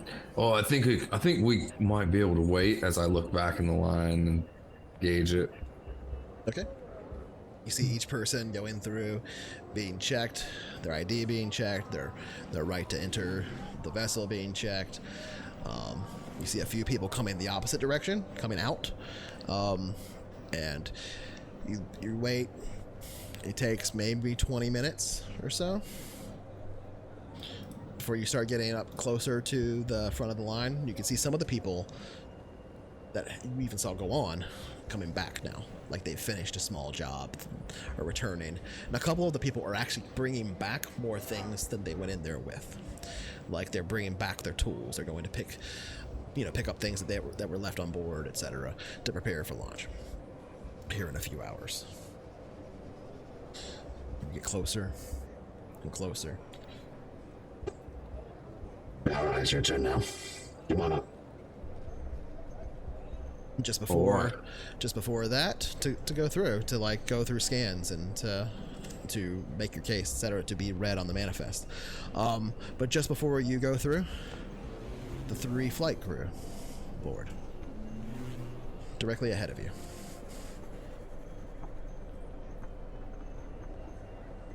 Wait, what? The flight crew, they went board. ahead. They Maybe we boarded the ship. They were should customs. kill them taking their uniforms. Right, so you approach customs. Yeah.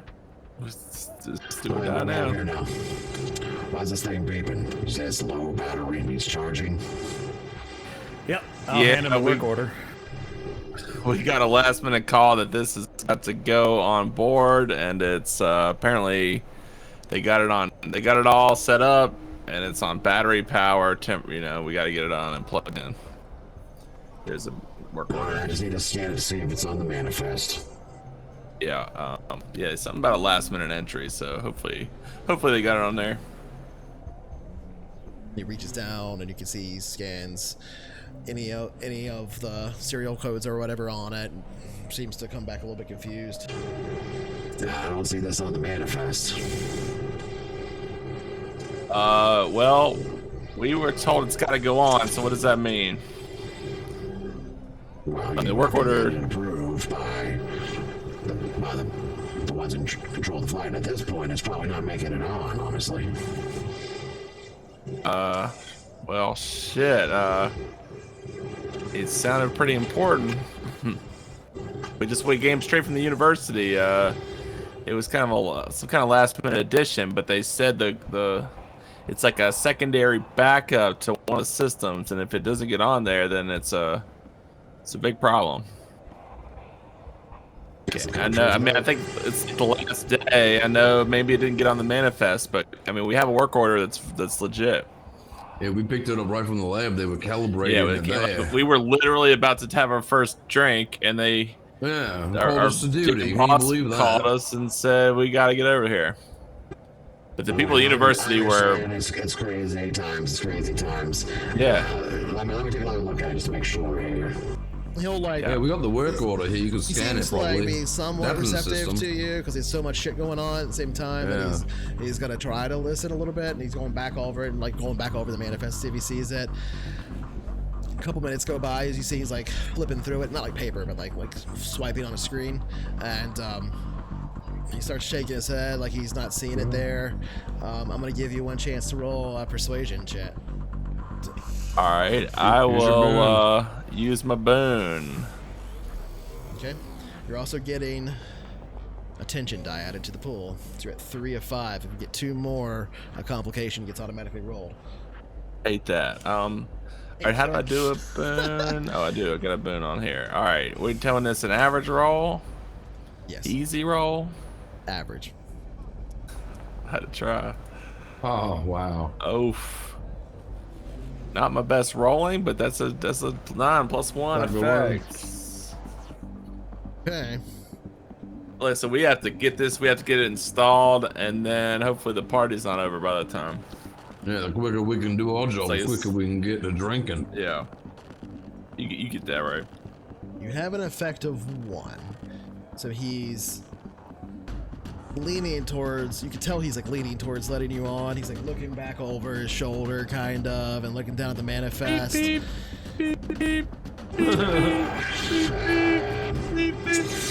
Yeah, they said if this thing's the battery dies, they said it's over. The calibration's all They'll fucked, never and get then it they'll have to calibrated in start time over. again. Do you have anything that you can do to sweeten the pot to a second effect, potentially? Like he's right there up on the edge of potentially just letting you through, but not quite there. I can give him my granola bar. I don't think that's gonna do it. I meant like, I don't mean give him physically something. So I shouldn't try to bribe him, you're saying? I mean, you could try. Ugh. We don't have anything physically like. What are you drinking? From Just the shift over. What are you university. drinking? I'll buy you What's a that? drink. I'm not saying it has to be physical. I'm saying like give him a piece of information or. Yeah, corrals him.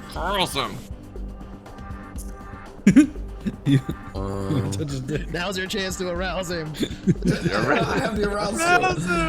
I don't have the arouse. Look him straight in the eyes and just grab his dick and say, Now we're talking. I do have streetwise. I slink up next to him. Maybe I do know something that he might find of value. No, I said carouse. Just say, I don't have just offer carouse. Tanner, offer to buy him a drink after I'll he use gets off. carouse and try and offer him a drink after work. Yeah, come out drinking with us. When's your shift over? All right, well, you're the one that said it. Roll corrals, Willie. I was just adding to Patch's carousal. But he didn't say anything. He didn't- Yeah, I mean, he did. It wasn't particularly rousing, but he's a player. It's the role that matters.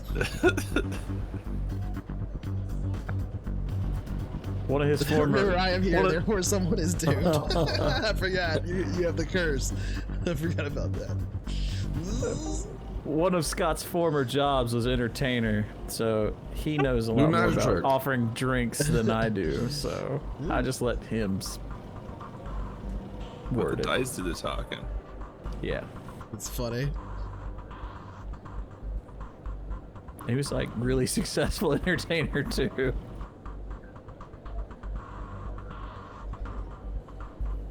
If anybody has 4,000 channel points out there, whatever, you can add a boon of fate to somebody.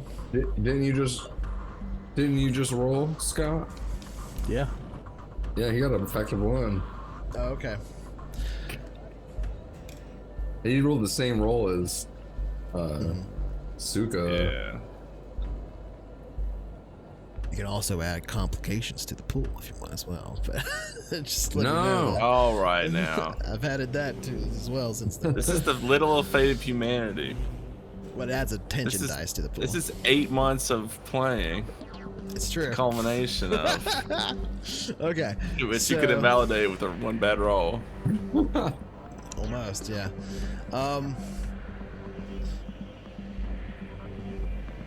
With that one effect, plus the additional one from the previous roll, he goes back over the manifest. A third time you see him doing it. No, you guys seem all right. Look, you're gonna have to make this quick, and if any of these flight crew guys say anything or whatever, just tell them that just tell them I let you through, but it was because of the work orders, and if you get in any trouble with them or whatever, they're gonna have to refer to whatever your maintenance head is, all right? Because there's no way I'm taking the hit for this. But if you want to get a drink later or something, I'd be all right with that. It's been a long day, and I think it's gonna be a while later. We're on shift probably until about 4 in the morning. So. Oh, you always. Yeah, we'll be All right, we'll well, be we'll busy be out for a while, partying too, so- somewhere, but yeah, we'll find you. Really appreciate this, friend. What's your name again? I know how it is. Eric. Eric, all right. Yeah. Thank you, friend. Willie? All right, guys, let's see I'll what's refer him to the bar that we were at earlier. No, I drank there before. No, wait, I'm just No kidding. trail. No trail. Yeah, exactly, no trail. Another bar. I can't think of a name. What was your name? Wilfred Willie Simmons of... Sean. Wilter. My name is Wilter. Blood for the blood god. All right, yeah. I changed my accent. Like while talking to him. Yeah, I mean he lets you through a bit begrudgingly, but he lets you through. You manage to make it through there. Now you find yourself on Hope's launch. There's security everywhere. There's people moving around everywhere preparing for the launch. Mostly flight crew people and flight engineers preparing for the actual takeoff. Straight towards the back. Let's get That's this right. bitch loaded. Our cover is straight confidence. We're just like, we're gonna make a big scene. Like, oh, excuse me, coming through. Equipment here, coming through. We gotta calibrate the main computer. All right, sounds like we're getting a deception check going on. I mean, these people are busy. These people are It's gonna gonna be wait. a hard one.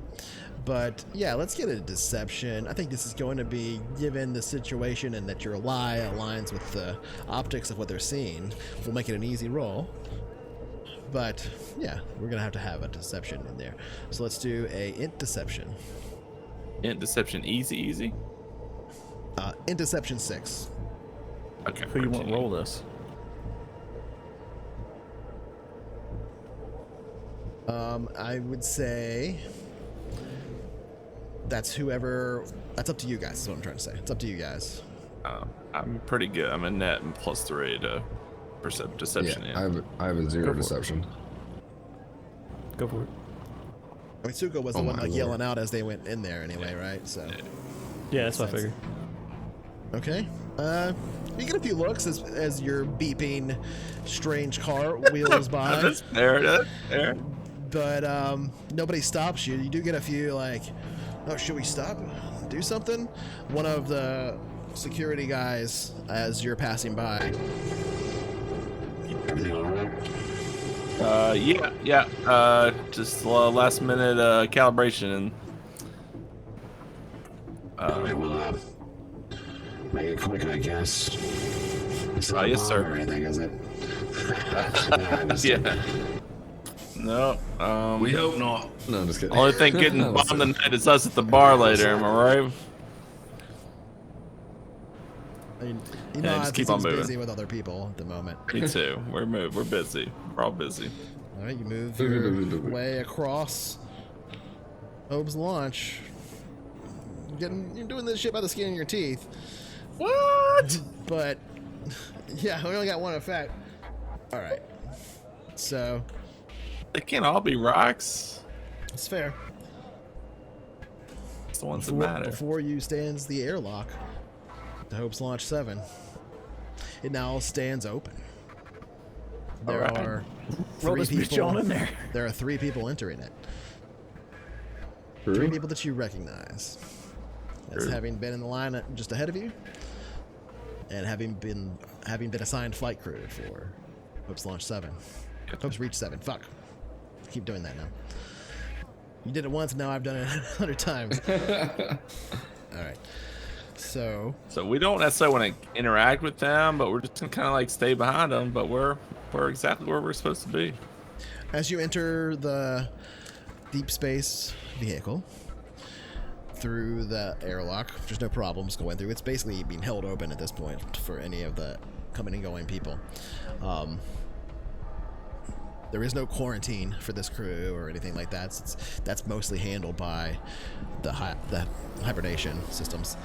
Yeah, nothing could live in there. You pass Good old cryopods. You pass through the airlock and into the interior space. It's much more cramped in here than you were expecting. There is a access corridor that you can wheel down. It's just big enough to fit you and the thing you're wheeling down, but not side by side. You can wheel it towards the bridge slowly. You can hear this loud as the cargo pods and hab pods are being attached to the exterior of the rocket. You are probably, I would assume, expecting that, but to some degree taken aback by how loud it is. This is a busy space. There are bright lights in the interior here. It's not a darkened place at all. There are a few engineers making the final touches, preparing for what is supposed to be a journey of at least 70 years into the black. At least at the destination that was planned. But not the destination you have in mind. The flight crew enter the bridge ahead of you. About 20 meters or so. You see the door close behind them. And several of the engineers leave behind you. After a few tense moments of wheeling this thing and having a few of the engineers squeeze past you and give you strange looks at the beeping equipment, but shrug because their job's over for the day and they've had a rough day. You are now left alone here in the corridor, the flight crew ahead of you. Nobody ahead, nobody behind, yet surrounded by 30,000 people being loaded all around. Just a few short bulkheads away. What do you do? Do we talk our way past, or do we Just hope for him to leave? You mean the crew? hook this bitch up. Let's go. Let's I do think it. we should beat them up. I think we should, if we have to, fast talk them and just plug them some bitch in. Well, where are we gonna go? Are we gonna go? With them, I don't know. We're gonna see what happens. But then we'll Seat go. of the pants it is. hide Are there somewhere. cryopods? You said their cryopods are separated, so they must be accessible by the crew. So maybe we can just hide in their cryopods So it without goes turning like the this. cryo on. You have the access corridor. Open it and it's like surprise, motherfucker. The cryopods for the crew are in you call it a room off the side of the bridge. So imagine you have the bridge, which is a pretty small flight deck, and then there's a hatch next to that opens, and then there's the crew cryopods in there. And there's a long corridor that you're moving up the center of the rocket, basically, right, to get to the bridge, which is not at the very top, but sort of in the middle. Here's what we do: we beat them up, we knock them out, and then we stick them in the cryopods, and we take their place because we gotta be Just in this thing. one step at a time. One step at a time. All right, let's plug wheel this this in bitch onto the first. bridge. All right, Just nice we're and taking steady. their spot. We're taking their spot. I'm tempted. I'm. We need This a code beeping word. is making me nervous. You We need a approach the code word. door of the bridge. When someone says Yep. pineapple, we strike. We'll Soon knock as them out. You and we see stick the them in door cryopods. of the bridge. You walk up to it. You're but a meter away from it at this point. There's a strange feeling. It's a familiar looking door. It's odd.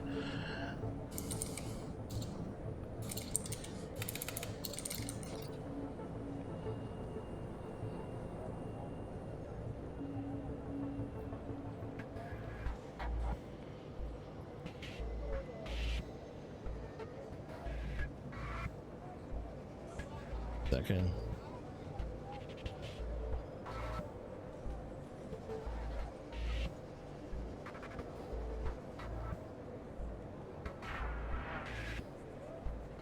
You see Katsumi just freeze for a moment in front of the door.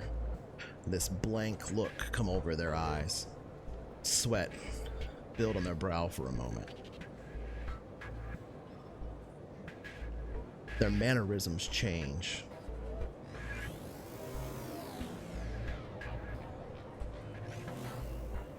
There's a strange pregnant pause.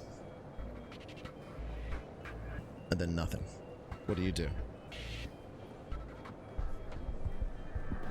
You gonna open that door? You want me to get it?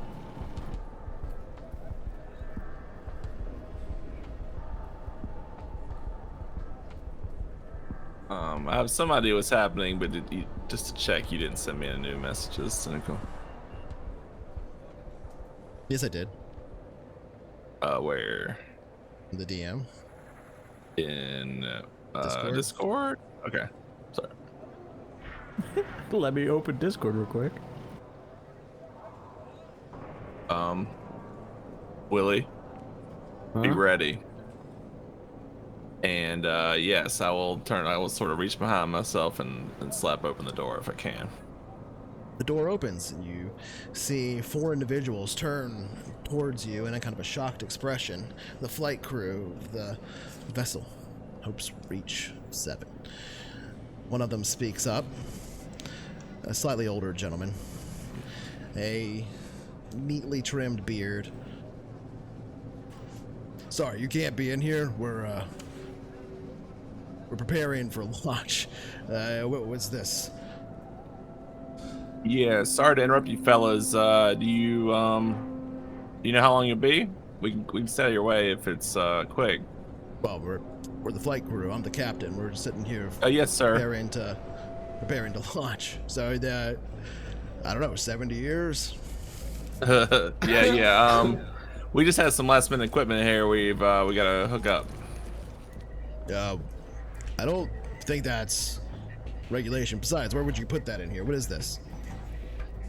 It's a I don't know. We're just the staff, but it came over from the university. It's got to be wired in here, and I don't know. I guess we just bolt it down over here, and that's dead space.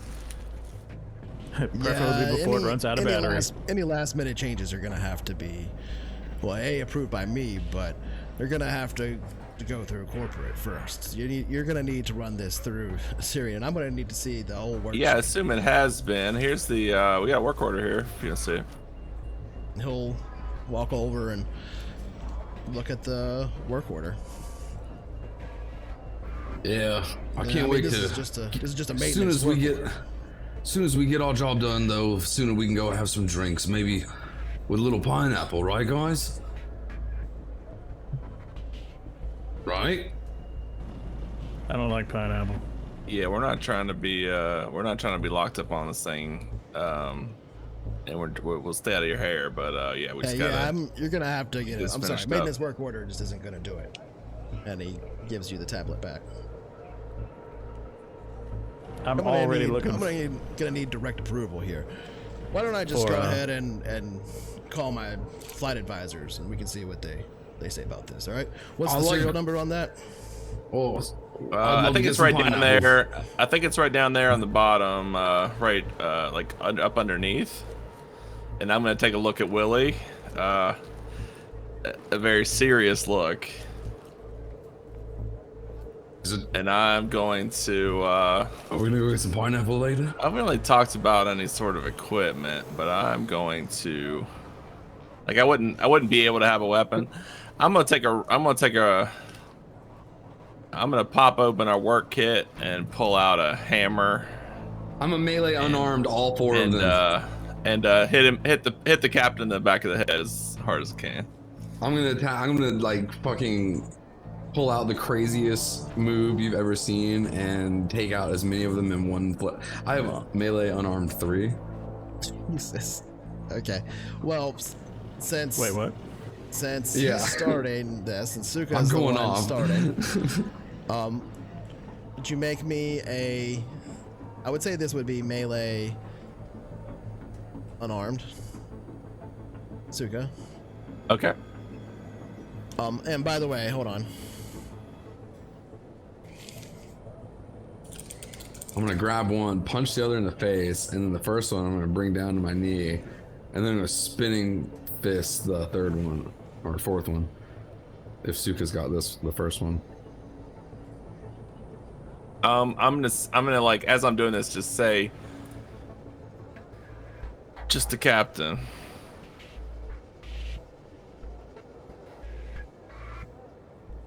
I'm probably gonna end up punching one before that registers. Punching's fine anyway. All right, here I go. Rolling melee unarmed strength. Oh my god, he's dead. Okay.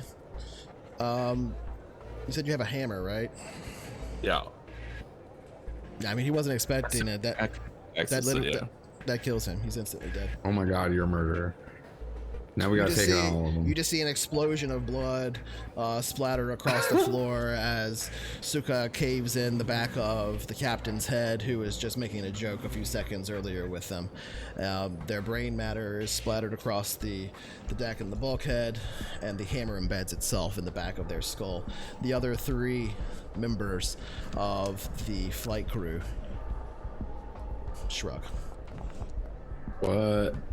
It's about I time. punch one in the face.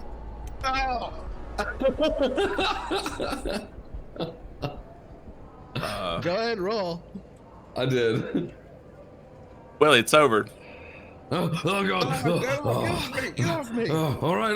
What do you mean it's over? Side. What? Fuck. These guys are with us. Who the fuck are you? Who the fuck are you? They're No, part not of you. the people that are pulling all the look at strings Venom. here. They're pulling the strings here. They are? It's fine. While they've been doing this, I've been looking around for a place to plug this bitch in.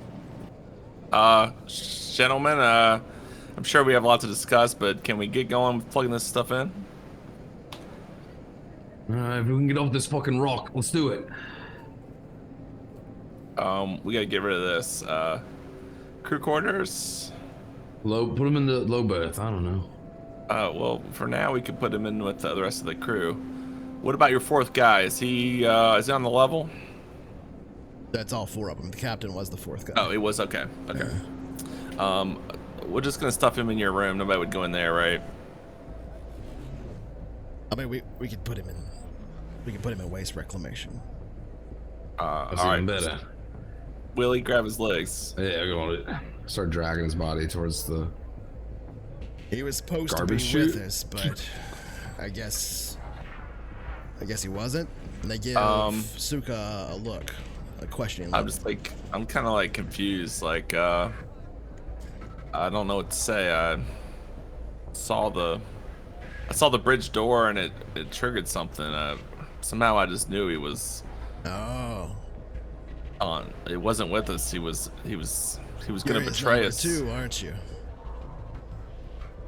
I'm kind of confused. Yeah, I guess I am. You find an outlet that you can plug the Over there. device into pretty easily. I'm gonna plug this bitch up.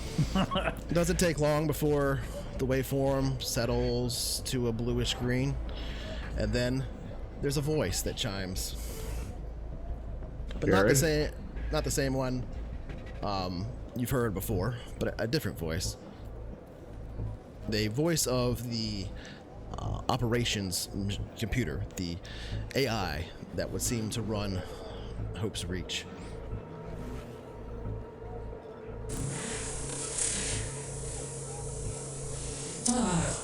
It is good to see you, Jared. It has been some time. And then a voice picks up, and you hear.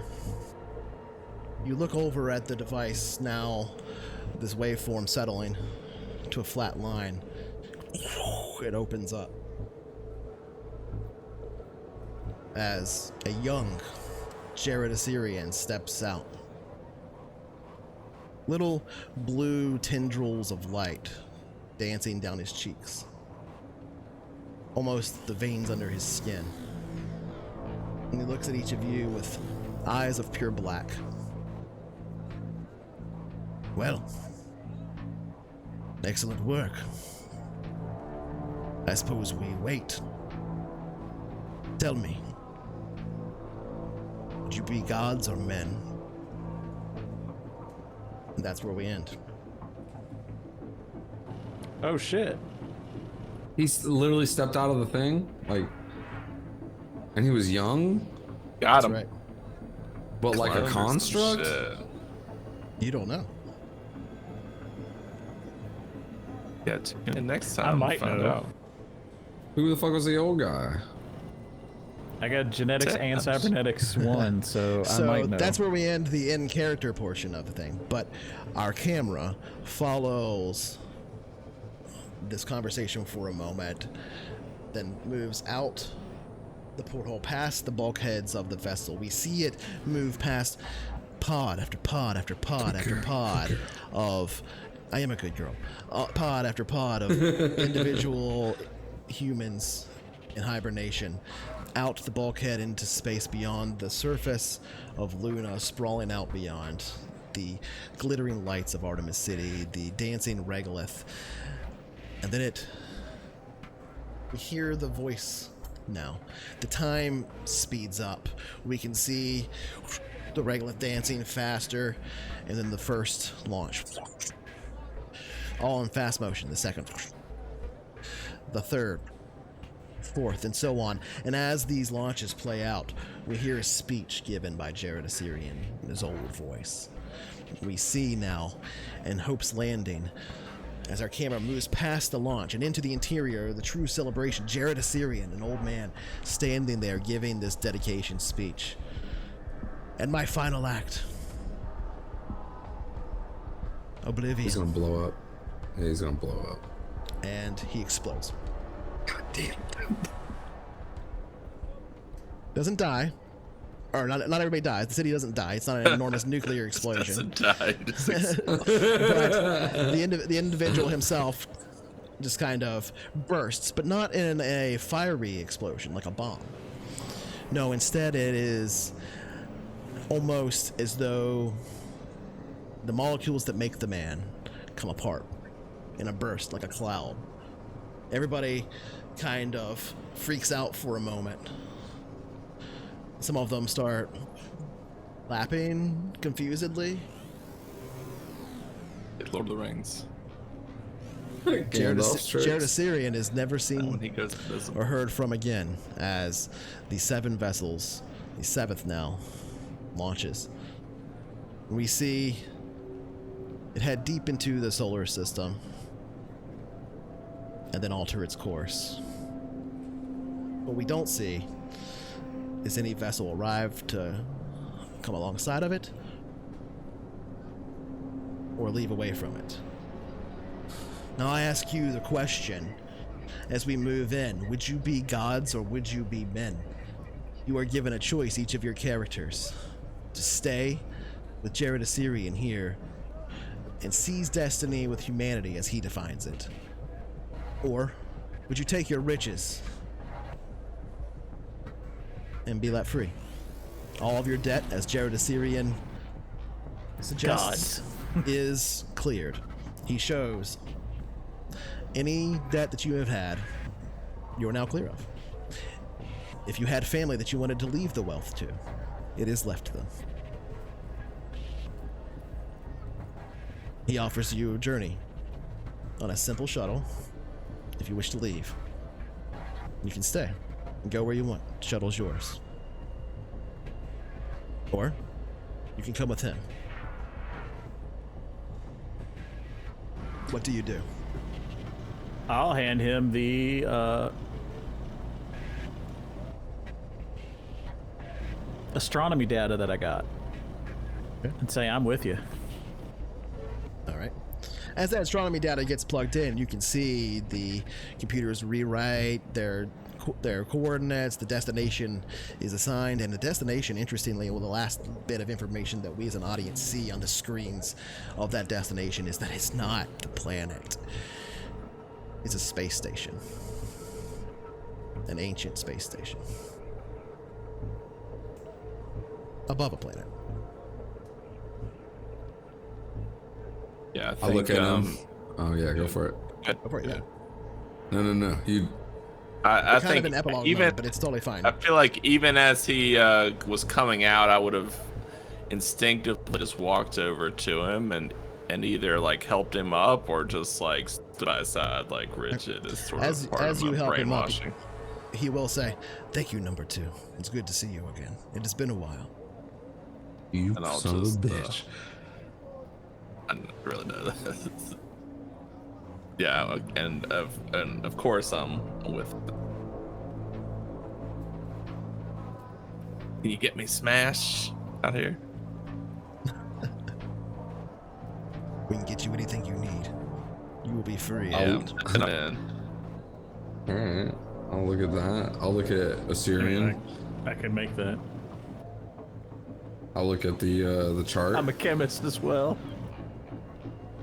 Is there like a window? Is there a what?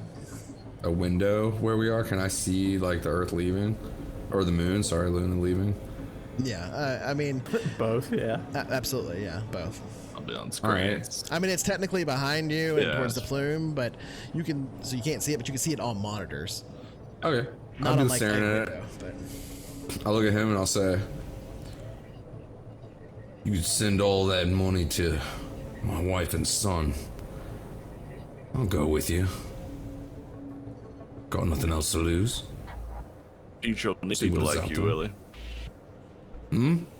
The future will need people like you, Willie. I crack my knuckles. what about you other two? You do Tanner, you along for the ride? I think Tanner's the only one that hasn't said anything. Yeah, Tanner links over to Assyrian and touches his dick. Roll arouse. It'll be 30 years for that. But seriously though, what do you do? Yeah, I mean, I'm going. Yeah. Okay. Everything. So none of you get on the shuttle? Nope. All right. He smiles, and for a brief moment, these strange black eyes flicking in your direction. Good. There was no shuttle. It was a test, and you've all passed. Oh, Wasn't fellows like we getting have a history to space? rewrite. Absolutely, that's literally what I was going to do. He was going to space you. That would have been cool. It's right through the airlock. I And thought about it. yeah, you step into the hibernation chamber for the flight deck, and there's more than enough pods for everybody. There's 16 in here, so you are able to find the hibernation pod. We see no shuttle leave. We see no shuttle arrive. But what we do hear in brief moments after we see time speed up and hopes reach 7 head on a different course, news reports of strange happenings around Artemis City, of the explosion in the middle of it all, of the death or disappearance of Jared Assyrian, and capped off by the strange change in trajectory of Hope's Reach 7, now too far from anything and too fast, as one of the most advanced nuclear pulse drives that has ever been built, is attached to it to reach. Nobody can stop it. Nobody can figure out what happened. It becomes a mystery. We see the news reports, but those news reports aren't live. Those news reports are in a documentary on the launch of Hope's Reach, being viewed on a view screen in the year 2512, when we pick up next time. All right. Nice, dude. There we go.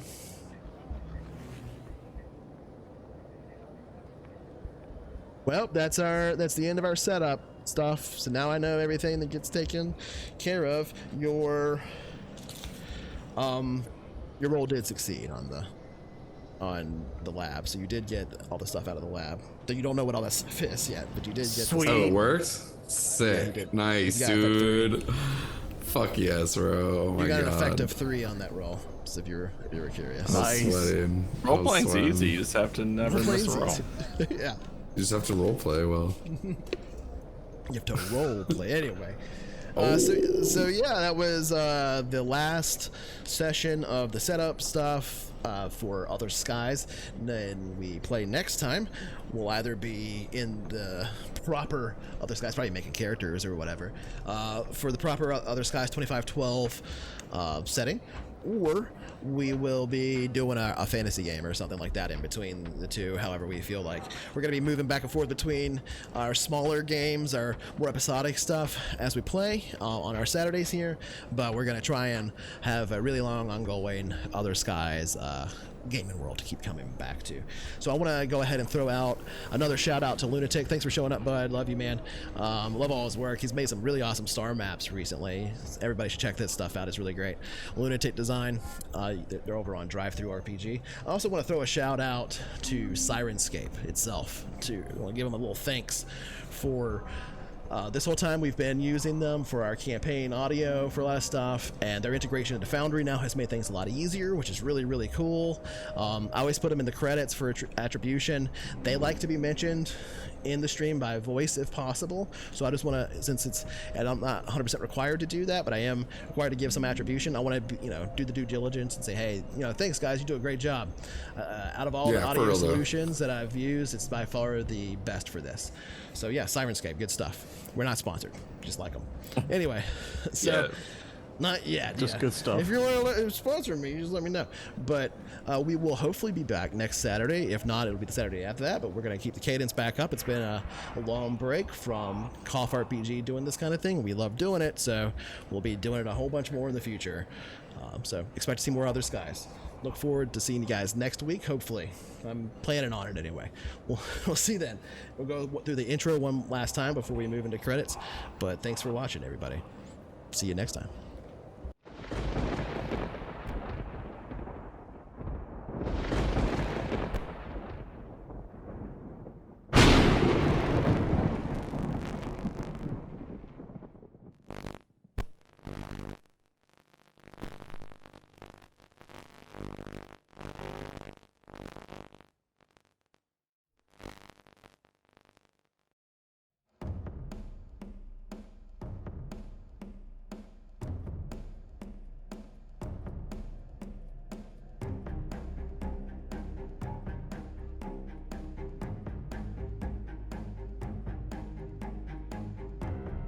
The year's 2512 and humanity lives among the stars. Used to be folks thought that when we got there we'd reach out and those stars would melt away all our problems. Sadly, it doesn't work that way. No, we took them all out there with us into the dark, where they could mutate and fester. Thing is, we took the beauty too, all the splendor and majesty that we could muster. Couldn't even say how many worlds we live on now. We've always been heading for an ugly end. Might just be we found ourselves a new beginning.